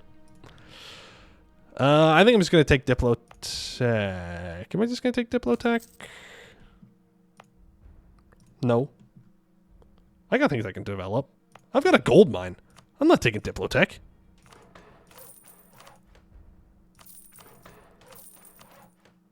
Well, I'm definitely not taking admin tech. That's for sure. Learnings of an Elder. I will take the mill point. She is now a 666. Huge. Get rid of the thing there. I'm building a fort on that province. We have repaired things, so now we can save up. I could also pay off loans. They're all 1% loans. We can save up for this mission. We can also pay Wayward Hearts. We have higher... Oh, Arg-Ôrdstun has higher development than Abdel-Ledum. And we have at least an armor strength of 150.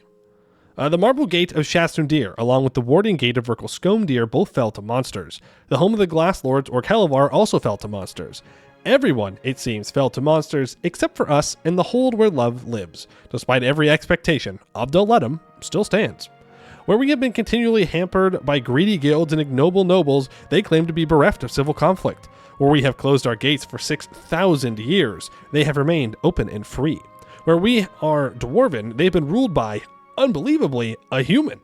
Garen Orkrend killed countless orcs in the depths of the Dwarvar, took a dwarven wife, then followed her back to Abdel-Ledum and became their king. It seems that the Garnet Dwarves will accept anyone as their betrothed, as long as they are willing to kill enough monsters. If that is the case, fine. So be it.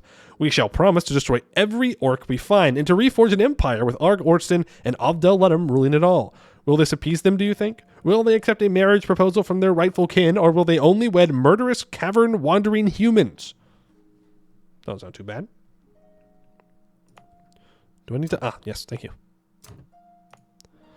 Apparently I have lots of autonomy that I can lower places. Lots of rebels, sure, but money. The soft-faced heir Bomber Whiteforged, fourth in line to rule Arg-Ôrdstun. What's his stats? Are his stats good? Is Bomber's stats good? Because he could be the first in line if his stats are good. Just saying. At only 28 years of age, paces around his room with an uneasy step. They will agree to the proposal, yes? I'll be made king of Abdel-Ledum, don't you think? I will merge our houses, and I'll have a beautiful wife, and we will all rule the Serpent's Reach in harmony. It'll happen, won't it? Okay, I don't like this guy. He's got to lock in. He's got to get some confidence. A servant attempts to fix the noble's misaligned beard braids, but Whiteforged walks too fast for him to reach. Of course, my master, he drawls. Through his furrowed brow is too focused to give the young dwarf a reassuring tone. The hold where love lives will not betray its title. We must only wait for their response. I'll treat them well, you know. They'll be equal partners, not subjects. They'll be under the Diamond Throne, but we'll be here together. And they'll all sit in the Gleaming Council, you know. They'll love me. They'll all love me. Do you know that? I do, sir, the tired servant responds. Of course they will love you. A marriage proposal has been sent. Goblin Sleeve Stone Column. Thank you very much. Let's build 4 more troops. Apparently I'm going to have rebels. We are above our governing capacity. Fun fact.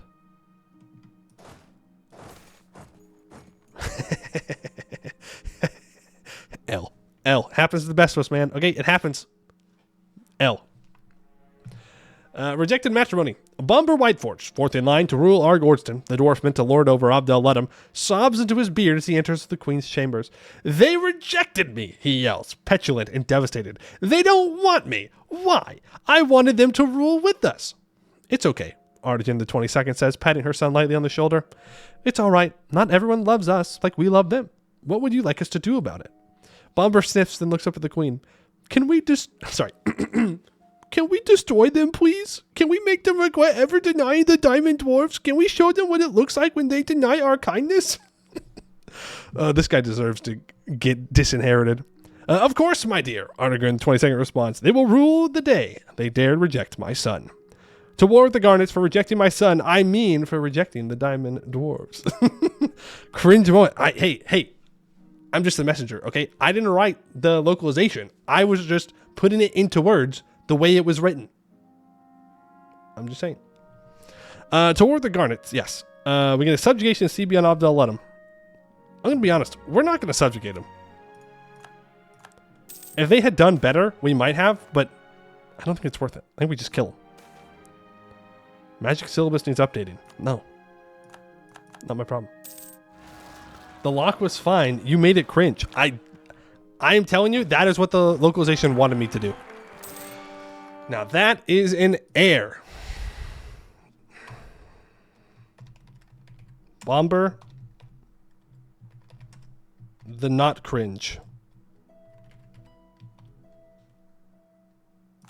There we go. Bomber the not cringe White Forge. He's average. I don't care if he's average. I will take an average. I'll take average. It's fine. I just don't want something terrible. Unless. No, it's fine. We keep our dynasty. Everyone's happy. It could be better. It could be better. It could be better. Just saying, it could be better.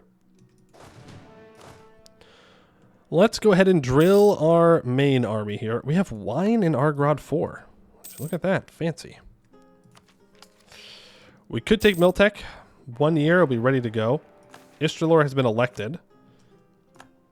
Abdel Tungur just claimed a whole state, which means they took espionage. Wait. Espionage, is that? Huh? Oh yeah, it's right here. It's the first one. Forgot. Yeah, he can claim that all he wants. He's not getting it. Would love to ally someone though. Want to improve relations again. Verko Kozanad still does not want to marry me because their ruler is infertile. The question of land rights. As we conquer ever-increasing amounts of the Serpent's Reach, we find ourselves with more caverns, roads, and holes than we know what to do with. Our success is an incredible feat of diamond ingenuity, but it also poses a question. Who gets to own all this land? Land rights were simple when we were isolated, but we cannot rely on claims of inheritance for territories which no dwarf has touched for thousands of years. We are left with 3 options for how ownership could be determined. First, we could assign new lands to whoever manages to initially claim and settle them. This would strengthen the adventurers of our society, as only those brave and crazy enough to walk into a den of monsters would be able to claim ownership of it. Second, we could divide the land between our estates. We would grant parts of it to each of them, assuring they work with us in the coming years without letting any particular group become too powerful. Third, we could take control of all of this land for ourselves. This would be deeply challenging. We do not have the government apparatus required to control every nook and cranny of the Serpent's Reach, but we could certainly try. This would, at least, mean that our clans do not become too powerful. How should we handle the question of land rights? These options give roughness. This option takes roughness. So we will control all land in Arg-Ôrdstun for ourselves. For 20 years, we gain plus... I need water. Hold on.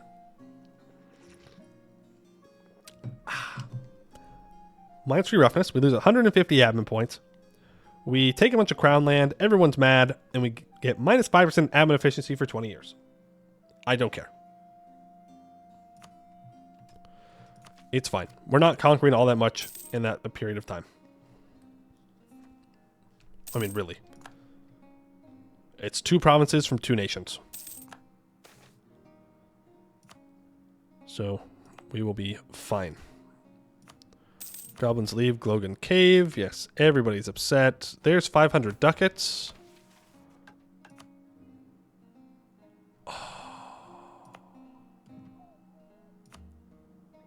That's okay. We're at 88%. I was going to say, I think I threw, but we're good. It's almost done digging, and then we can do well. We'll be good. We can do the mission.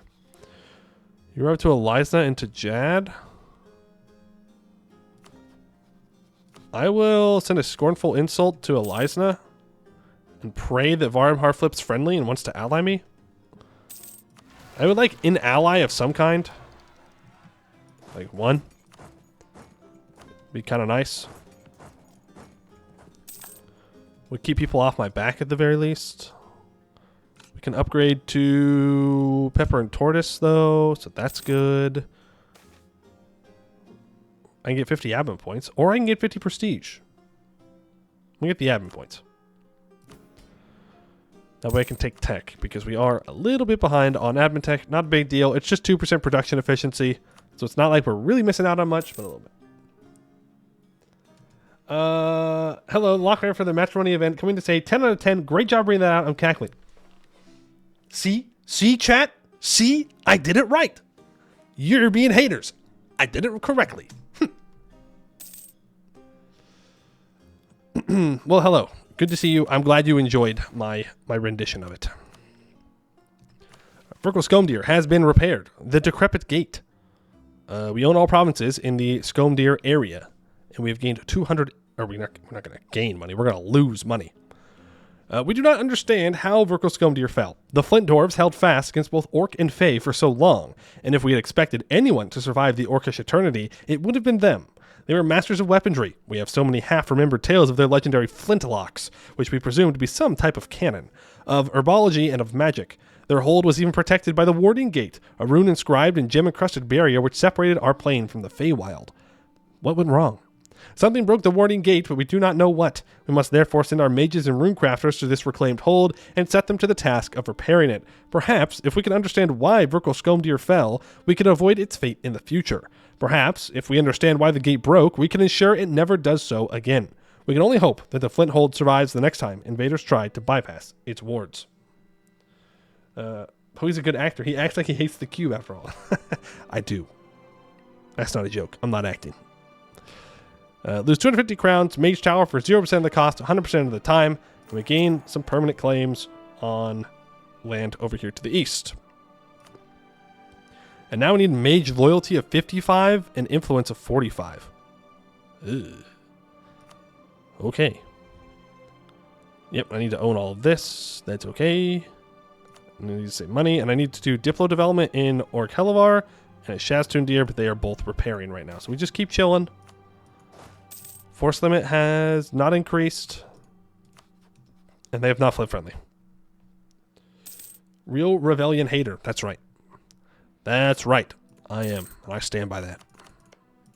I believe the tyranny of mages is good, actually. I think that magic people should rule everyone. Yep. That's right. That's what I believe. We could take another defensive idea, and I think we will. Minus 5% land maintenance and minus 5% regiment manpower usage. New Shower gets the Coronite Proclamation. So they're all going to have fun with that. Let's start improving with neighboring countries. I don't have anything else to do with my diplomats. And there's Arg-Ôrdstun dug to the next level. And that means that we can complete expanding quarries. Have at least 500 ducats. All provinces in the Arg-Ôrdstun area need 6 dev and a workshop, and Diamond Quarry needs a courthouse. Arg-Ôrdstun's wealth is built on the back of gems. We use them as currency. We embed them into our armor and regalia. We attach them in our tools to cut other gems, and we rank the prestige of each family by how many gems they own. For so long, we've been limited to the classed shafts that make up a large area of the hold. Shafts that now only contain shallow deposits of gems after millennia of mining. But now, we can reach back into the caverns, and with them, ever more deposits. By expanding our mining operations, every family of diamond dwarves can obtain all the gems they'd ever need. We can expand our lapidary production and mine enough gems to supply every hold. Some begin to murmur that we will soon be producing too many gems, and we will oversupply the market so fully that diamonds are no longer of any value. These naysayers underestimate just how many uses we can find for Dwarvar diamonds. We get a mill in Arg-Ôrdstun. That is wonderful. 0% of the cost, 100% of the time. Gems will now be produced in the Arg-Ôrdstun area, and 1 base production in the area as well.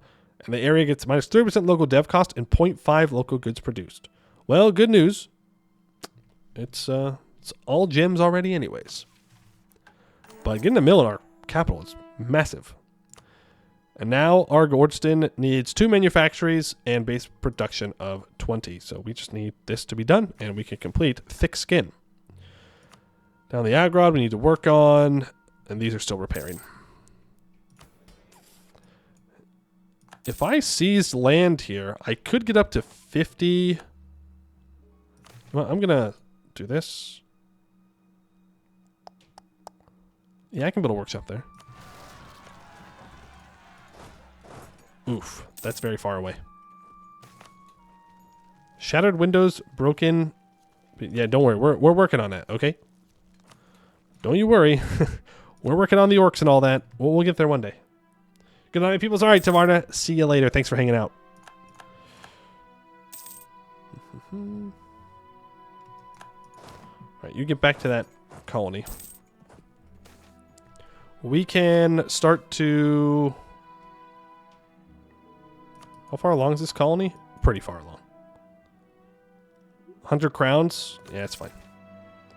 Orcalavar is restored. Shaston Deer is restored. Spiral Legislation, thank you for the admin points. And what was the one we needed to build a workshop in? Orcalavar. I didn't expand infrastructure on either of them. That's very sad. Let's get a workshop in both. Then we're going to build a... what's it called? A courthouse in both. Then we'll see where we're at. What's our income? 71. Okay. Just want to be careful. Don't want to run into the Horde Curse when we're not ready.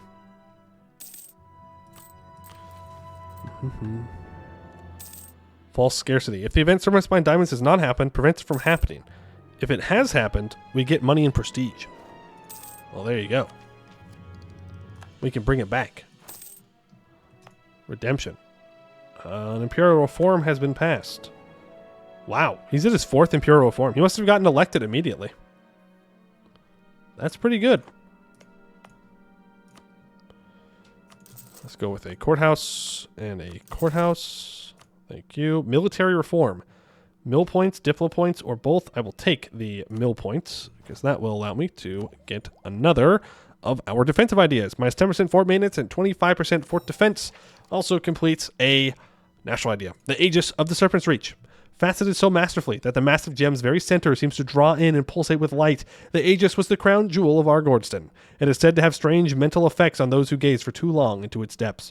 Whether those effects are real or imagined, the presence of the diamond has served the leaders of Arg-Ôrdstun well in many diplomatic negotiations. As the clamor for a united Dwarven Empire grew and Arg-Ôrdstun pledged support, the Aegis was forfeited to adorn the Dwarvacron, only for them to seek to wear the crown in the future themselves. +1 monthly prestige and +1 monthly splendor. We have lots of expeditions that we can be doing.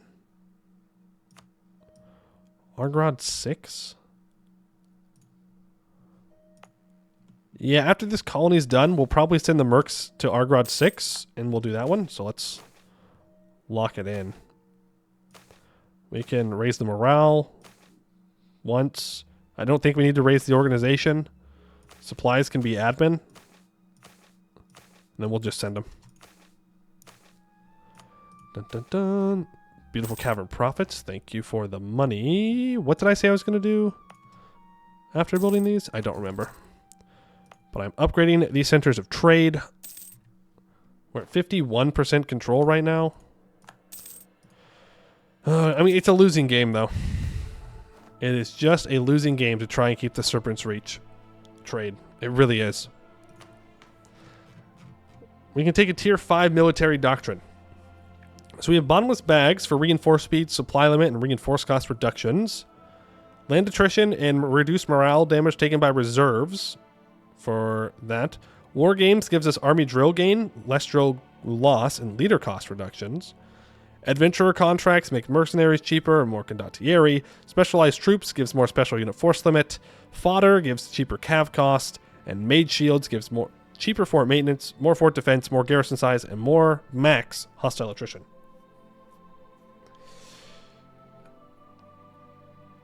I'm kind of tempted by environmental protection charms just because we can stack that with our national ideas. But I think it's between war games and mage shields.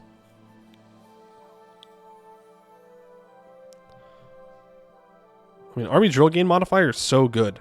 And not losing drill is so good.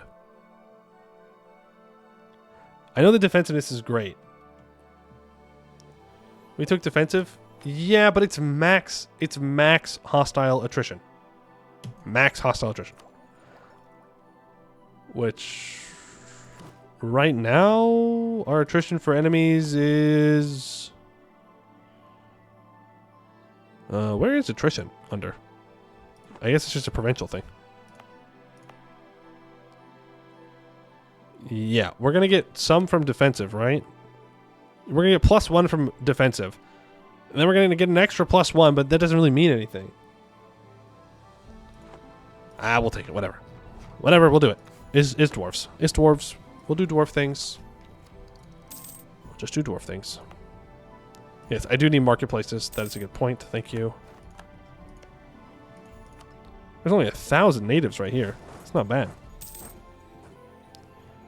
What is it? Arg-Ôrdstun 6. Prospering Times in Arg-Ôrdstun 8. Give me the mill dev. Thank you. A fort for every road. Yes. Fort for every road. We are way over our governing capacity. Okay, we need to decide. Are we going to stay Ancestor Worship? Or are we going to flip to Dwarven Pantheon? Because if we're going to stay Ancestor Worship, then I'm going to give the Stonekeepers the governing capacity. If we're going to flip, I don't want to give the Stonekeepers anything. How close to Kingdom?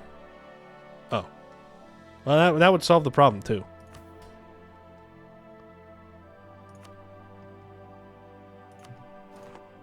That's a good point. I didn't even think about the Kingdom. There we go. Never mind. I don't have to give anyone anything. Go Coronite. Cringe. Cringe. Pantheon is just better. I know the Pantheon's better. But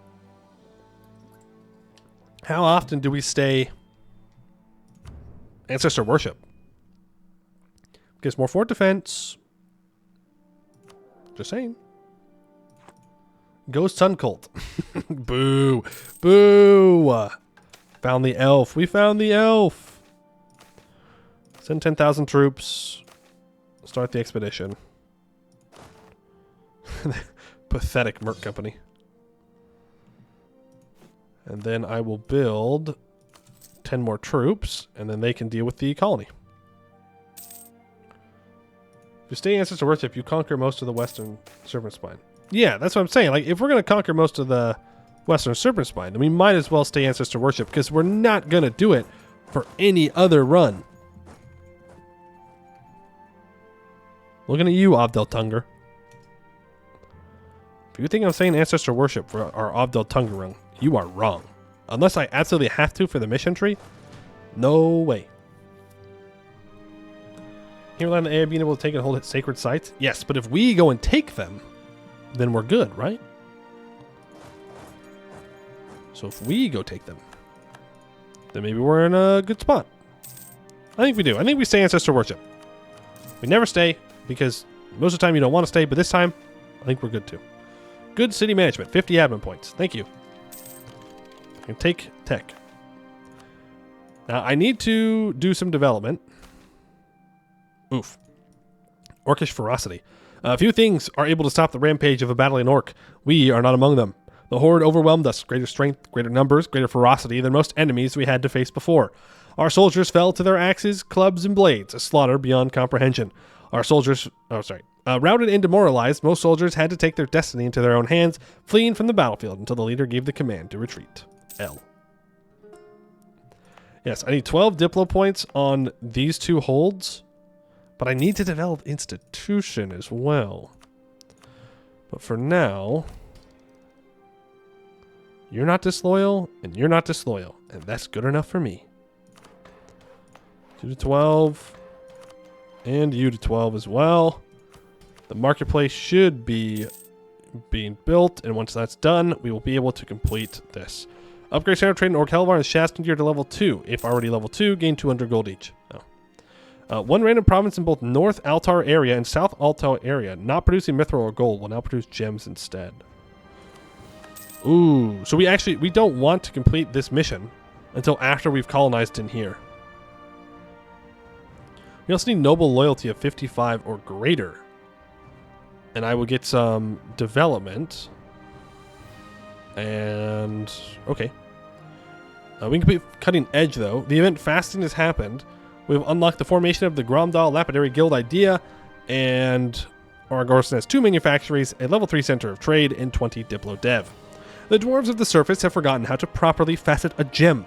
Since all the knowledge of industry and production on the surface seems to have come from dwarven tutelage, no one but us still remembers the art. We shall happily stay in the seat of dominance. If outsiders do not understand even the simple brooding process of cutting gems by grinding them against one another, they are fools. If they do not know to coat wheels with serpent bloom oil and diamond dust, as to allow these wheels to sharpen and facet gems, we do not care. If they cannot sinter tiny specks of diamond dust into steel as it is forged, then use that diamond sintered steel as a tool which can cut even the hardest of gems, so be it. We shall remain the masters of gemcraft, and they shall remain ignorant. We are on the cutting edge of industry, and the rest of the world shall always lag behind. A skill 2 national tax. That's 50% cheaper. Till the end of the game, we get 5% trade efficiency and minus 20% cost to promote mercantilism. I don't like that. That's making me think I have to... Oh, you did not. You did not make it to where I have to boost mercantilism in this mission tree. Why would you do that to me? This is a personal slight. I don't think we want to do this yet. We need to colonize more. So we're going to be running 2 colonists at once here. Give me 10,000 troops. You can keep drilling. That'll work. That way, if this isn't gems, then we can make it worth something more. To be fair, though, the one place where you really do need mercantilism is the Serpent's Reach. Much as I complain. It's the only way that you can keep some of your trade. The expedition returns. Yep, send them back out. Thank you very much. I can do another defensive idea, or I can do another expedition. Let's keep going with our defensive ideas here. And what's the next expedition that we're going to want to do? Probably Flint Rock, considering it is the only one that's not one of the special ones. I believe we have like 1 year until we can go to war with the Gobos again. Of course, I do want to do that. They're still out with Spiked Log. I don't really care. Not a threat. We will pay off all of our debt. Income is at 80. Right, Eberthil is into a civil war. I could just build more courthouses. Seems worth it to me. Get our courthouses up and running. Varmhar has announced me as a rival. Of course they have. No matter how badly I want to ally people, they're all like, no. We must be rivals. And you know what? Fine. I don't care. I simply don't care. Anders, thank you for the follow. Appreciate it. If you want both, you can get the fixed goods instantly. Ooh, that would be pretty nice. Would be pretty good. Monopoly company formed. 1,000 ducats or 50 Diplo points. I think I take the Diplo. And I do development. Somewhere. I don't know where. But I do the development somewhere. Probably my capital? Question mark? I could do it in Shaztundir or Orkelavar.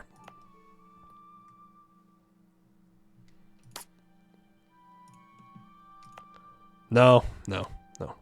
Wait. Shoot. My prosperity. When did that happen? You get 80% of the money over time if your trade doesn't grow at all by taking the dip. That's pretty good. Mithril. Yeah, we have 1 Mithril province. It's in a cave, though. I really want to develop the institution. I think I just... I'll hold off for now. As for this, I'm going to take the mill. That way I can take my next idea. Arg-Ôrdstun is now 25% more defensive. Huge. I will take a cheaper advisor. Trader and a military engineer. Look at that. Cheaper military engineer. You've got it. 50 admin points from the old battlefield. Thank you. I forgot to deal with these rebels. That's a oops on my part. Arg-Ôrdstun is now to dig level 2. Good. I think I want another fort. Somewhere in here.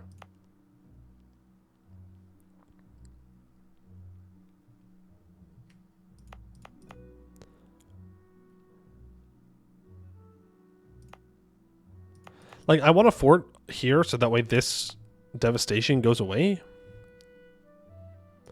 Like, we could put it on Arg-Ôrdstun 4, but I specifically want one for devastation. It's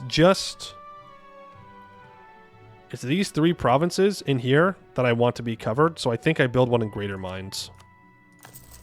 Our forts are dirt cheap, so it's not a huge deal.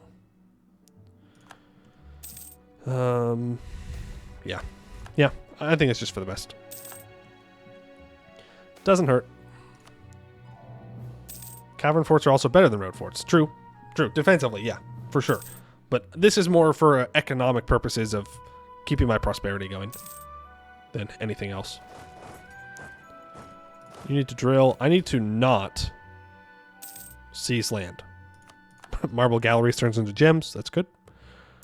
I need my nobility to be super loyal. So, what do you want? Do you want Verkal Skomdir to have 5 base manpower? I will do that one day. Eventually. Not right now, though. Still have ideas to take. Sorry.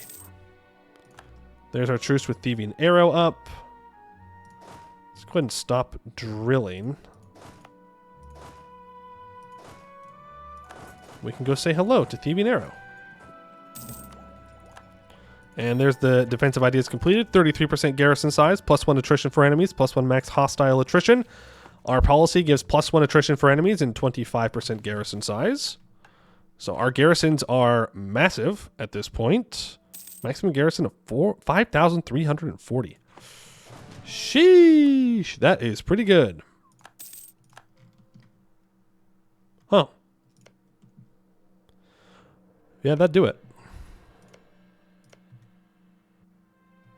Everything considers this to be a core province. Wait. Did you annex Deshak and then lose it? Or do they just always have cores there and I just don't remember?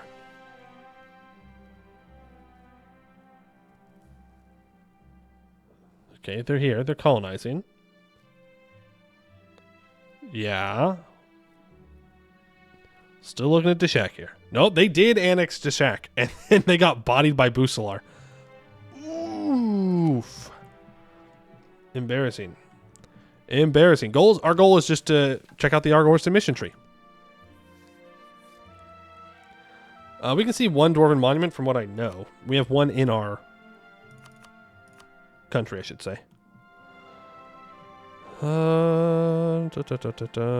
That's all. There's just the one for now. But we need to find the diamond. Where's the Dwarvicron? Okay, so Greedy Grin has the amethyst and the citrine. The diamond is still somewhere in the West Serpent Spine. Shattered Crown has the crown. Thieving Arrow has the sapphire, so we're about to get that. And of course, the jade is held by the command. Zhongli, thank you for the follow. Appreciate it. Yeah, no season of land. We need loyalty to rise. I will declare a monstrous conquest. CB's fine. He ran away. Imagine running away when you get war declared on you. Yeah, they can try and siege down Verkal Skomdir all they like. I'm gonna go grab Abdel Ledem. I don't need this many troops on the siege. Not that it matters too much. Plenty of manpower, but no reason to waste it. Waffle Fortress, thank you for the 4 months. Cube? Yeah, we can praise the cube. We can do a little bit of cube praising as a treat. The Lapidary Monopoly. The Lapidary Guilds, as the centerpiece of our nation's industry and prestige, have long monopolized gem production in Arg-Ôrdstun. In the power vacuum opened up by the decline of the clans, for even Haruk Whiteforge's revolt was unable to stop the clan's decline in influence and power forever. The Lapidaries have reached towards ever greater heights. They now buy out failing noble families' assets and purchase their rivals' operations in all sectors of gem commerce. It is clear that the Lapidaries aim to dominate not only the gem cutting, but also gem mining, gem trading, and gem enchantment. In short, they aim to dominate all jewels, and through them, our entire economy. We can react to this development in 2 ways. First, we can allow the lapidaries to expand, but only if they pay for it. If they are willing to compensate the state and aid in general administration, they may buy or sell whatever they wish. This could lead to a great windfall in assets if we dearly need. Or which we dearly need. I don't know. We're doing pretty good. On the other hand, we could force the lapidaries to sell their shares to the state. This would be gravely expensive, but it would keep the guilds firmly within their own industry and ensure that their power does not expand past where it should. How shall we handle this growing lapidary expansion? Lose 3 roughness, lose 300 diplo points. The guilds lose 5% of land and 30 loyalty. This will remove the diamond price regulations parliament issue. We will force the lapidary guilds to sell us their assets in all 7 of our own provinces producing gems. This will cost us 1,750 gold. Damn, or we can get plus 0.1 minimum local autonomy. No. We just sell it. We just sell it. We go indebted. It's fine. Take an extra loan. Not a big deal. We will be able to pay it off. Our roughness, we are at 35.8. So we're getting there. We're working on it. I mean, we're at 3 stability, so it's going down as fast as I can do it. Quite literally, as fast as I can do it. They still have 10,000 troops, apparently. Switch you over here. Take loan from estate to pay the estate. Never even saw it coming. They simply cannot understand how smart I am. We're going to reform the government here. I'll praise some regiments, and I'll grant some titles. Give us that reform, progress, growth, please, and thank you. I would love for Corvuria to probably be my ally. It's not like they'll be a great defensive ally, but it will prevent someone from being annoying wanting Orc Hellevar the whole game. Which would be kind of nice. I like Abdel Ludum, and I would like this. Do we care about anything in the deep woods? I don't think so. Outside the Serpent Spine, there is sun, and sun is bad. There's also grass. We do not want grass. We do have to claim the Dwarfacron fragment from them. And, yeah. That'll do. Thank you. The Sapphire of Dwarf-Azatoun. In the northernmost regions of the Serpent Spines dwelt the dwarves of Dwarf-Azatoun, the brightest minds in all Dwarov. When the Dwarfacron was forged, the Skywatcher sent the High King a great sapphire as a symbol of their regard, and it remained one of the brightest gems in that crown for many years. When the Dwarven Empire fell, the sapphire was lost, but was found by Garen Orkrend, a Castellarian adventurer who took it with him to Abdel Ludum. One thing led to another. Suffice to say that we have come into possession of the sapphire, having liberated it from its former owners. As far as we are concerned, this is an unequivocal and absolute victory for our cause. Ours, now and forever. 10 prestige, minus 2.5% idea cost till the end of the game. The age is about to end, but I'll take the adaptive combat terrain. We will core both of these up. Beautiful. That becomes wool. We are a great power, which we, of course, already knew was the case. But now everybody else does as well. Internal migration of the goblins. No. No moving. So we're going to need to probably accept Garnet Dwarf. I suppose we could culture convert it if we wanted to. But I think it'd be easier just to accept it. Really? No, we don't have enough war score, unfortunately. I do need to do that expedition. We still have a little while till tech. Yeah, let's fill out that expedition. So, send the manpower, 10,000 men. I think we raise morale to max since it is long. We can organize the troops twice? Question mark. Let me set that. Just use admin to prepare. We can set a party share of, let's see, 500. That should keep them happy. Honestly, let's organize them again to 155.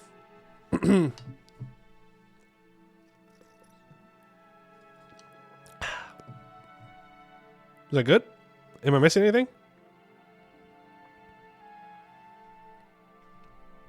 mean, I could do another organization if I was really worried about it. Am I really worried about it is the question. Kind of, I suppose. I'll do one more. For ease of mind. Send them out there. See what they can get done. You guys go back to the capital, and you will start to drill again. And immediately we have a collapsing cave. Faint dust trickled down the cave ceilings, building small piles like stalactites. Upon further inspection, the rocky pillars securing the roof appear to have cracks that run deep into the stone. A debate sparks whether this cave should be traversed or not, but it was already too late. The ceiling gave way to the pressure building up, sending an avalanche of rocks and boulders down towards the expedition, killing and entombing many members within moments. Not a good sign for the start of the expedition. You start drilling. Well, that's good. We got plenty of people protecting our colonies. Probably, I mean, more than enough. Especially this one. It only has 1,000 troops. But that is all good. I want to pay off the regular loan first. We can pay off the 1% loans afterwards. Goblins flee Abdel Ludum. I can get rid of some edicts. We almost have prosperity in our capital again. I'm going to lose army tradition. I don't want to lose my 3 stab until I absolutely have to. Popular religion. Yeah. That's fine. Keep the Stonekeepers to be loyal. Arg-Ôrdstun 3 has completed its colony. As much as I would like to start colonizing outwards, I think we're just going to stick here. We've already read Discipline and Decorum today. Don't need to do it again. We will recall here. Ooh, we're only in 56? 56 colonists? Oof. Oof, that's not great. Not great. Core that up. Don't need to take tech. Buy off some loans. Income is 85. Nobility or 56 loyalty. And that is enough. Call to the surfacers. Orkelavar and Shastundir are repaired and have a courthouse. We get 55 loyalty and prestige of at least 10. We opened our gates to the Serpent's Mine and found that it was waiting for us. We conquered our way to the surface holds, reclaimed them, and repaired them. When our Diamond Queen, Argent the 22nd, opened Arg-Ôrdstun doors to the Dwarvar, we thought nothing could be more radical. But now, we open our gates to the surface.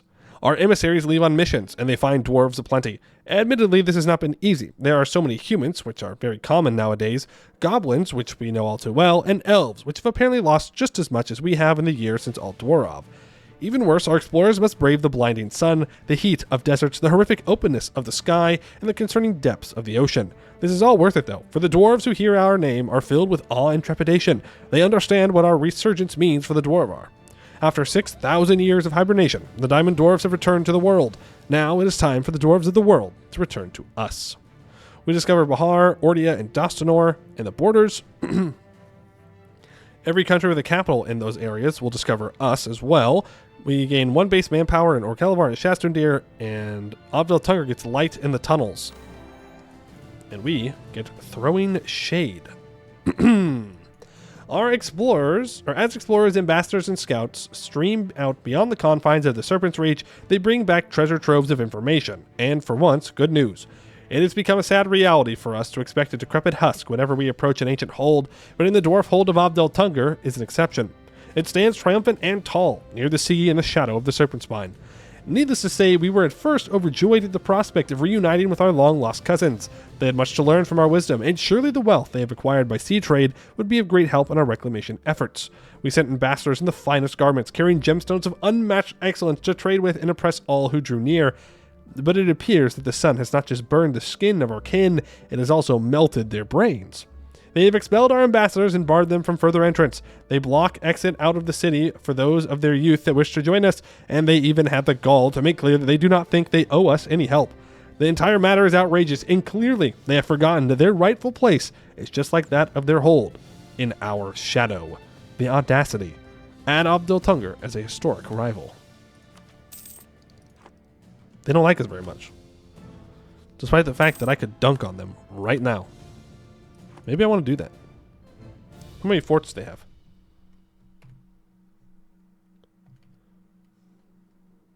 Quite a bit, actually. They actually have quite a bit. We don't need to go out there. In the book. Put it in the book. That's a grudge. Into the book. We will remember this slight upon our people. Wandering husks. Many terrors stalk the caverns of the serpent spine, but none are so apathetic to their own dangerousness as wandering husks laden with poison. Each step they exude wafts of poisonous gas, dispersing it into the thick air around. A group of these monsters has just crossed paths with our expedition.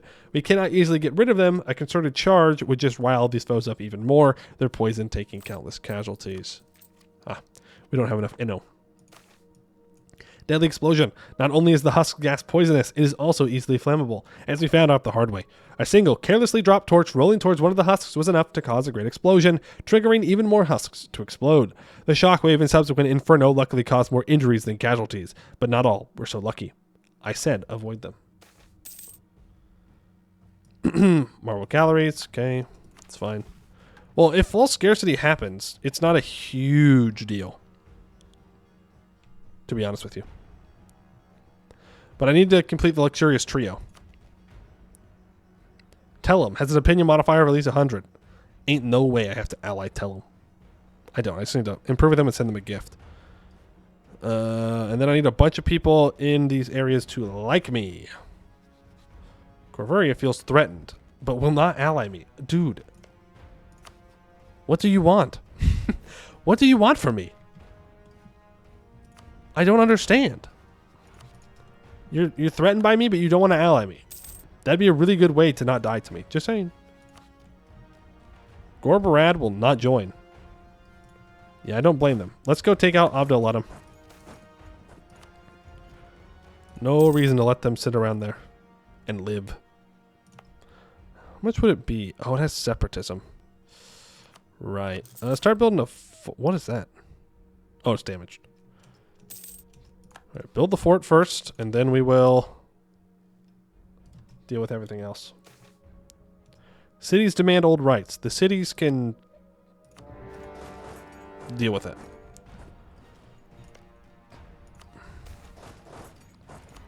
Goblins removed. Perfect. The thing is, we already have trolls. No trolls. No trolls, just dwarves. Wait, why is this still blooded orc? Do I need a month tick or something? Yeah, okay. Wow. Yeah, we're really slowing down our colonization now. Maybe we should take expansion ideas. We might need to. We need to colonize all the Serpent's Reach. We can leave Gorbarat alone for a while and they can continue to colonize, but they only have 5,000 troops. So it's not like they're actually going to be able to colonize. They're just going to die. Hey, I totally forgot that I had I had a colony right here. I'm going to be so real with you. I forgot that that existed. Oops. My bad. If you leave Gore alone, they're going to blow up a hold. Ah, it's fine. A little bit of a hold blowing up didn't hurt anybody. Well, it hurt them, but we don't care. All right, well, she dies. 202 years old. Queen Arg-Ôrdstun, the 22nd Whiteforged, a sinner, reformist, secretive woman. You served us well. A diamond in the rough. It's unfortunate that she couldn't make it to the end of the roughness, but that'd be a long time. There is naught but grief at the funeral of Arg-Ôrdstun, the 22nd Whiteforged, the second Diamond Queen, the opener of the gate, the diamond unbreakable, the reclaimer of the Serpent's Reach, the protector of all dwarves. But outside the funeral, in the homes of rancid conspirators and venerable nobles, there is nothing but celebration. The queen is dead, and if the diamonds get their way, the new king consort regent will share Arg-Ôrdstun, the 22nd's fate. Since emerging from Arg-Ôrdstun, we have faced so many challenges, but we have always had Arg-Ôrdstun at our helm, steering us in the exact direction we needed to go. Was she divisive? Certainly. Was she imperious? Of course. But she was also ours, and she was a much-needed source of stability. Without her, what do we even have? A power vacuum is opened, and every part of society is trying to fill it. Thorin must now weather the storm of 10,000 petitioners, rebels, nobles, lapidaries, stonekeepers, and monsters, and he must survive this storm. Perhaps, if he can survive long enough, this chaos can be outlasted, just as we outlasted the orcs when we stayed in our hold. Oppositionists will be removed from Arg-Ôrdstun. Power vacuum until the end of the game, giving +5 natural unrest, minus 10% production efficiency, minus 10% natural tax, plus 50% stab cost modifier. The way forward happens in 5 years. We tech this. Not a good start right after I say we tech this. I want to develop with my Diplo points. Actually, that's not true. Well, it is true. I do want to do that. We're going to get to 20 mercantilism here. There are drunkards in the expedition. Scandal has embroiled our expedition. Multiple explorers have lost all decorum and gotten stone cold drunk, parading through the expedition camp, singing songs so out of tune that they ought to have their mouths clamped shut. But that would just address the symptoms, not the underlying problem. We must do something about this behavior, or we will have an army of drunkards instead of a well-organized group of explorers. I don't want to lose 1 morale. So we'll make an example and execute them. I think it's, a reasonable way to approach that. Sending my colonists back there so it gets done faster. I don't care about orcs dying in a mining accident. Not our problem. We have prosperity in our capital. That's great. We can build a regimental camp there, I suppose. I want to build a ramparts on Orkelvar and on Shastundir. It's worth more than paying off the debt, in my humble opinion. And we wait. Age of Unraveling is here now. So we no longer get the colony development boost. Lost malfunctioning golem. Around every corner of the surface mine, there might be another secret, another adventure, or another relic of its long history. Those relics may be long broken, but sometimes they are just resting. As metal scrapes on stone and faint whining of gears reverberates from the walls, a towering figure appears in front of a forward expedition. An iron golem stands tall, its body ready to fight intruders once again, at least when it thinks are intruders. The golem's torso crashes to the ground, sending shocks through the surrounding caves. Springs and gears get ejected as its protective shielding fails. A last wisp of steam escapes the broken surface, and the golem is defeated. 75 loot, 0.5 morale, 150 soldiers were lost. Okay, as long as it's these natives that keep rising up, that's okay. We can start paying off these loans now. The Bat Cave. Man, how many times are we going to get a Bat Cave? Serpent's Reach is full of bats. Next thing you know, we're going to be running into, I don't know, Batmen. Kind of weird. I will take both of these provinces. We will get the full annexation. Thank you very much. Bada bing, bada boom. We will core these 2 provinces. We now need to come back and deal with these rebels, who have lost a lot of troops, by the way. Move. Go get them. Dealt with. Thank you very much. We can't stop here. This is Bat Country. That's right. It's Bat Country. I could seize land here now. We are over our governing capacity again, and we are not close to becoming an empire. Stonekeepers, congratulations. You're going to give me governing capacity. We really need to break out of the Gleaming Council roughened. This is really hurting us. Orcs roaming in the depths, make defensive preparations. The improvised hold works. 3% organization, 200 loot, lose 100 soldiers. It is almost time to take tech, and we don't have colonization. But I can go encourage development there. I do a little bit of development in Verkal Skomdir. I just need 1, actually. Oh well. Then I can summon the Diet again. You want a workshop in this province? I can build that. That's not a problem. But it gives me the all-power cost from the mages. Minus 5%. Plus the +2 from you. How old are you? 53? Okay. Let's do some development. Make sure we expand infrastructure. Thank you. And there's colonialism in our capital. It would take 10 years to dig. I don't need a ramparts on my capital, I hope. So let's go ahead and get started on that. You keep saying to give loyalty to the adventurers, but I just don't... I don't really need to, is the thing. Can I ally Tellum? No, we're not good enough for Tellum. We just, you know, there's some weird dwarves over there asking to be our allies. We don't need that. I will add this. I cannot add this to our parliament yet because it is not in a state, which is fine. It's just that mission. When both of these reveal, if they're not gems, then we can complete the mission. But not until that point. We can make sure that we have the other stuff done. So I need to start improving relations to over 100 with a bunch of people from this region of the world. Arnnan will ally me. I will accept that alliance. Corvaria does not like me because we're neighboring different religions. Fair enough. Sagambra doesn't like me because I'm allied to their rival. Wex doesn't like me because they're Wex, but I will improve with them. Ooh. The Gnomish hierarchy's formed, and Laurent and Gouet are finally at war. Who else can I... Well, Tellum will like me eventually. Corvaria has taken Empire land, fun fact. I can improve with Nathalir.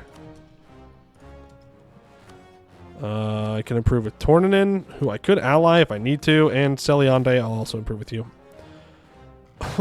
Great. The old gods. As our reclamation of the Dwarf Ark continues, we come across more and more symbols, works, and temples dedicated to the ancient Dwarven pantheon. This has led to a spike in interest in such objects in places by many individuals. To those interested, the purpose is purely scholarly. Indeed, a few individuals have, after suffering what can only be described as profound experiences, saying they feel closer than ever to their ancient history. While some stonekeepers say this is the beginning of a serious spiritual degradation, many others are unconcerned by the actions of a few fools and scholars. Corvaria has Esheniande as a PU. Oh wow, yeah, they're not very happy about it. Well, I guess it's time to get ready for disaster number 2. And we've kind of been in our own disaster this whole time. We'll call it disaster number 3. Build another troop. I think we'll need it. And I can send my colonist to one of these places. Goblin Summoner. Halt! The timid figure shouts from the precipice. Do not tread further, for this is the realm of Igilthob the Unfathomable. The scouts laugh and look at the goblin, prepare to just circle around it when he holds a crude wooden staff with a skull bound to the end over his hand. Consider yourself warned or face wrath beyond your mortal capabilities. I'm serious. Looking at the goblin in confusion, one of the guards unsheathes his sword. So be it, the goblin shouts, and pulls forth a hulking figure of rock, earth, and stone from the depths of the elemental plains before disappearing in a puff of smoke. The elemental reels back, then accelerates its arms towards the scouts, slamming it down into the cold stone that a deep rumbling sound permeates the cavern. The scouts run back to the main expedition, but the elemental is just behind them. Shouting and screaming, the scouts arrive at the camp and warn the others of the looming threat when the elemental already circles around the last quarter, smashing dripstones and hurling boulders in its way. With the expedition leader sufficiently alerted, he calls on the other soldiers to a meeting on how to approach this new enemy.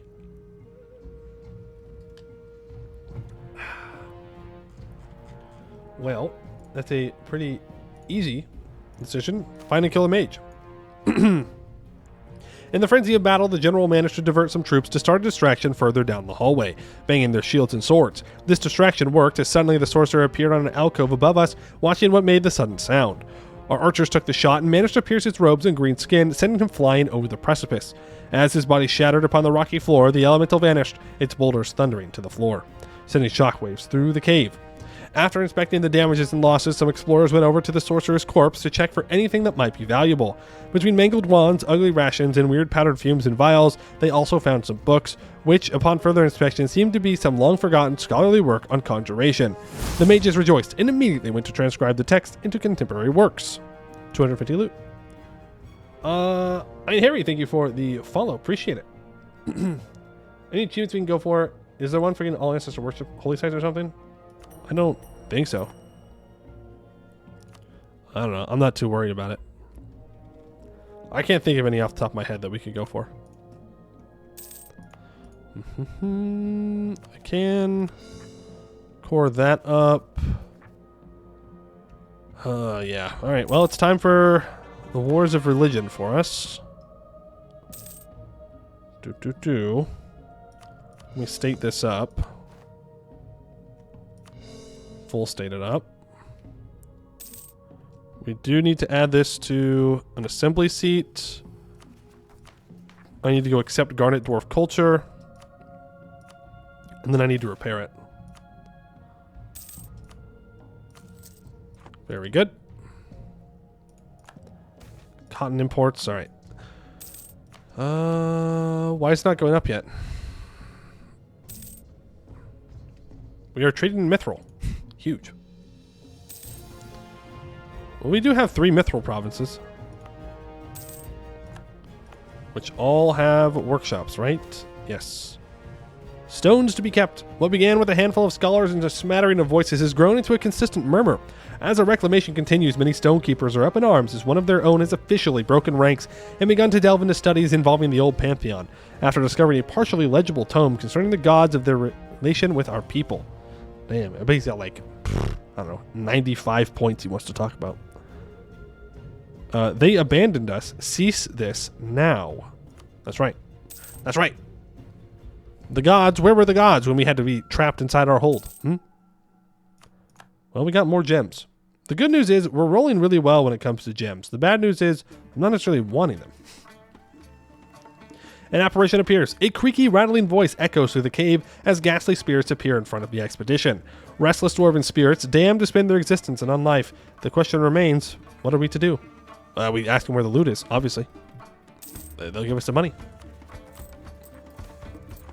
Complaints about the official. Rip legitimacy.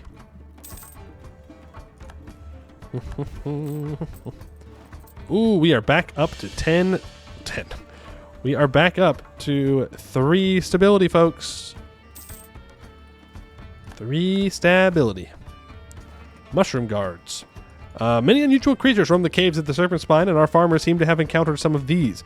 They claim that for the last few months, while collecting mushrooms, strange sounds can be heard in the distance, and recently we received reports of glowing eyes and occasional walking mushrooms. These rumors have been discarded until now, as yesterday it was discovered that the freshly grown mushrooms are now protected by a large number of fungrum. A few unfortunate and bruised farmers have already been beaten up by them, and the farms in the area are now paralyzed. Well, what we said. No tolerance. We gotta stick to that. 10 stab? True. Well, I can't even do the next mission anyways. Like, we're still improving relations with people. I'm not really in a huge rush. Oh, Bomber the Not Cringe has taken over. A 415 bold fighter. Good. We should probably focus Diplo then when we get the chance to even things out. But all in all, not too bad. We'll upgrade that to level 2. And our expedition, I mean, it's still... Hey, look at that. Now I can get a Conquistador with 70 tradition. Yeah, we're doing pretty well. I think we went a little hard on the organization, but all in all, I think that's fine. If they come back in one piece, that's good. And people can be loyal again. Beautiful, wonderful. Except for the adventurers. They're still not happy with me. They'll get over it. Once I get up to 55% crown land, then maybe I can give them something. Maintain relations with Tornin, please. I really do think it's worth to hold on to this until we can get our stuff. Follow them, gain the loot, as we have. Force limit is 43. Let's build another one. I mean, we're just kind of holding on this disaster. Just holding. Build a bunch of governing capacity buildings because we clearly need them. We'll maintain our relations with these guys so that way we can easily get them up to 100 with a gift or something. Because we do have lots of money. Garnet Separatists. I'll send you over there. I don't need this fort in this cavern. Let's delete it. Don't need to pay for it. And the expedition returns. I will send them into the manpower pool since we're at max. 1,077 ducats and 359 of each monarch point. Yeah, that's all right. Thank you. Hey, and we found the diamond of Arg-Ôrdstun, which we were looking for. Faceted so masterfully that it seems to absorb and pulsate with light, this enormous diamond, also known as the Aegis of the Serpent's Reach, was the crown jewel of Arg-Ôrdstun, and is said to exert a hold on those who gaze into its depths. Whether such tales are true or false, it is undeniable that it has a storied history. As all Dwarf was being forged, Arg-Ôrdstun pledged support and handed the Aegis over as a display of faith in the High King and the Assembly. It was lost after all Dwarf fell, of course, but it is now found and is likely to strengthen our claims to rule the caverns of the Serpent's Reach. 10 prestige and 2.5% production efficiency. We can also go ahead and embrace the institution, and I can take tech. Nice. We are at this point going to not upgrade our cavalry anymore. We don't need to. Upgrade our cannons, and we can get rid of this pop-up. We're going to keep our calves super weak. Thank you very much. And I have a new idea group, which... it's diplomatic or espionage. I mean, we could just go straight into admin ideas, but I don't think we need to. We have a little bit of colonizing to do before then. This could be a Phoenix Empire, by the way. Could be kind of scary. I think we're going to go espionage, though. I mean, espionage is just so good. It gives more fort defense. It gives us faster spy. Like, it's just so good. It really is. Our guy's one dip. Yeah, that's okay, though.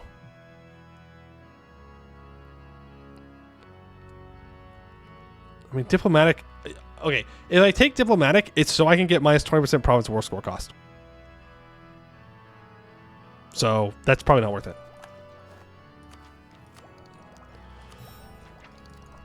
But that is Diamond Hegemony. Our hold once held sway over the entirety of the Serpent's Reach, from the deep woods bulwark of Virkal-Skomdir to the great marble mausoleums of Shaz-Tundir, and even to the rebellious blackened halls of Gorbarad. Hegemony over the holds was a priority in order to challenge the absolute rule of Omdir, as our natural right extend to not only to the Serpent's Reach, but also to all Dwarf. Minus 50% core creation cost. We can get rid of the dev edicts everywhere. We don't need them. I really wish that these guys would not have rivaled me. Because they are the biggest threat to us. For now. I do want to get up and fight Virkal-Kozanad sooner rather than later. Oh, you son of a gun. That is rough. We're going to have to fight Varumhar for that province. Okay. All right. 100 hooves, what are you doing? What are you doing in here? You're not supposed to be in here. Okay? You must have killed poor Spider Wretch, and now he's just roaming the caverns. They don't know what to do with themselves. Whatever. You silly centaurs. You're not supposed to be in here. Is he close to Form Phoenix? Close? No, but he's getting somewhat close. Ooh, the centaurs have vassalized. Unsullen. Lost haunts. Yeah, happens. The way forward. Glowmoss burns its incense. A tapestry of a life well lived hangs from the temple roof. A dozen dwarfs strike at anvils in perfect unison. A bond between life, death, and spirit is forged. Queen of the Gate, our liminal lady, begins the Stonekeeper. Runes alight triggered by his speech. You were the only one who could pull diamonds between worlds. We beseech you now to repeat your miracle, but for your own spirit, not ours. Return to us, so that we may be guided. Return to us, that we may be judged. Return to us to keep the gate of Arg-Ôrdstun open forever. From the glow moss smoke comes a shape, vague at first, but then more solid. Reaching for the trinkets forged by each smith. It grabs the breastplate, the axe, the crown, each shape just like the one she wore every day. Metal is lifted from the ground, then arranged into shapes corresponding to a dwarf. When diamond lights shine in the smoke, a smiling face can be seen. The Stonekeeper glances back towards Bombar, the not cringe, the first, then continues, Do we appease you, Ancestor Queen Ardgen, the 22nd Whiteforged, second Diamond Queen? Is King Bombar the not cringe the first a worthy successor, capable of leading the Diamond Dwarfs to prosperity? Can he follow your lead? The next few minutes are tense as the ancestor spirit continues to manifest. The chains connected to each artifact she now wields are activated with runic signals, binding her, just for a moment, to the material plane. When she has found enough tangibility to respond, or perhaps once she has chosen her answer, the assembled dwarves hear a single word. Yes. The metal treasures clatter to the floor, the smoke clears, and the ritual ends. This is the only answer we needed. Power vacuum will be removed from Arg-Ôrdstun. Until the end of the game, we get Mother of Diamonds, minus 0.05 yearly corruption and 0.1 monthly reform progress. Ghost Queen, we're in Hellas now? Huge. No. She just came by to say that we're cool. A compliant council? Something we could have never predicted is happening. Our king recently entered the Gleaming Council to propose our newest set of reforms, and the council actually agreed to implement them. There was debate, of course, and some members of the lapidary guilds remained firmly in opposition, but there were no threats against us, nor speeches denouncing our rule, nor announcements of violent revolution. The debate lasted for 2 hours, after which the council voted 65% in favor of our proposal. Everything went smoothly. Too smoothly. Our agents are now working overtime to try and figure out what the clans, guilds, and temples are hiding from us. They must be scheming in some way or another, and are simply trying to make us lower our guard. They will not trick us, though, and we will be vigilant. We know the council would never agree with us of their own volition. At least the reform was passed. Let's grab Morale armies? ICA? Idea cost reduction? Let's go idea cost reduction.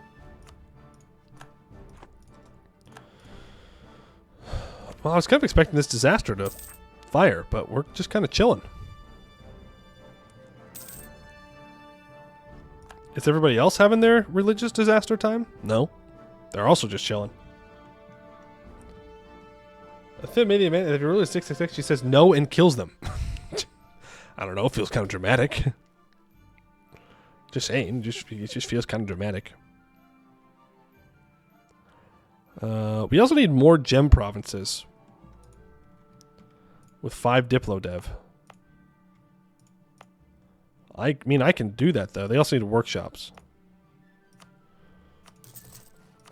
I can do that, though. Go ahead and full state that. Encourage development. Ooh, I need more Diplo points. Imagine that. Focus Diplo. There should be a stable government. Fair enough. We have lost. Trading in Mithril. I don't care. Well, okay. I guess we just go back to drilling then. 50% off Trade Advisor. Yes, please. Send you back to Arg-Ôrdstun. We have the Spy Network guy in charge now, though, so I don't really need to replace him. I could get him to level 4, though. Now I can make a little bit more Diplo a month. You can switch to the Northern Kingdom altar to gem via mission. That makes 8. Yeah, but then I can't switch anything from this state. Like, what if Broken Axe Pass is not gems? You know? I can wait. It's not like we're losing much. And if we get the bad event, then we just get paid back. The event says, like, we get money back. If it's already happened. See? Prison from happening. If it does happen, then we just gain money. So, not a huge deal. Beautiful Cavern Profits. It's not worth it. I'm not saying I want it to happen. I'm just saying that there's an Orc Warband coming, I guess. Don't know where it's going to pop up, though. Event permanently lowers gem value. No. I'm pretty sure it... No, you might be right, actually. No, you might be right, actually.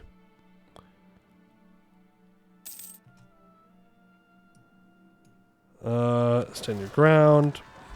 I mean, I was just kind of assuming that it would undo it from happening, is the thing. I guess that was my assumption. I mean, maybe that's not right. Well, okay. Let's get Tellum. Improve with them.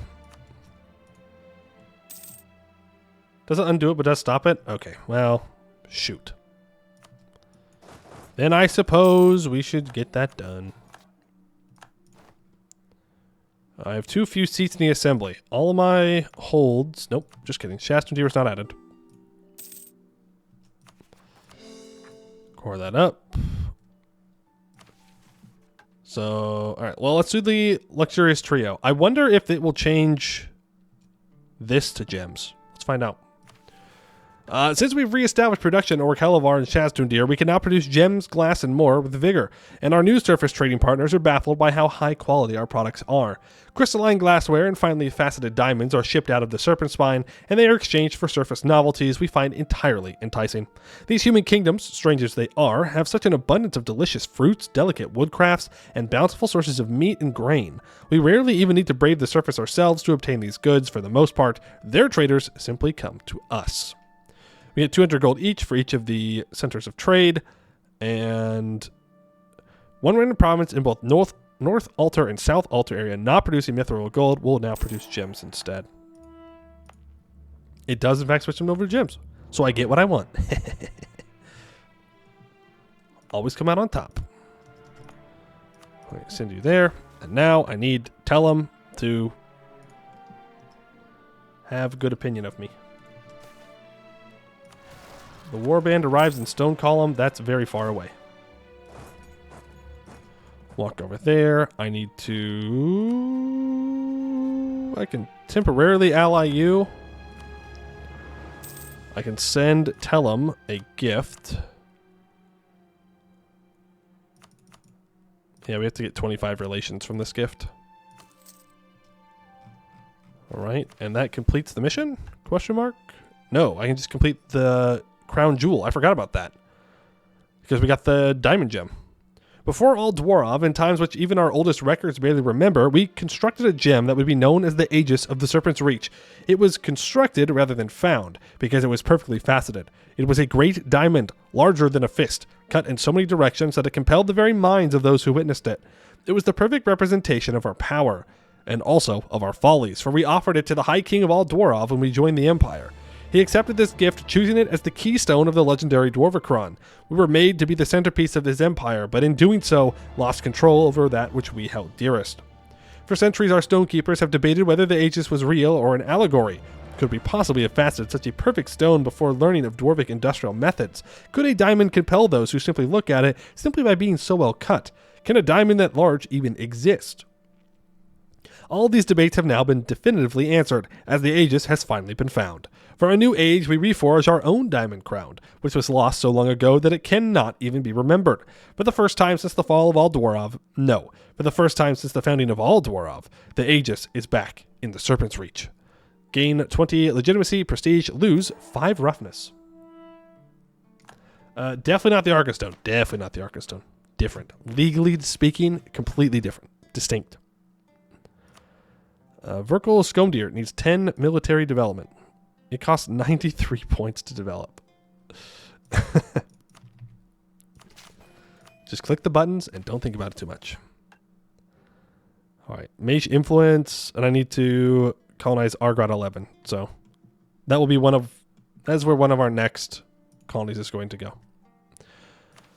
But more importantly, I need to complete this. I just need to keep improving with Tellum. And eventually, we'll get there. Arninin is warning Tellum, everybody, in case you were wondering. Tellum is no longer allowed to go on the offensive. Yeah, I'll do that.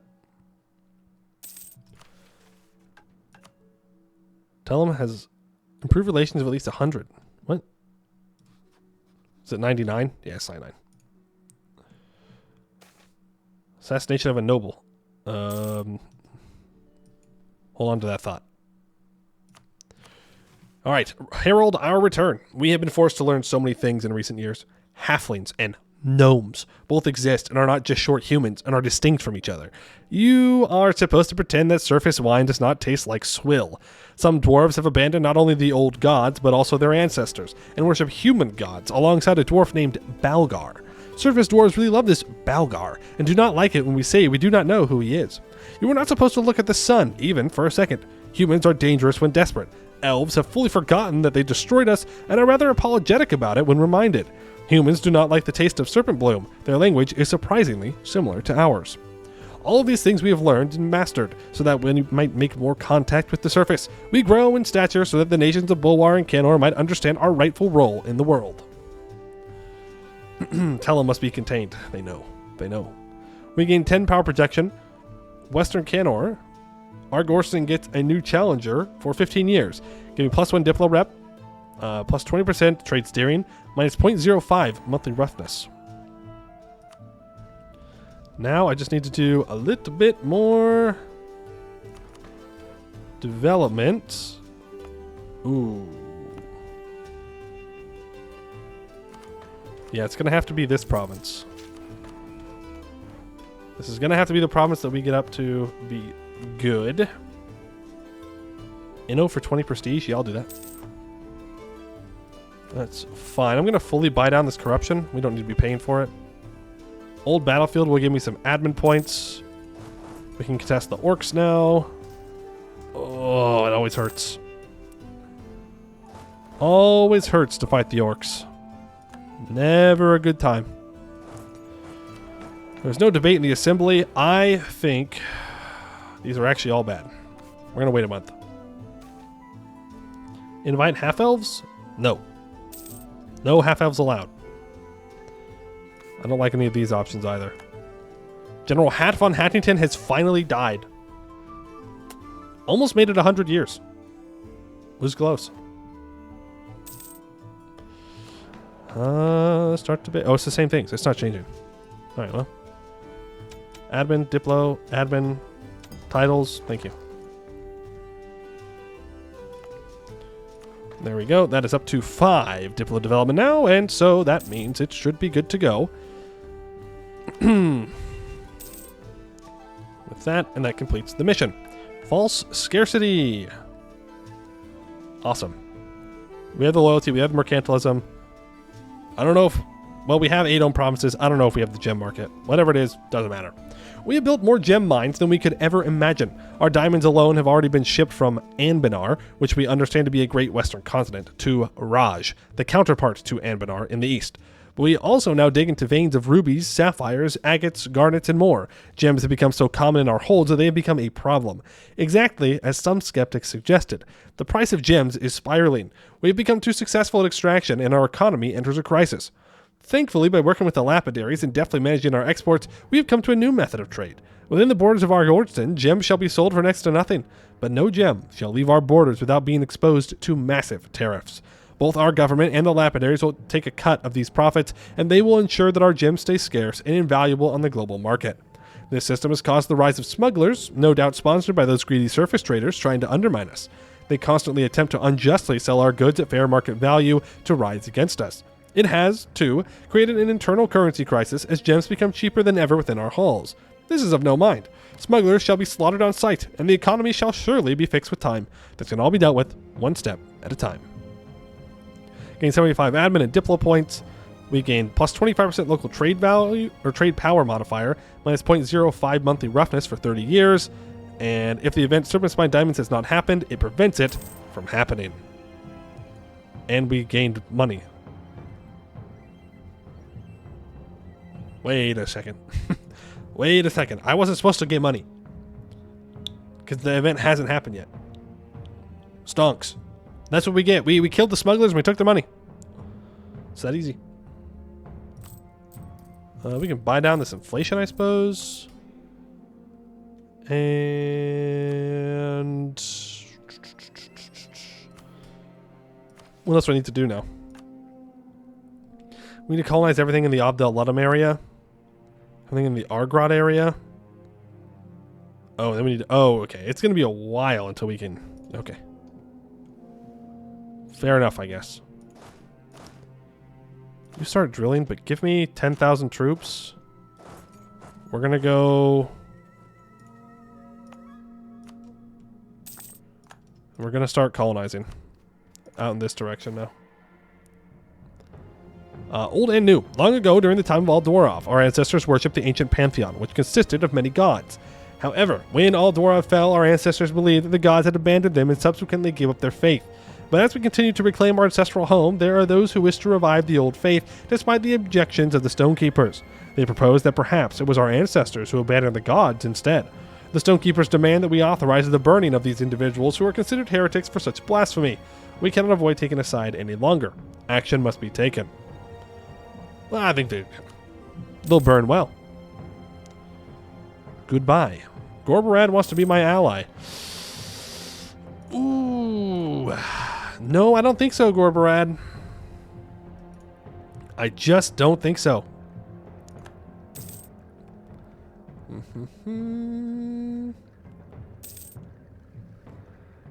Need to send the columns Broken Axe Pass for a tick to change it from Goblin Dwarf. Broken Axe Pass. Oh, thank you. Yeah, I'll do that. I am maxed out on admin points. I can put some admin points into this hold. That works. Fortification efforts. This is the second time we've gotten this event. I didn't know you could get this event twice on the same fort. But we don't get another 25% defensiveness. We just get a temporary plus 10% for 30 years. Huh. The Serpent Spine Gym event did happen? What?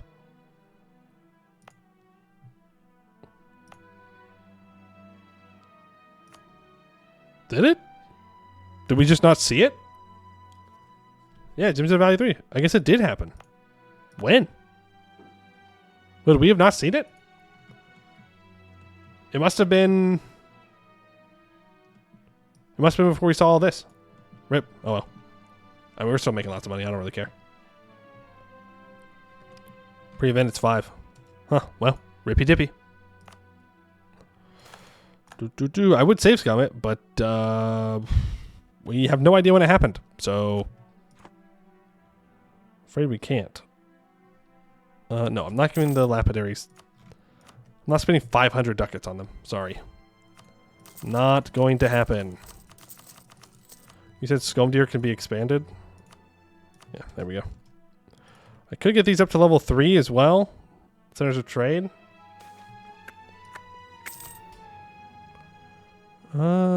Where would I do that? I only have 2 merchants.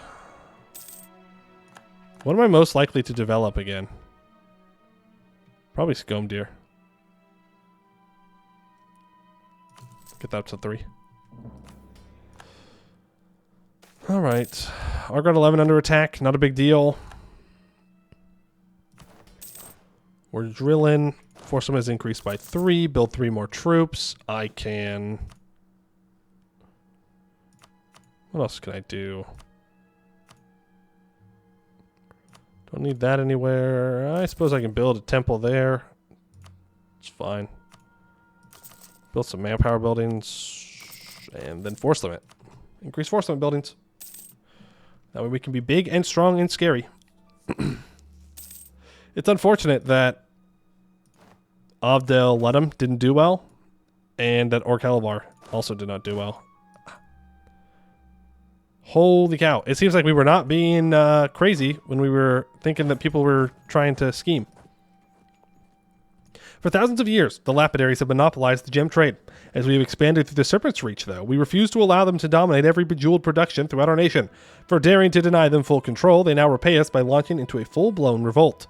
From every center of gem production throughout Arg-Ôrdstun, the Lapidaries demand total capitulation. They have laid out a program which would give them perpetual control over the entire economy, from agriculture to mining to production to export. They are not allowing us to negotiate or propose lesser terms. We have the option of conceding or of fighting them. Fighting them will not be easy. How do we react to this revolt of guildsmen and lapidaries? Do we accept their demands or fight tooth and nail over every gem mine in the nation? Wow. That is a very easy question to answer. Blue Elves took another province. What? Huh? What dumbass one got conquered? Oh, those ones. The Centaurs did. Great. Great. Well, we're not going to fight Varumhar until this dude's dead. Otherwise, we're not winning. We may want to look at a Jad alliance or a Katarata alliance, something to try and offset Varumhar. Would be our best bet. So lose 5% of land, 100 power. They gain a bunch of rebels. This revolt would be worse for us if we previously gave Lapidary Guilds expansion rights. Well, it's a good thing that I didn't do that. Because I'm no fool. You simply cannot trust them. Hey, we're an honorable people. And we'll get monarch points because we're going over 100 prestige. So where is the first place they're going to rise up that I care about? Arg-Ôrdstun 3. Let's go to Arg-Ôrdstun 3, shall we? We'll just let time run out because then they'll all spawn in.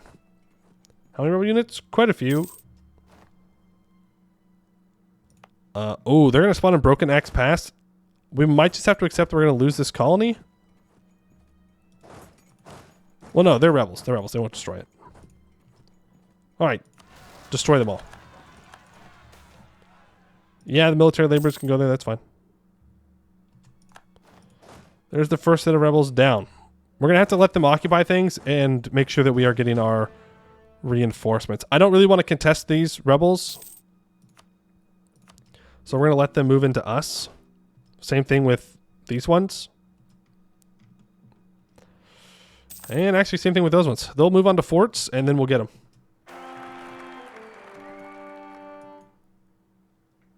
What'd I do wrong?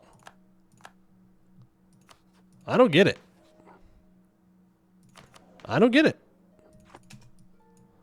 005? Really? Really?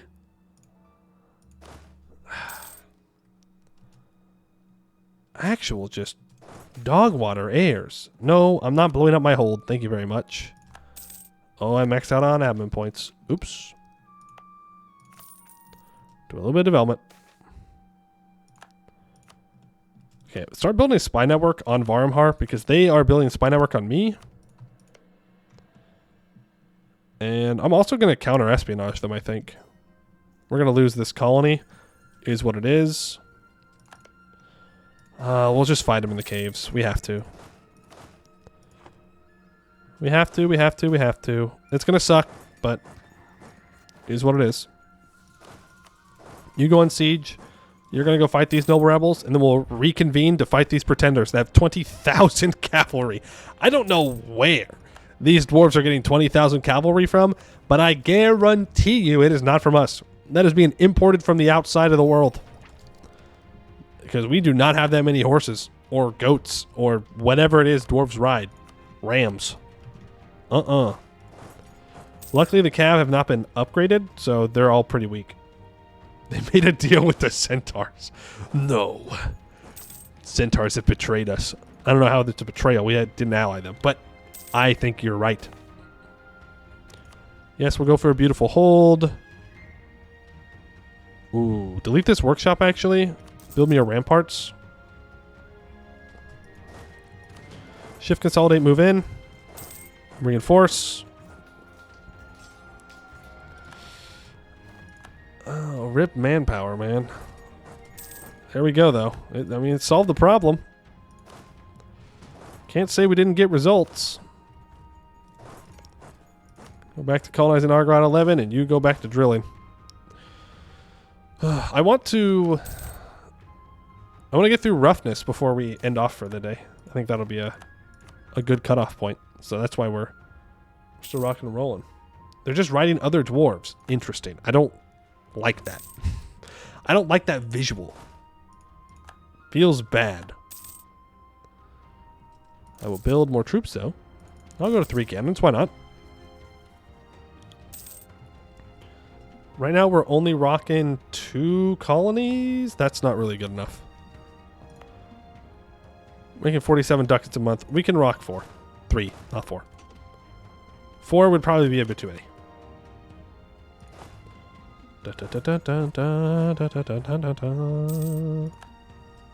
That's a lot of natives. And I don't have much morale. But we win these. Take advantage if this point's enough. Okay, next government reform is Tier 6. Man, oh man, I am tempted to choose States General because we have been getting absolutely unlucky with our with our heirs, but I mean, we could stay a monarchy. Royal decree might not be a bad play for absolutism, because we know we're going to want absolutism if we're going to have to conquer a lot of land. Diplomat +1, improve relations is fine, I suppose. General estates would be pretty good. I think it's between States General and Royal Decree. Parliament, we have a parliament.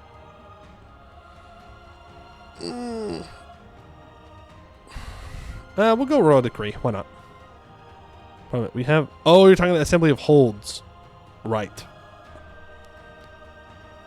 Yeah. Yeah. Yeah. Yeah. Yeah. Yeah. Yeah. Yeah. That is the correct play. Much as I don't like it. The Assembly of Holds shall work. Trying to see if there's anywhere I can expand infrastructure. Or throw some development down.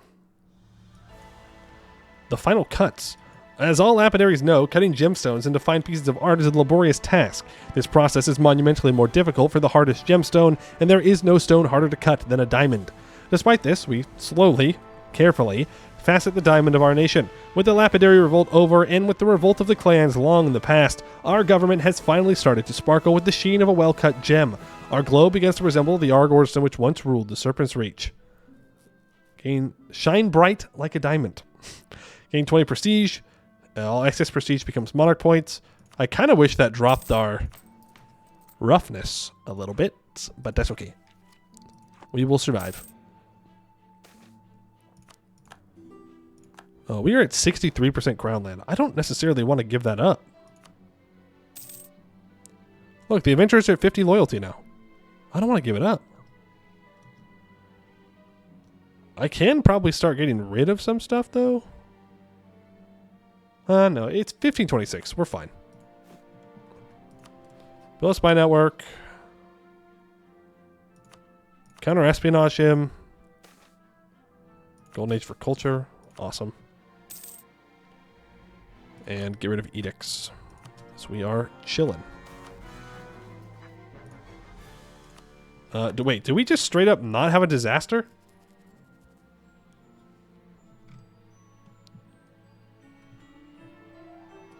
Broken Jaw is actually alive. Roaring March fell apart. I guess I got my wish for a weak Roaring March. I did ask for that at the beginning of this run, so there it is. Gonna He Who the Air?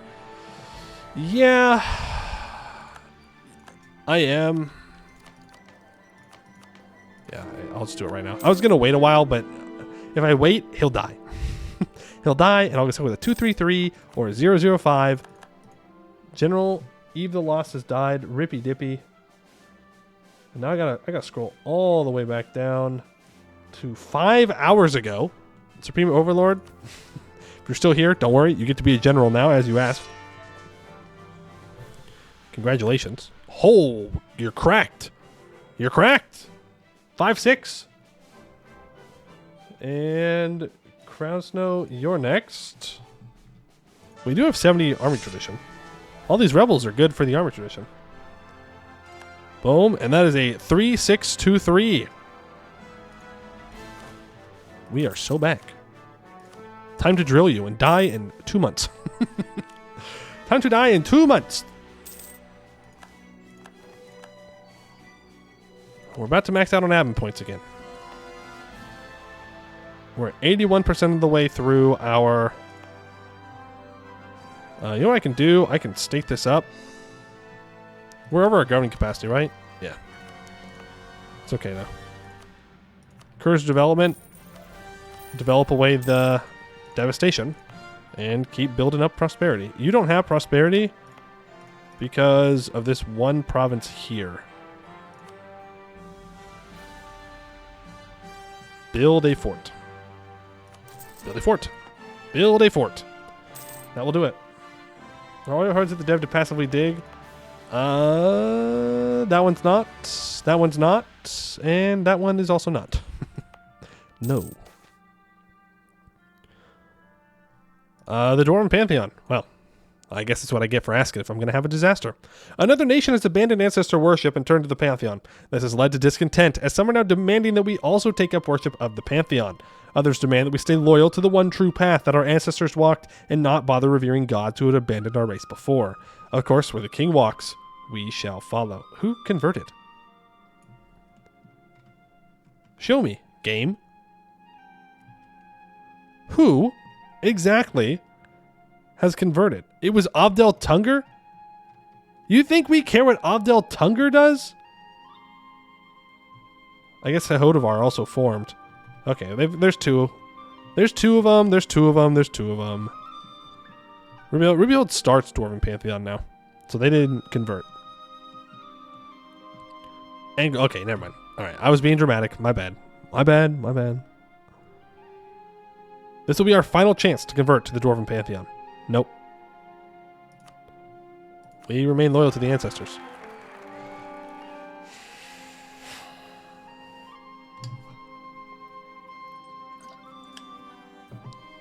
That's crazy. That's crazy that the game just does not want me to have a good heir. I don't know what I did. Better than a 005, yeah. Did you really just hydrate or dihydrate me right after I... Oh my goodness. Fun fact. Arg-Ôrdstun converted the Pantheon in lore. Good. Interesting. We always go Arg-Ôrdstun, or we always go Ancestor Worship. Pantheon. We always switch over to the Pantheon, so this time I think we'll just stay.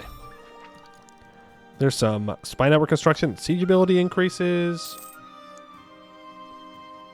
You always take a 0 heir. Remember the 666 event from Beautiful Cavern.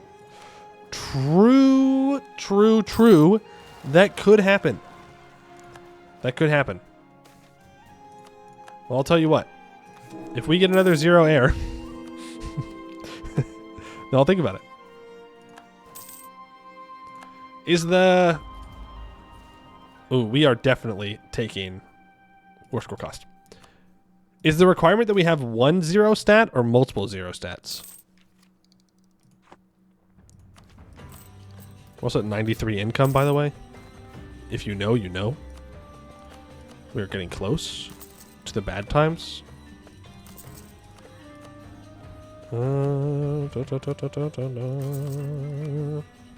One stat must be 0. Okay. Okay, Gorbarad needs to be owned by me, have a barracks, and 12 manpower. I also need 10 barracks in my country. Well, just build a lot of them. Solves the problem. Beautiful Cavern profits. Thank you. We are about to max out on admin points again. Encourage development here. Expand administration. There. Now I can passively dig Shastundir. The Beautiful Caverns, they're good. It's just very good. Iron. More efficient support of rebels. That's great. What am I going to do with that? Wonderful. Wow. I guess I could support rebels here. Sure. I'll do it. Doesn't it give me power projection if they rise up?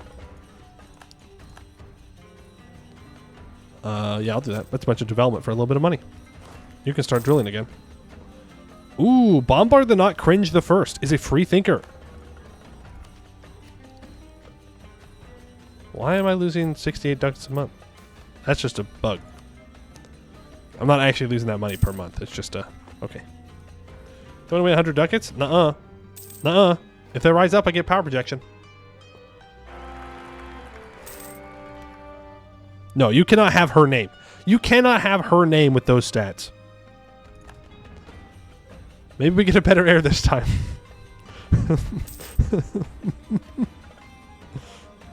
I did ask for a 0. I did. I was kind of hoping that by asking for a 0, it would give me more, though. You know? And I would get like a really good heir. That's what I was hoping for. It didn't work. Fun fact. Vein of precious minerals found. A bunch of money or legitimacy, prestige, and admin points. I will take the money. Thank you. I don't know what I'm going to spend the money on, but I'm sure I'll find something. Force limit. I can always use force limit buildings. Literally, always. Force limit's up to a little bit more now. You need to be drilling. The game knows better than to fall for reverse psychology. Sometimes it works. Okay? Sometimes. Every once in a while, it works. Same way for the disaster. Yeah, I mean, that is an option.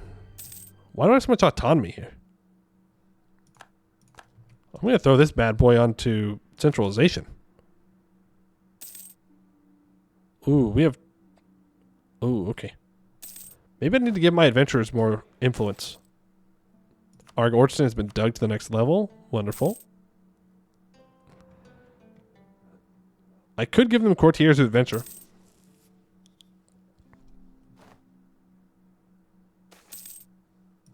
Oh, and the critical angle. There it is.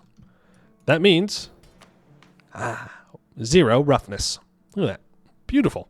Beautiful. Still out of the mighty Tellum? Oh, yeah. No. No, we never allied Tellum. They didn't want to ally me. I'm allied to the mighty Tornanen. Let's remove that alliance. I don't need that. All right, the critical angle. A diamond is formed only when the whole weight of the world rests upon it. It must be capable of withstanding the greatest pressure and heat, or it will splinter into nothing. When we open the gates of our hold, we could afford to be no different. Our nation has not been easy to govern, but with each revolt, each complication, each pressure, we have not broken. No, these conflicts have strengthened us, refined us, polished us to a brilliant shine. We have faced the beholden reactionaries, the backwards-looking pretenders, and the clans and lapidaries demanding domination over our country. We have assimilated dwarves from across Halan, moderated the right to conflict within government halls, and determined national policies of land and conquest. We have, throughout all of this, maintained stability, increased our control, and destroyed every threat to Arg-Ôrdstun. By centralizing authority, we have unified and united the spirit of our nation. Our chamber of government, the Gleaming Council, has often failed to live up to its name. It has been a palace of schemes, plots, backstabbing, corruption, bribery, and incompetence, but it shall be no longer. The council will gleam as a place of unity and cohesion where all parts of Diamond Society work together under our direct supervision. Through the will of our king, assented to by the council, the entire nation shall glow. We shine with luster, and the world will envy the Diamond Dwarves. Through the council, we will outshine all our peers. We get 100 of each monarch point, 50 admin points. We get the Gleaming Council Illustrious Tier 2 government. Enables Parliament, enables the Luster ability. We get +1 yearly legitimacy, minus 50% expand administration cost, 15% reform progress growth. I need to make sure that we do not max out on mill points. Ta-da! All right, so what do we have now? So we've tightened our grip for 50 luster. We can lose 15% local autonomy in provinces. Like in all provinces? And it forces a parliament debate to succeed if there is any, and force the next active estate agenda to be successfully completed. Okay, that's cracked. Assuage concerns.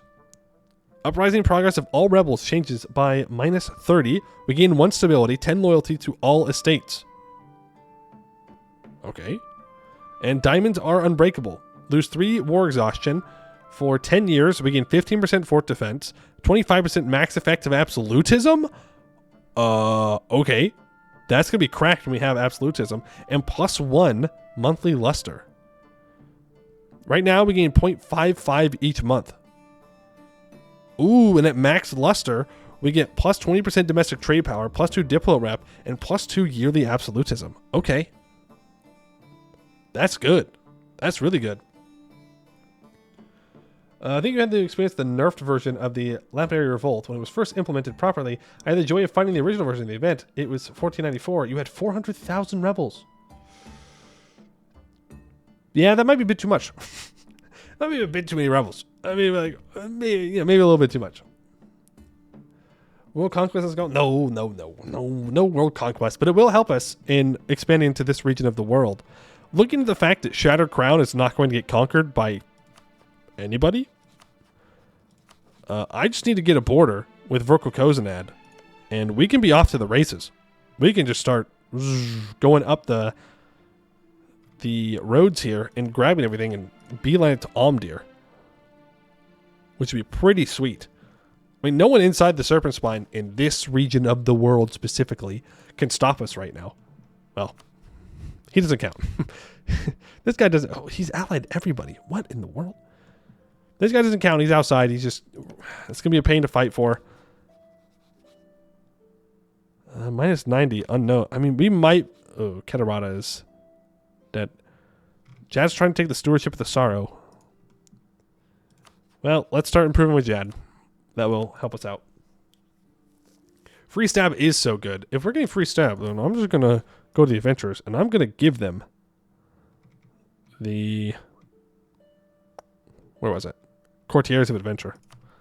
Give them more influence, so that way they can solve my problems. The Lapidary Guilds are at 52. I will seize once I can get there. Oh, right. We have no called diet, though. That's okay. The loyalty will rise, and everything will be just fine. I could take another espionage idea. Let's go ahead and do that. I don't care about Diplotech 10. It means nothing. Get an extra diplomat, minus 15% advisor cost. We also complete another national idea, which is Rebellious Legacy. The War of the Bloody Gem was a major event in our history, where the Diamond King rebelled against the High King of Aldorov due to the introduction of the Ruby Gem to the Dwarvicron. The arrogance of Almdir to introduce a gem of outsiders was intolerable. This act caused a brutal civil war which devastated the Dwarvar and left our king exiled, but the High King of Almdir dead. The betrayal will never be forgiven, and our historical cause will be seen as righteous. Plus 15% land force modifier.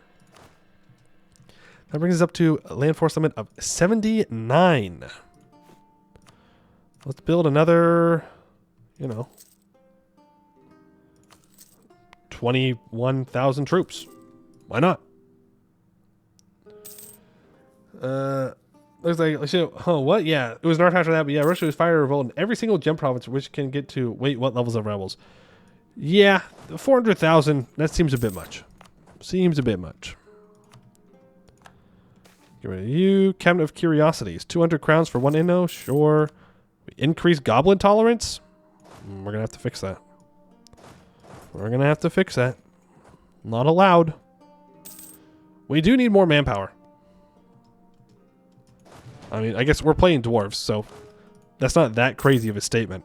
But we do need more manpower. We now have an army of 79,000.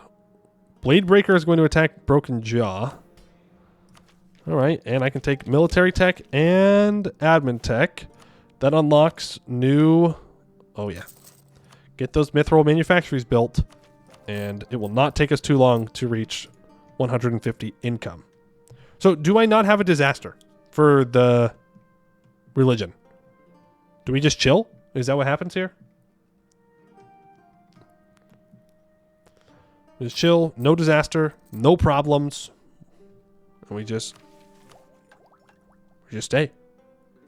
No, it just fires later. Dang. A guy can dream. Oh, if you don't flip, there is. Oh, if you flip, there's no disaster. Oh, sweet, good. So I guess our next disaster is going to be the Horde Curse. Tomorrow, we shall do a bit of the Horde Cursing. We shall conquer more of the Serpent Spining. We shall destroy Gor Barad before they try and burn our leader in a pit of fire arena thing. We're not too big fans of that for ourselves. Not good. But thank you all for hanging out today. Do appreciate it. Hope you enjoyed. Back tomorrow, same time, 12 p.m. Pacific Standard Time, and we will continue to do this. Let's see if there's anybody out there who's playing Anbennar right now. We'll do a quick little check. Just a quick in and out 20-second adventure, no problem. Seeing a lot of base game. Seeing actually only base game. Ew. Europe? Gross. All right. So yeah, I will be back tomorrow. If you missed part of the VOD and you want to watch it on YouTube instead of on Twitch, ! VODs will get you there. Or you can just look up Poemu 2 on... Or Poemu VODs, sorry. Poemu VODs on YouTube. Join the Discord if you want to, exclamation point Discord, hang out, get updates. But yeah, that's great for today. I'd like to thank you all for watching, and I hope to see you in the next one.